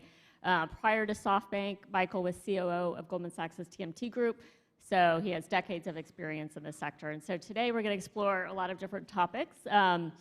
We actually had a banker that was in our offices the other day referred to SoftBank as the fund that is turning the venture capital community upside down. So we'll maybe explore that a little bit today, but I thought that was an interesting statement. So I will start. The Vision Fund has proven to be a force investing behind disruptive innovation. How do you think about SoftBank's role in enabling these innovations? Thanks for having me, and it's an exciting opportunity to be part of this. I think it's one of the privileges of being in SoftBank and having the partnership with companies like Uber to the ability to then sit and think through some of these trends and do that in conjunction with the great management teams that we have at companies such as Uber is a real privilege. And seeing this and the power of Uber to convene industry leaders and innovators is really humbling and is great. So thank you. Look, I think the Vision Fund 2 or 3 years ago was an idea that people were skeptical about. I was one of them, to be honest. I wasn't sure that the capital would be there. And then there were questions about, is there going to be enough opportunity to invest in size in what is still a high-risk, high-return type of model? And I think we're still in early days, and I don't think anyone can celebrate any outcomes just yet. But I think, if anything, what has been proven, and especially in transportation logistics, that there is an incredible opportunity to aggregate capital and to invest thoughtfully behind massive trends that are transformative, and that is the role that the Vision Fund forms that just wasn't there before. Before that, there were venture capitalists, there were intermediaries in between the venture capital and the public markets, and then there was public markets, and in between there was a bit of a gap. And the Vision Fund helped fill that gap by providing private capital as a substitute to public capital for a period of time to help companies scale and then become public. And I think very humbly, as you look at the last couple of years, we have done a good job of at least identifying the key sectors and the key areas of opportunity and being aggressive in deploying that capital. Related to the role that you all have played in providing capital to these companies, and I'm going to jump around a little bit different than we probably originally discussed, but you've said publicly that SoftBank becomes interested when companies are raising $100 million rounds. What are the benefits and drawbacks of investing at that kind of scale? So by definition, the Vision Fund starts at $100 million investment size. And by and large, we seek minority positions for that size and become an important contributor to the company, both with capital and ideas and direction, but not a dominant or controlling shareholder. We're not seeking that. The benefits of large capital are obvious to many people. It allows, it's freedom level capital, as we'd like to call it. It's the ability to, for a management team that, as it is very stretched and has to focus on huge challenges typically of implementing technology, implementing a growth plan. It allows them to really focus on doing that and not worry, at least for a period of time, about raising more capital, which is a huge distraction for growth companies. It also allows those companies, before going public, to suspend the need to show immediate profitability and sacrifice near-term profitability for market share, for growth, for investment in technology, et cetera. The drawbacks could be, of course, that if not well spent, capital will be wasted, and companies will be less efficient with deploying that capital, mostly because they've not had the experience on how to do that, or they just don't have the ability to scale in a way that is viable.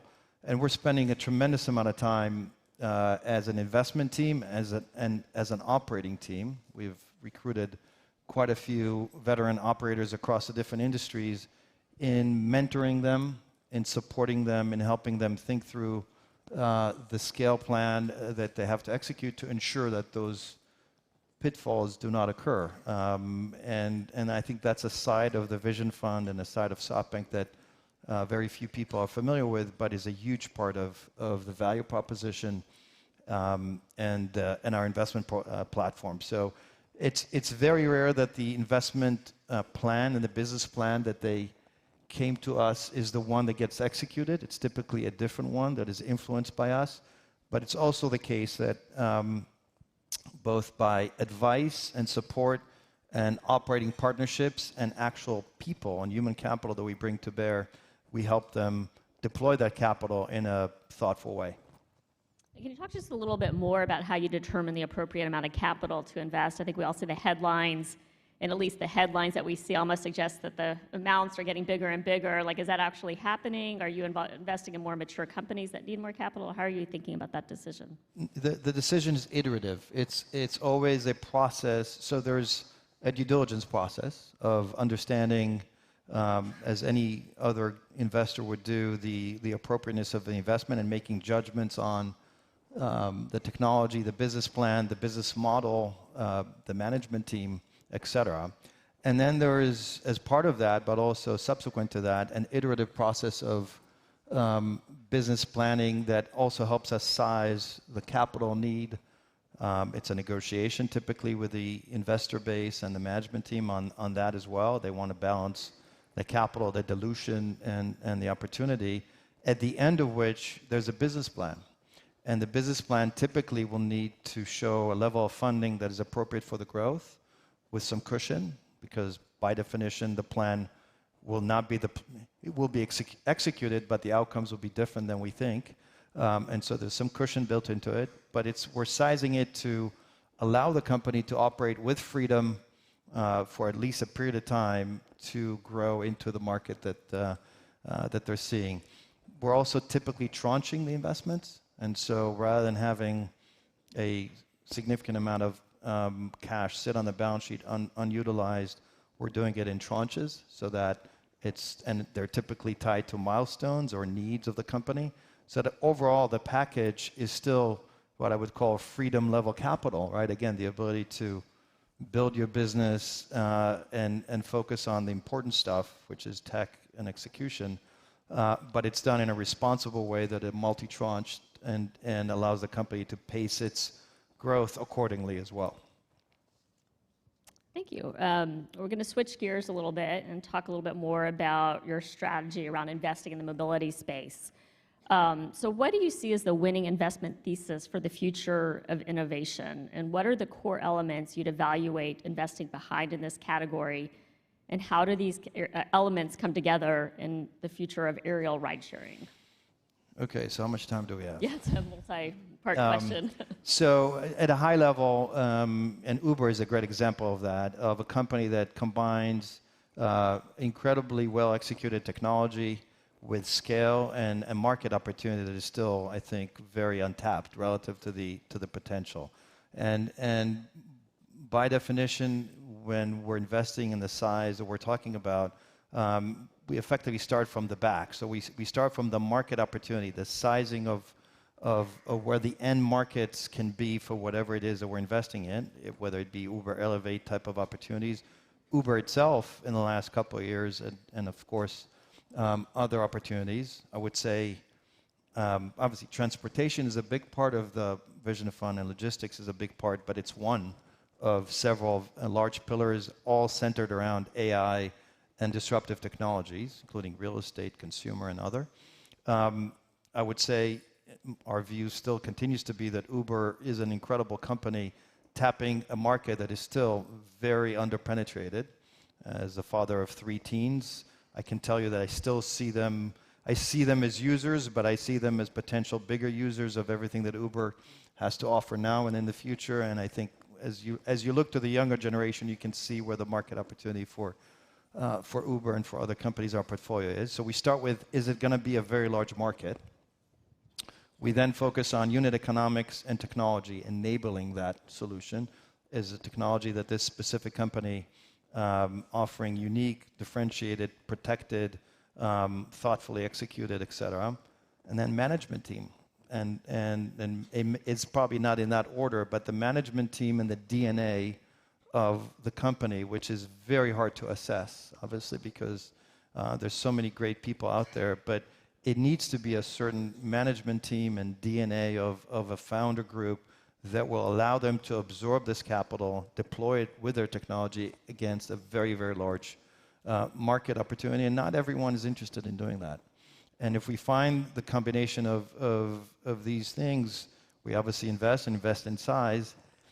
And the beautiful thing about transportation and logistics now as part of transportation is it seems to me and it seems to us as being in the very early days of disruption. So what happened in communication networks, in the media business 20 years ago, 25 years ago, 10 years ago, with broadband and delivery of content to the home and mobility of and broadband to the mobile device, all these things that upended huge market caps and transferred wealth from one generation of investor to the other is just beginning to happen in transportation. And the physical network of transportation that used to have rails and human-driven cars and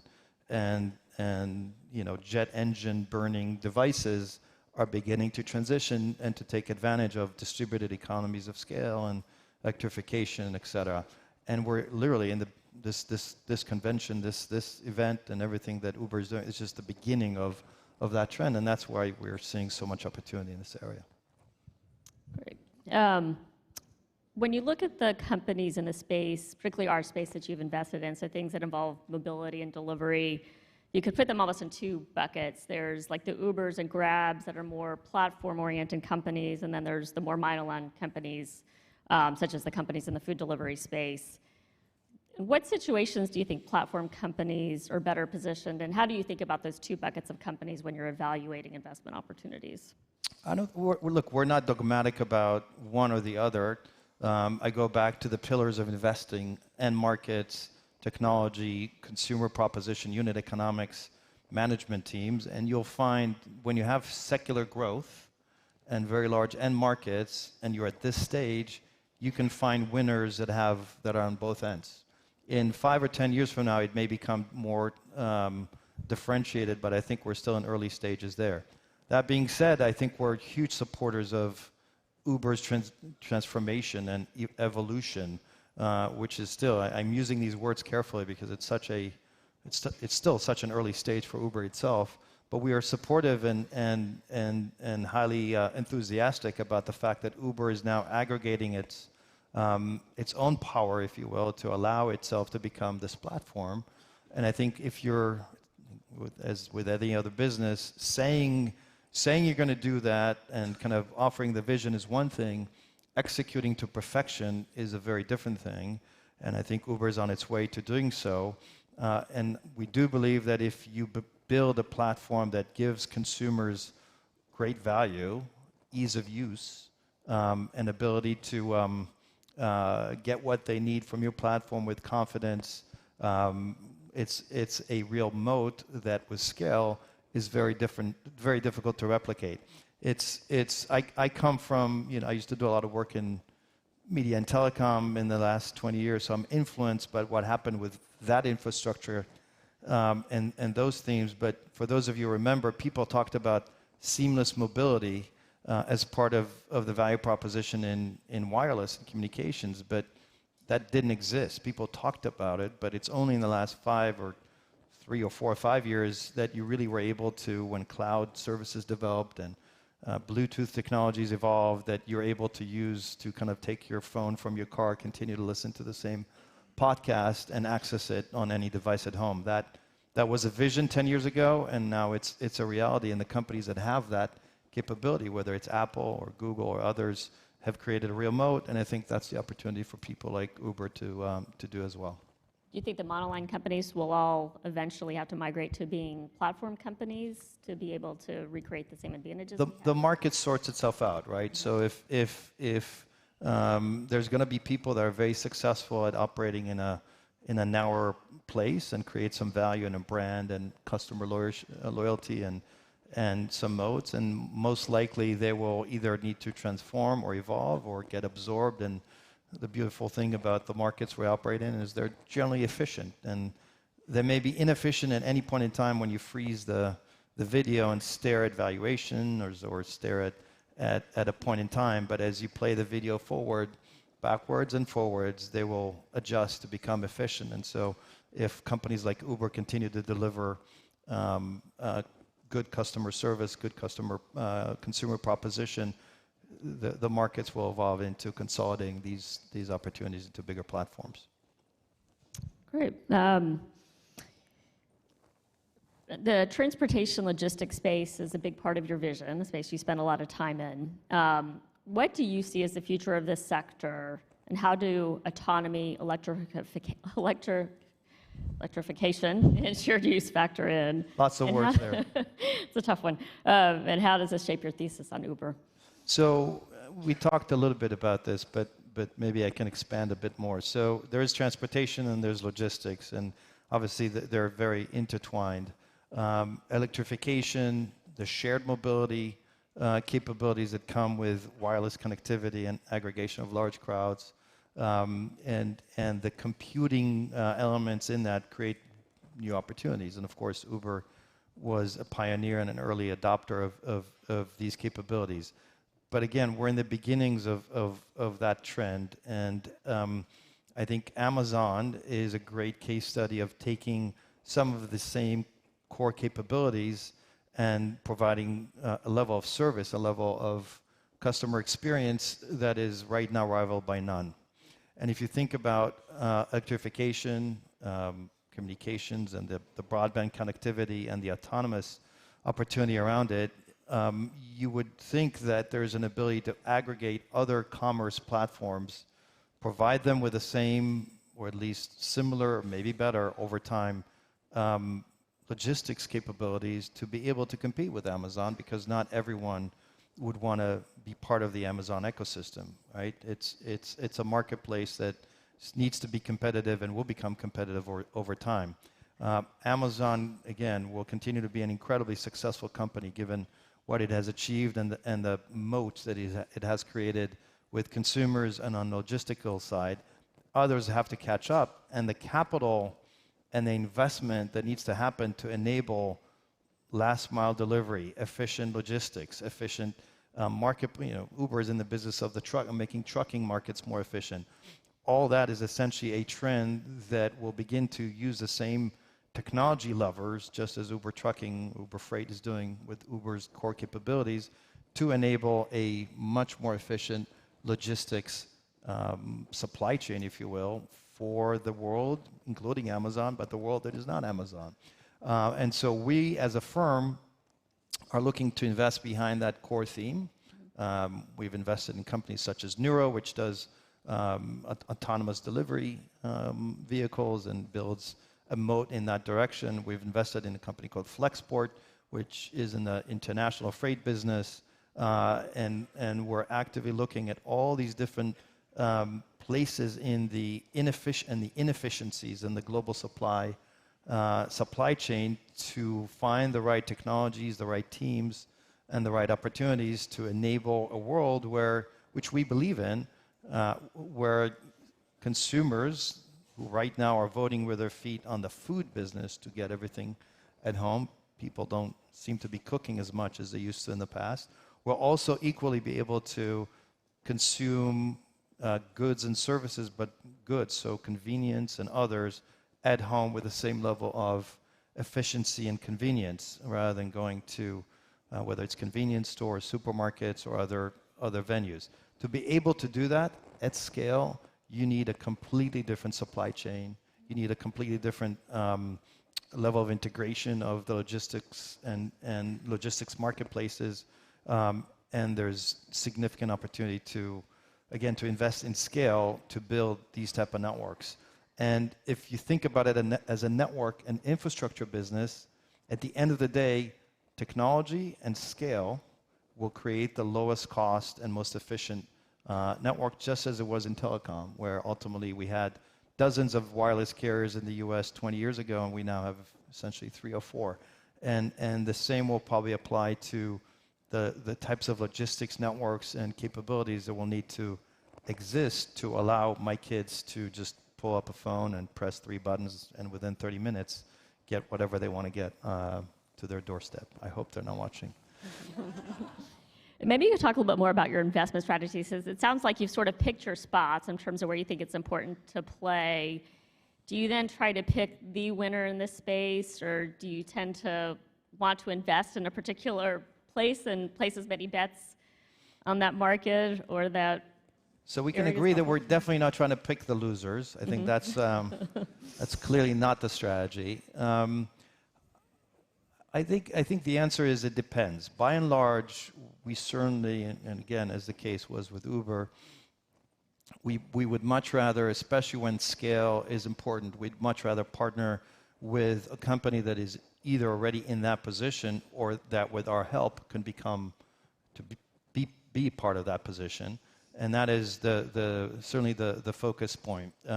If the company's not, and look, again, these are early days in some markets, so being in first position in a market that grows 40, 50, 70, 100% a year is only as good as it is for that day, the next day.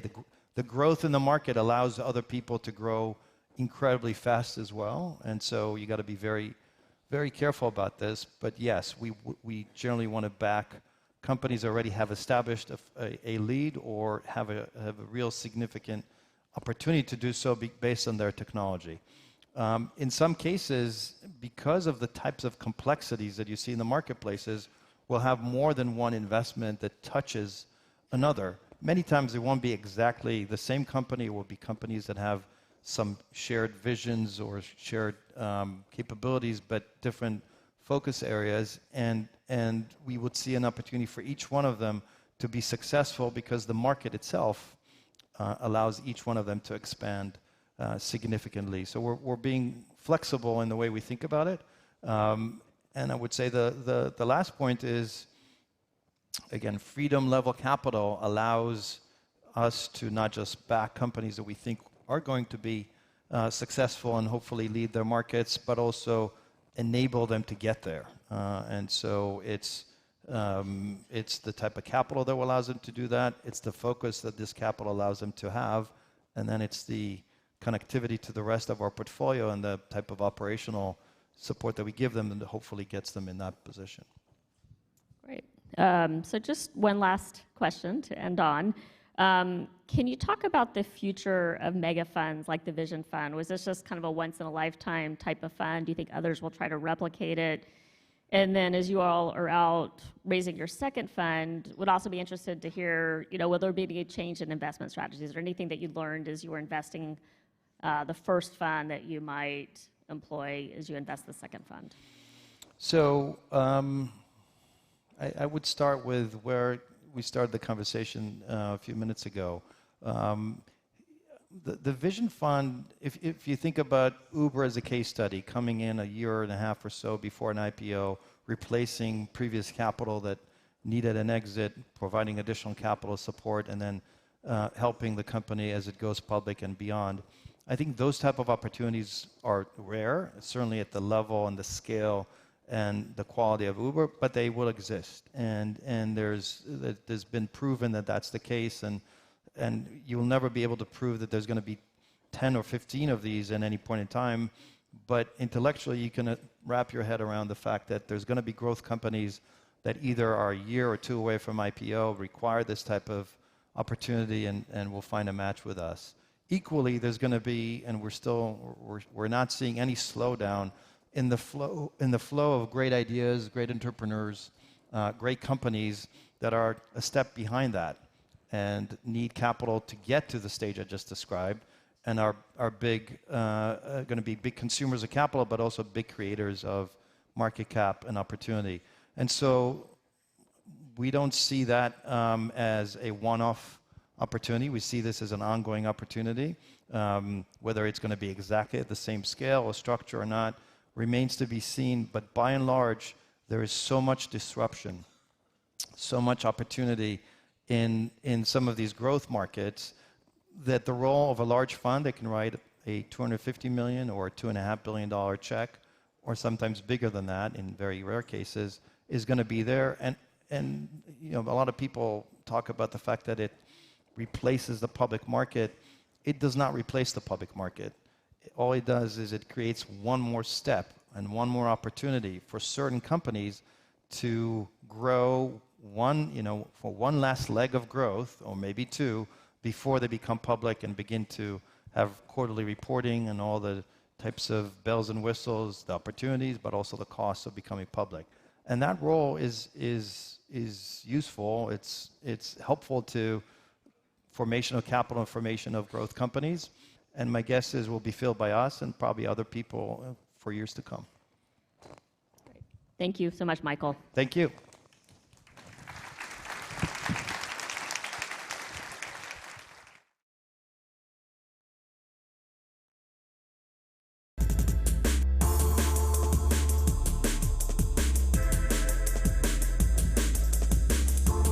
Thank you, Michael. Thank you, Jen. Please give them another round of applause. For our next session, we have Senator Ted Cruz join in a fireside chat with our head of federal affairs, Danielle Burr. Senator Ted Cruz has been a huge advocate of Uber and Elevate, particularly in his home state of Texas, which he represents in the United States Senate as chairman of the Aviation and Space Committee. Please join me in welcoming Senator Ted Cruz. Please welcome Senator Ted Cruz of Texas, Chairman, Subcommittee on Aviation and Space, United States Senate, and Danielle Burr, Head of Federal Affairs, Uber.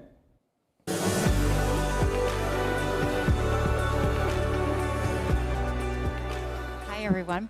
I'm delighted to be back here on stage with all of you with one of my favorite members of the United States Senate. Don't tell the other 99 of them that I said that, to join us here today. Senator Cruz from Texas, as Nikhil mentioned, is the chairman of the Subcommittee on Aviation and Commercial Space, which is critically important to the work that we do here at Uber and Uber Elevate.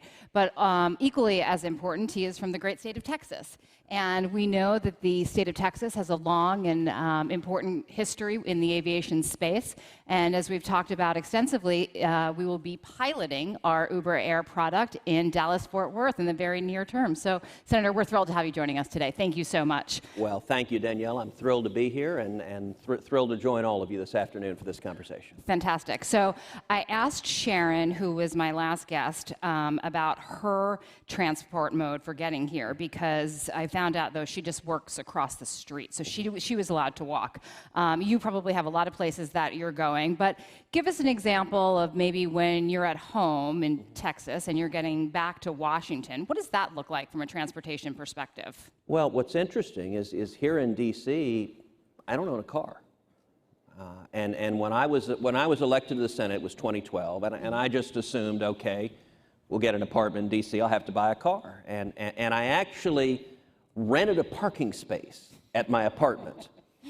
And for 4 months, from January to April, I paid for the parking space, and I found I didn't need a car because, look, for official events, I have a staffer who has a car who can take me, who drove me over from the Capitol here. Mm-hmm. And if I'm doing something personal, if I want to go see a movie, I call an Uber. And so I don't own a car because I use Uber to get around. And not only that, but I was moronic enough to pay 4 months for a parking space that sat empty until I finally said, this is really dumb, and then canceled my parking space. That's great to hear. Thank you for your support. I would be remiss if I didn't remind you that outside we also have some demonstration products for our micro-mobility. So I'm not sure if you've checked out the electric bike or the bike lanes that exist from the Capitol down Pennsylvania Avenue, but I assure you they're remarkable, and scooters are also a really fun way to get around. Yeah, I'm not sure you're going to see me on a motor scooter anytime soon. It's okay. That's okay. I never am wearing the appropriate footwear myself, but oftentimes it is a great way to get around. So we've talked a lot about Washington. Let's talk a little bit about Dallas. Let's talk about Dallas-Fort Worth. Talk to me a little bit about the this aviation history that it has and what your constituents are telling you about the future of urban air mobility and how excited they are, hopefully, for us to arrive. Listen, we're thrilled to welcome Uber Elevate to North Texas, to Dallas. I think it's going to be really exciting. I am a consumer of Uber. I'm looking forward to being a consumer of Uber Elevate. And you know, I'm reminded, a good friend of mine in the tech industry is Peter Thiel. Yeah. And Peter and I have known each other 20 plus years. Peter famously said, talking about our society, we were promised flying cars, and instead we got 140 characters or less. And, you know, look, I mean, I grew up watching the Jetsons. I mean, the premise and business plan and vision of Uber Elevate is exciting. And I will say, Texas, part of the culture of Texas, is we welcome and we celebrate innovators. It is a state where, it's a state built by wildcatters. It's a state where small business owners, I grew up, my parents were small business owners, and that, the culture of the state, we celebrate taking entrepreneurial risk and innovating and transforming. And so, in fact, I made a somewhat tongue-in-cheek, but not entirely, offer of a wager to some of the company leadership, because I guess the two cities that it's launching initially are Dallas and LA. And I said, I will bet you almost any sum of money that Dallas is going to prove orders of magnitude easier to stand this up and get this business moving than LA is. Now, I'm happy to be proven wrong, but I don't think I will be. I think it's a competition that we would support, the competition. You're going to have to add Melbourne, Australia to that list, though, as well, because we announced also that we'll be adding Melbourne. So awesome. There you go. Yeah, we're excited about that. That's fantastic. So when you think about it and you think about this new technology, what is most exciting to you? What is, when we talk about Uber Air and we talk about Uber Elevate, our drone delivery products, what gets you most excited about? What do you think is most impactful? I am passionate about free enterprise.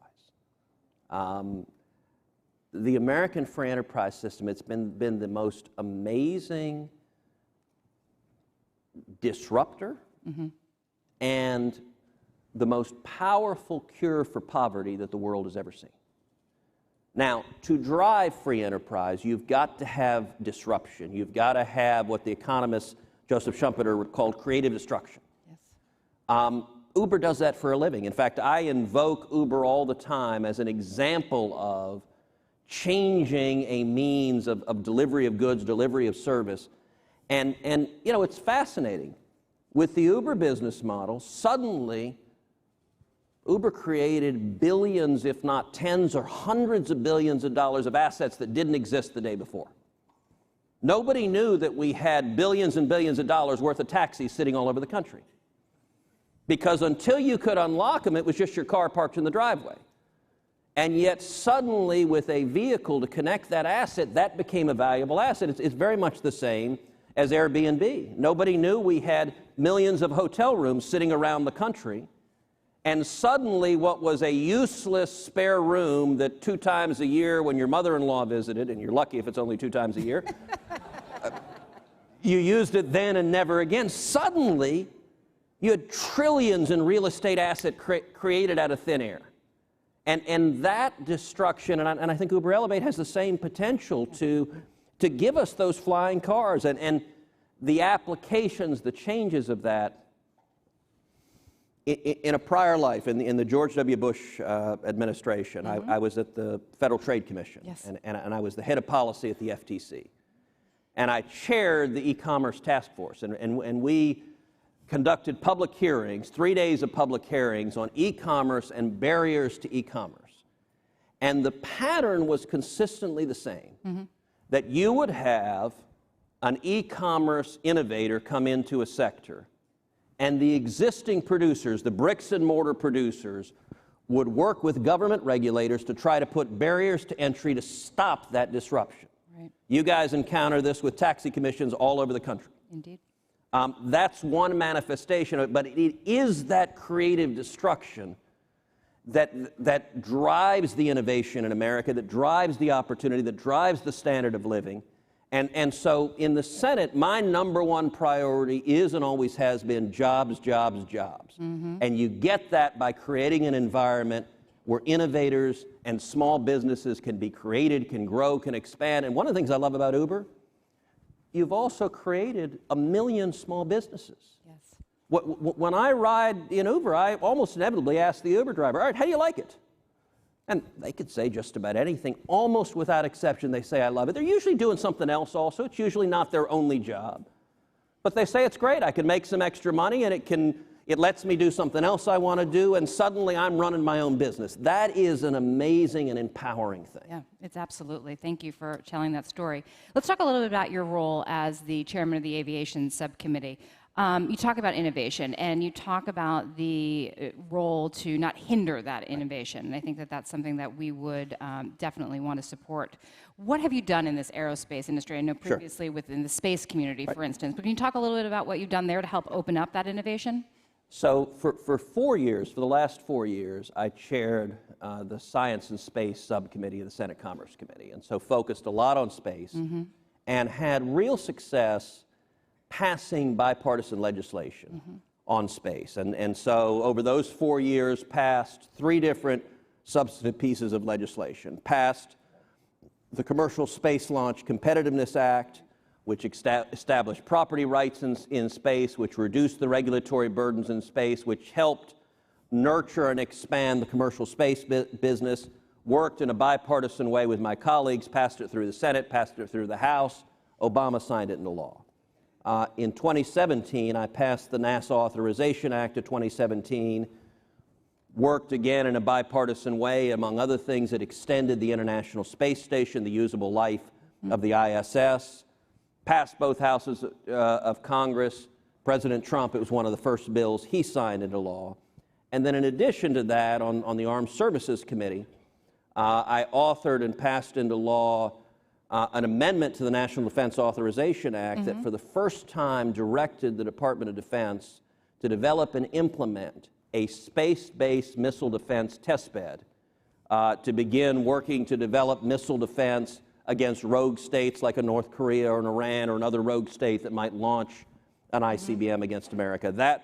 All 3 of those were bipartisan. That's great to hear. And it's an interesting testament. If you think about an area like space, there are very few substantive areas where you have major pieces of legislation, 2 major pieces of legislation, the first 2 that I pointed to, one signed by Obama and one signed by Trump. That really, I think, demonstrates the bipartisan commitment that we've seen. Actually, just this morning, I spent this morning at the NASA headquarters because we just renamed the street in front of the NASA headquarters. And this is a bill that I introduced to rename the street Hidden Figures Way. Bravo. If any of y'all have seen the movie Hidden Figures. Yes. Incredible movie, tells the story of the African-American women mathematicians. They were called human computers, who did incredible work that helped us orbit the Earth, go to the moon, and at the dedication, the families of those women featured in the movie were there, including another human computer, isn't in the movie but is in the book. Dr. Christine Darden was there. It's powerful and inspirational, reminds us what we can do. So all of that, I say, on space, we've seen great success. Now, this year, what happened is the Commerce Committee took space and combined it with aviation. They used to be separate committees. They're now merged, so it's effectively doubled the jurisdiction. So I like to say now the committee's jurisdiction is everything a foot off the ground and all the way up. Aviation, I'm excited. These are issues, obviously, there are a ton of aviation jobs in Texas. Texas is a hub for aviation and space. But aviation, I'm excited to, number one, ensure safety. You've got a critical responsibility with safety, and that's going to be a challenge for Uber Elevate to think through those issues. In order to have people confident to ride, you've got to have people confident that it's going to be safe, that their families will be safe, and that's always a threshold you address. But we also want an environment where people can innovate and expand. And I'm looking forward to, on the aviation side, particularly with the growth of drones, with the growth of vertical takeoff and landing vehicles, that aviation is dramatically changing. That's an exciting time to be thinking through how do you create a regulatory environment that both ensures safety, ensures that the airspace, that you don't have problems with congestion or accidents, but also that is conducive to innovation. That's great to hear. Two things in response to that. One of them is that I have my daughters here, and we saw Hidden Figures, and we loved it. We talked with a previous guest about their workforce shortages. You talked about jobs. There are workforce shortages in these issues. You have employers here who are looking for the best and the brightest. Many of them are obviously in Texas. But what else can Congress do to help with the workforce shortages and also help address the very limited number of women who are in this industry? I think it's less than 6% that are right now participating. So how old are your girls? They're 9. They're 9. All right, so I'll tell a story that I told this morning. So I took, Heidi and I, we have 2 girls, and they're 8 and 11. And so I took them to see Hidden Figures, and I took Heidi, my wife, and I also took my mom. So we all saw the movie, which was incredible and powerful and inspirational. We went home that night. And for my girls, it was the first time they had seen a movie that had segregation in it.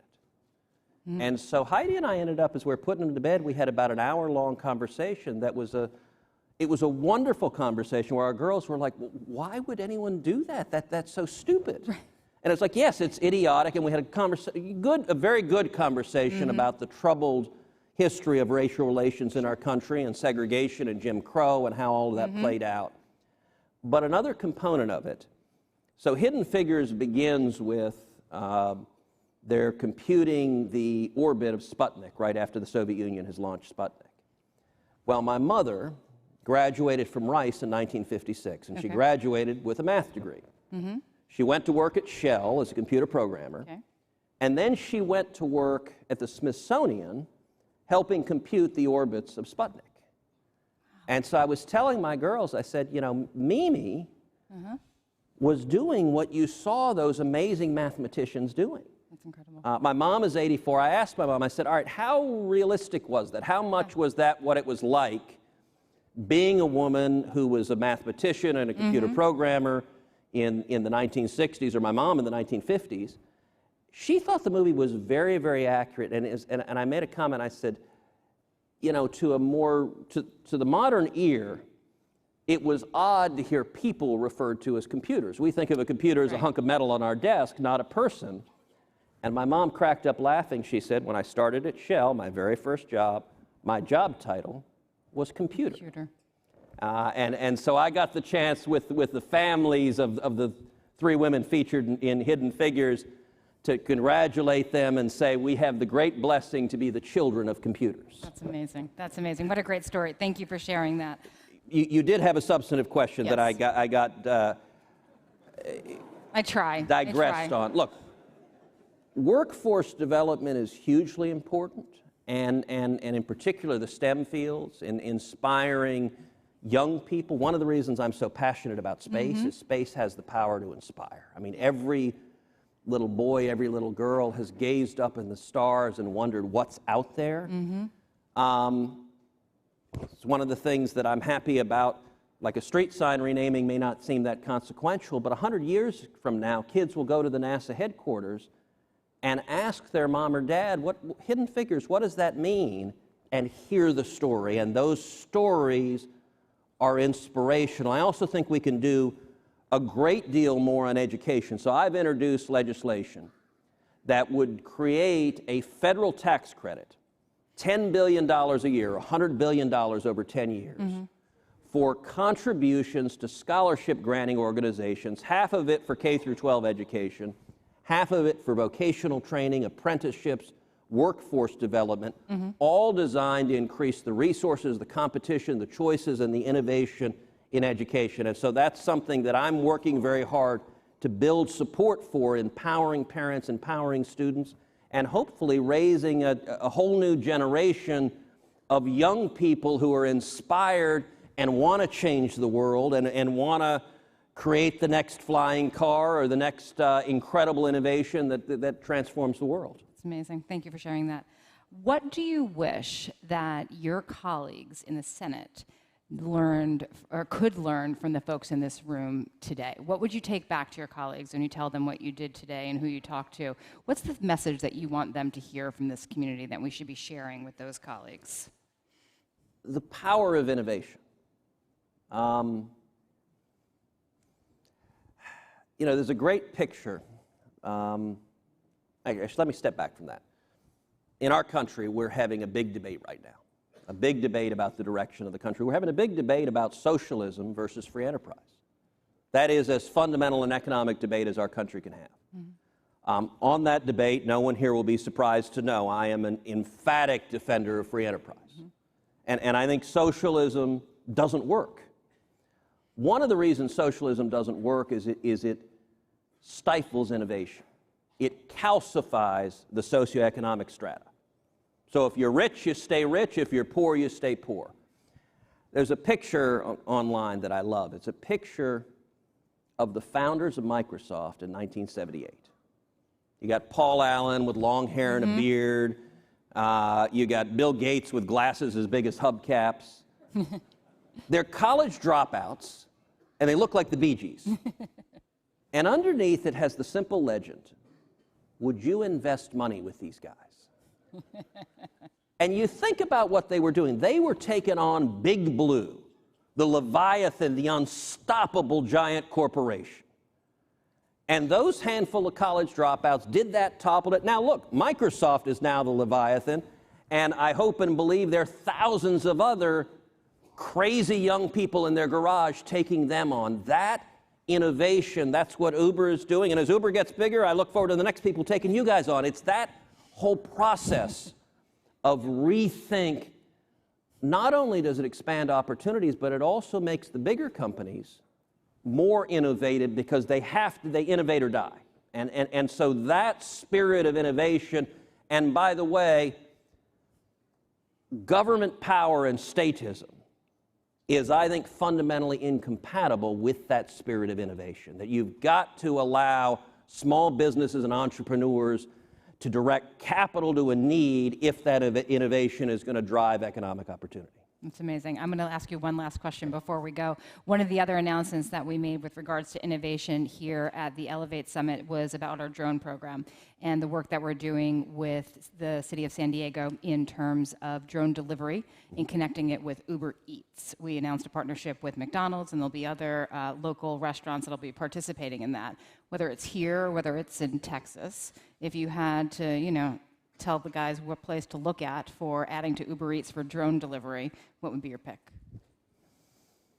Oh, look, I'd love to get decent Mexican food in D.C., but that would be a long flight. That would be a long flight. That would be a long flight. Short distances, sir. I will make a request, which is that as you're innovating, please don't make a robot cyborg that looks like Arnold Schwarzenegger and is designed to exterminate humanity. Noted. We'll end on that note. Senator Cruz, thank you so much for your time today. It's been a pleasure. Thank you. I'll get it. I got it.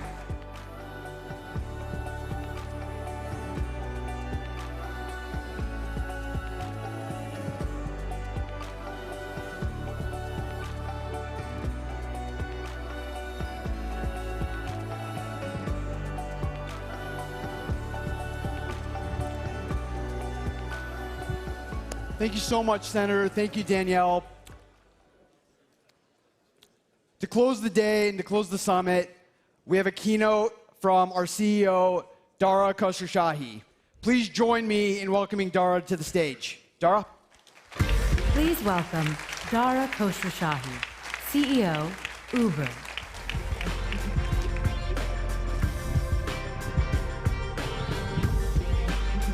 So thank you very much for being here and spending these 2 days with us. It's been an incredible 2 days, I can tell you, for ourselves. It's been a great chance for us to connect with our partners and think a bit about what the future can bring. Now, before I talk about the future, I did want to take you for a minute back in time and into the past. So this is a picture of our service, Uber, when we first started in Manhattan. And as you can see, Uber originally started essentially as a product and a service that was focused in the city center.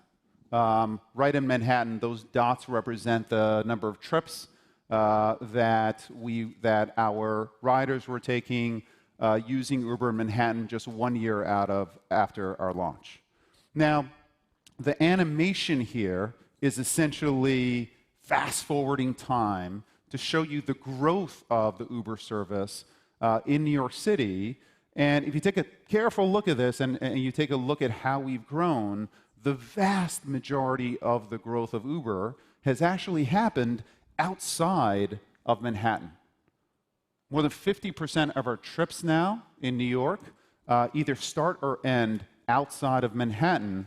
And it's in these boroughs where you've got the least amount of mass transit, where yellow cabs don't typically go, where we have seen the greatest amount of growth for our service. And it's the same across the US, and it's the same all over the world. And it essentially has been this desire for mobility and desire for opportunity that has driven our company now to deliver over 15 billion trips in just 10 years, now in 700 cities in 63 countries. Everyone wants opportunity, and mobility comes with opportunity, and we have grown fastest where we haven't had mobility available through traditional services such as mass transit or taxis.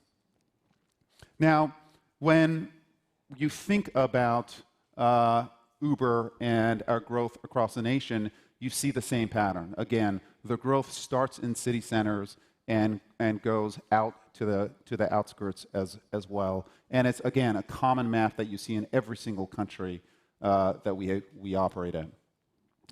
When you think about Uber, originally, Uber is essentially a verb, and when you think about Uber, people talk about UberX, kind of our lowest cost product as well.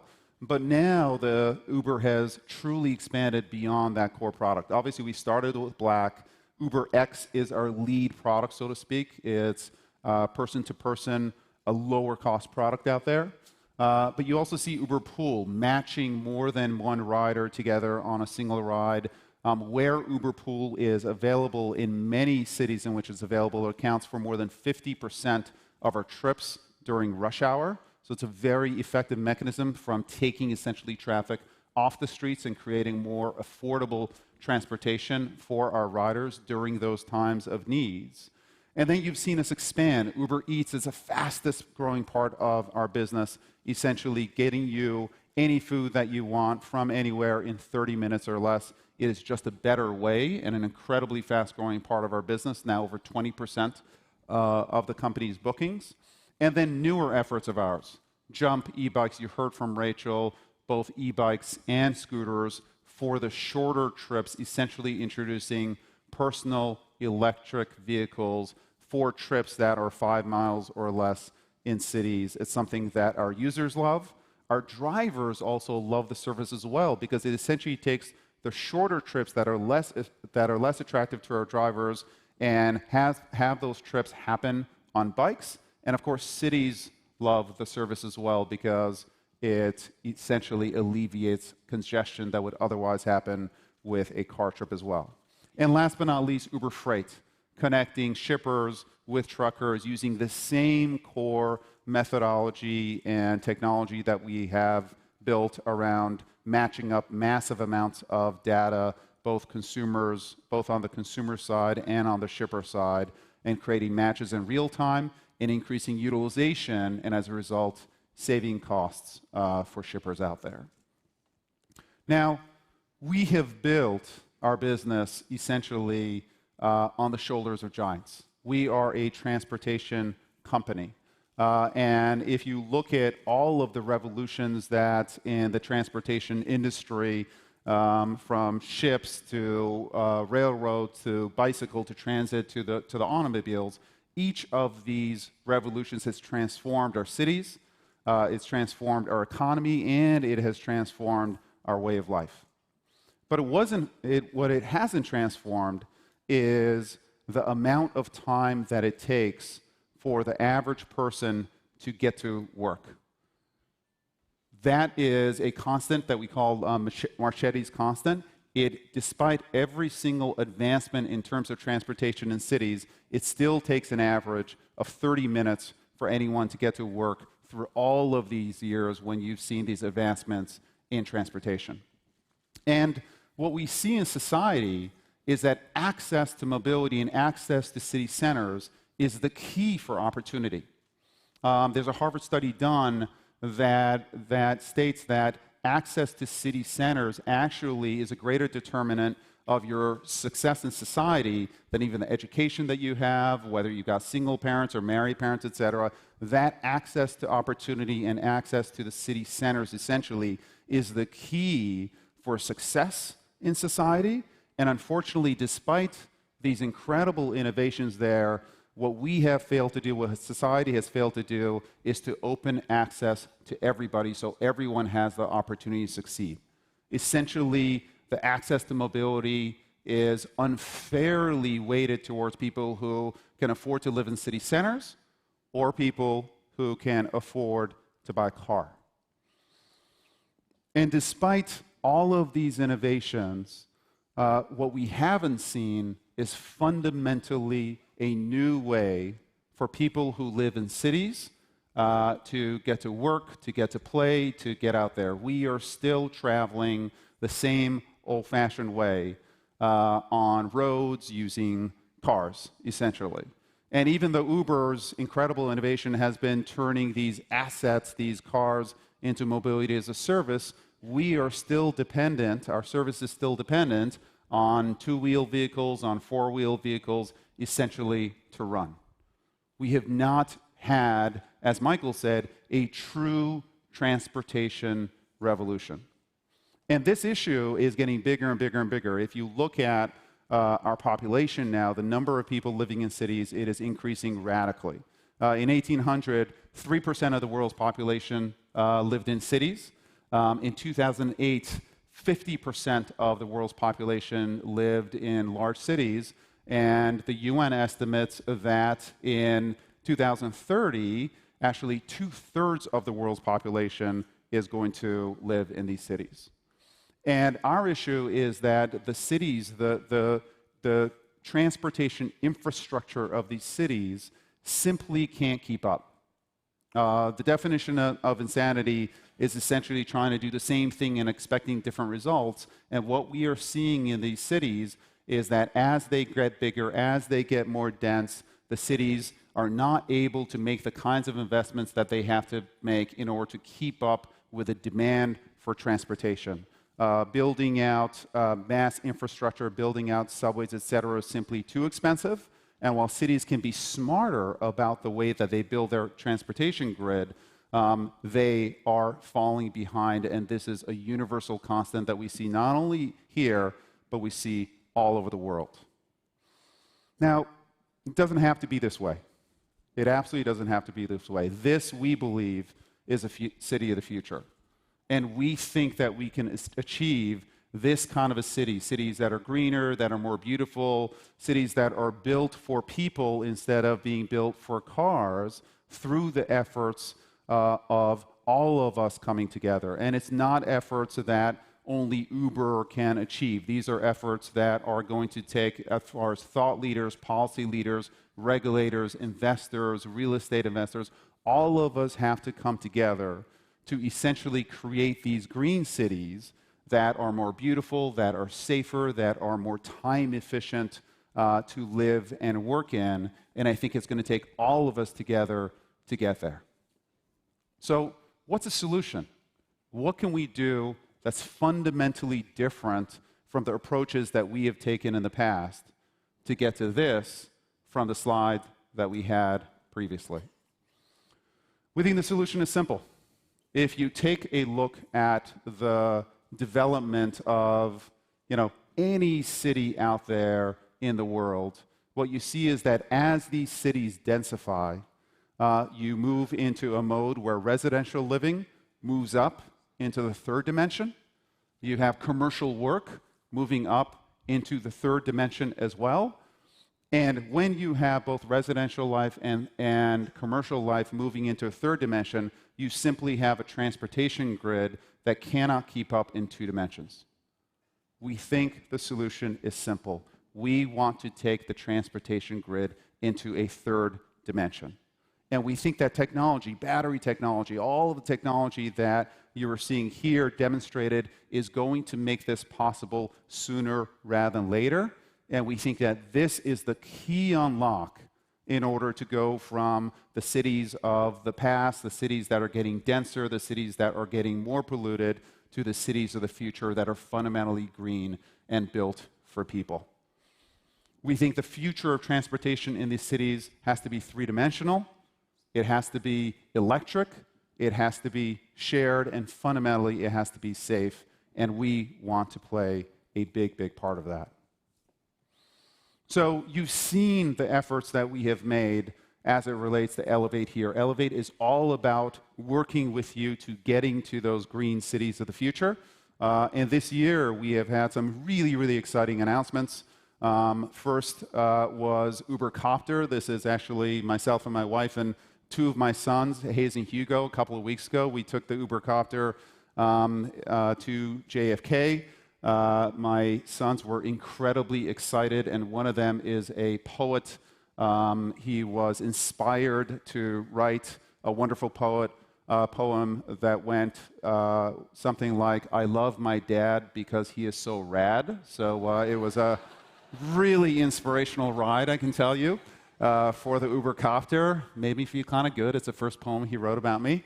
But this, Uber Copter for us, it's not necessarily about flying helicopters. This is about our working now, working way ahead to understand and operationalize how we can really build this multimodal form of transportation, to understand exactly how much time we can save, how many matches can we make as far as bringing consumers together, and how do we make sure that the experience is truly a delightful experience put together by our network. This is not easy stuff, and we decided that we need to demonstrate how this is going to work, and as a result, we have made the investments, and we will make it work, and this is hopefully the first iteration of this product. Skyports are a huge, huge part of the solution here, and you've seen the best architects of the world come up with incredible designs for these skyports. They are not only beautiful, but they are also very, very effective, and we partnered up with Related to build these skyports and Signature to operate these skyports and make sure that the operations for the consumer are really good, but also the operations for the vehicles for these eVTOLs are practical, dependable every single time.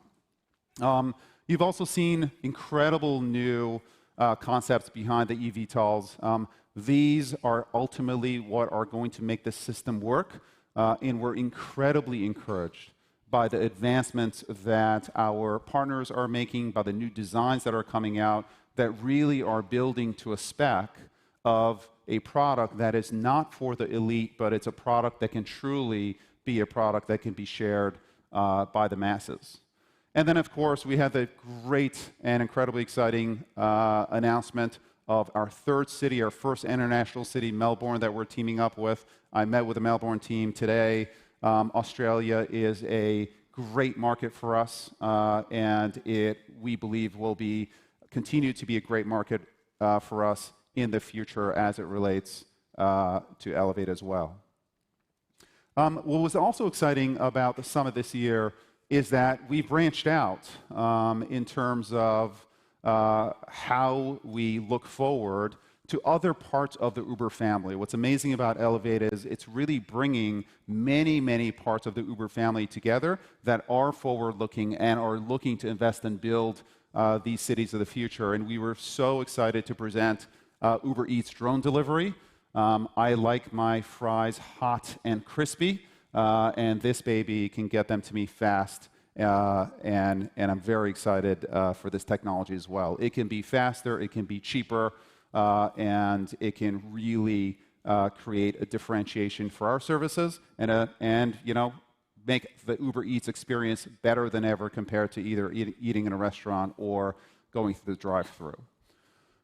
You've also seen Eric and Raquel come out and present the newest car for us in terms of the autonomous car from Volvo. This is our first design that is truly capable of driving without a human, although we are going to have humans on board to make sure that everything is safe as we test out this concept. But we're very excited about this next generation of car that we presented. And then, of course, you saw Rachel talk about our new mobility efforts, the electrification of these vehicles. And we really believe firmly that this is the first, essentially, version of personal electric vehicular travel in the cities. For distances 5 miles or less, Elevate is about longer distances, but there's no question that if you're traveling individually 5 miles or less in a city, you should take these vehicles. They are dynamite, and again, they fundamentally reduce congestion in the cities. It's hard to believe how far we've come as a company. When we launched in 2009, it was a plucky group of entrepreneurs who wanted to push a button and summon a car. That was the idea behind Uber, and it's hard to believe just how far we have come as a service and as a family. Now we are a family of services that is completing more than 15 million trips a day in one way or the other all over the world. From our rider app to our driver app to Jump to Eats, Freight, and now Uber Copter, we essentially allow you to move from point A to B in your city or get food any place in the city the way that you want it. But we think that the vision of Uber going forward isn't going to be necessarily you're deciding how to interact with us with this family of apps. We think the vision of Uber is essentially our presenting to you how to get from point A to B, all of the different ways in which you can move in your city. We want not just to be the Amazon of transportation, but also the Google of transportation. We want to be your everyday use case when you wake up and you go to work, or you go out to eat, or you go see a friend. We want to be there. So I'll show you now a concept of what that could look like.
Pretty good, right? It's a great vision that we're building, and we have incredible engineers that are building these services and bringing it all together. It's going to take a huge amount of work. It's going to take lots of partnership with all of you in the room to bring it together. But before we talk about the future, I do want to acknowledge just how far we have to go. Listen, this is not a problem that we can solve incrementally. When you talk about our dependence on the personal automobile, it is huge. If you look in the US, for example, in the cities in which we live, we estimate that we've got over 1 billion parking spots for cars in the US. That's approximately 4 parking spots for every single car. Okay, and if you think about personal car ownership, the average car that the individual user uses is only used 5% of the time. Okay? So actually, if you think about a car that's fully utilized, we have 80 parking lots for 100% utilization of the car out there. Think about how inefficient that is. It's extraordinary. And it's because we kept doing stuff the same way year after year after year. We have been incremental in how we have thought about transportation in the cities going forward. And I don't believe, and we don't believe, that an incremental solution is going to get us there. So this is a big leap that we're taking as a company. And you know what? This is a big leap that we are asking you to take for us, or with us. But we believe that this is a leap that is necessary to get to the future. We believe in cities that are greener, that are safer, that are less congested, and ultimately are more inclusive. We believe that those cities need to have transportation that is electric, that's safe, that's shared, and is interconnected. And just as importantly, transportation that can only get there through a transportation grid that gets to a third dimension. And what we commit is that we will build this with you with a Uber platform that is open and ultimately brings opportunity and mobility for everyone, everywhere, regardless of whether they can afford to own a car or regardless of whether they can live in the city center. That's a bet that we think that we believe is worth taking, and that's a bet that we are asking you to take with us. So let's go build it together. Thank you.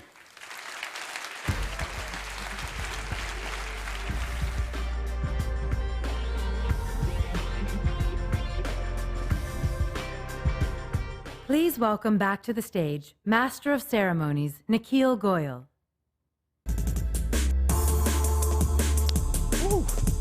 Thanks, Dara. And a huge thank you to everyone who presented today, presented yesterday, exhibited, worked on all of the presentations and work that was presented over the last 2 days. Please, everyone, give a huge round of applause to everyone who participated this year.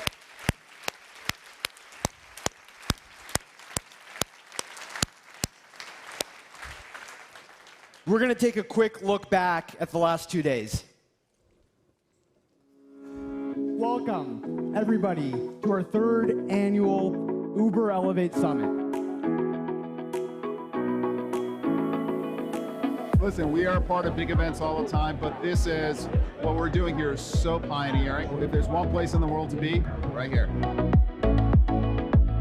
The Elevate Summit is about urban air mobility. And this is something that we at Uber have been thinking about for nearly a decade.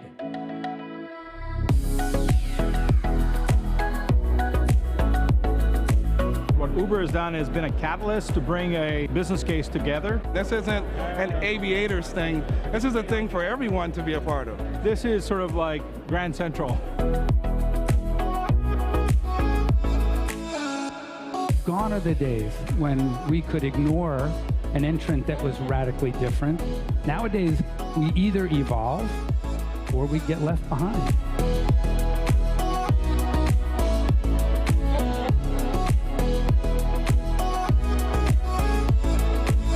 We're expanding our business. Uber Eats has definitely helped us grow. Drone delivery sounds like it could definitely change the game again.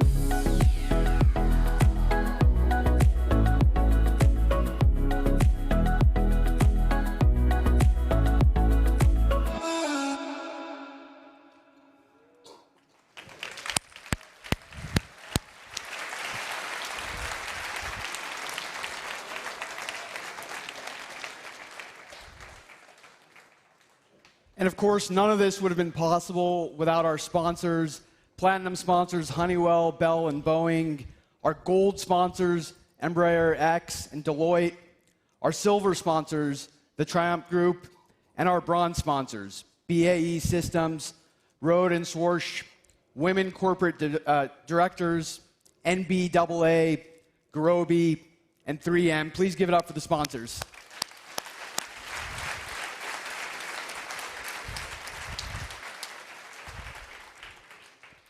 And then, of course, as Dara mentioned, our Uber Elevate partners, both those who have been with us over the last 3 years and those who just joined us recently. It's not possible without our entire partner ecosystem, the ones that we have today and the ones that we will continue to develop in the future. Please join me in applause for our partner network.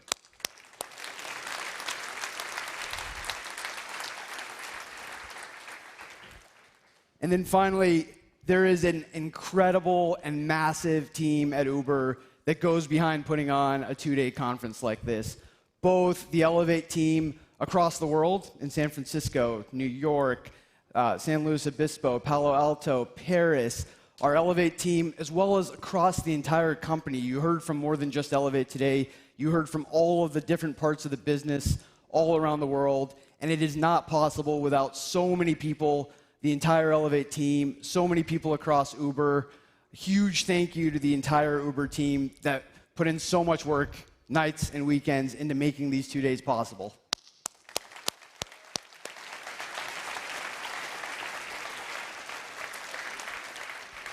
I'd like to thank one person in particular who is the absolute best. She put this entire summit together. She's our chief of staff for Elevate and the executive producer of the Uber Elevate Summit. She and her team have been working tirelessly for the last numerous months, and everything that you've seen over the last 2 days has been coordinated and organized and put together by her. Ariana Churchill, please come to the stage. Would like everyone to give her a huge round of applause. Woo!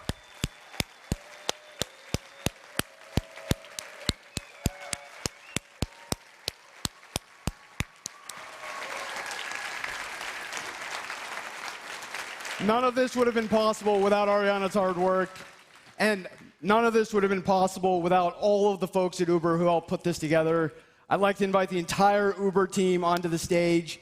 Please join us. We'll take a photo. And thank you, everyone, for joining us over these last 2 days here in Washington, D.C. We'll see you soon.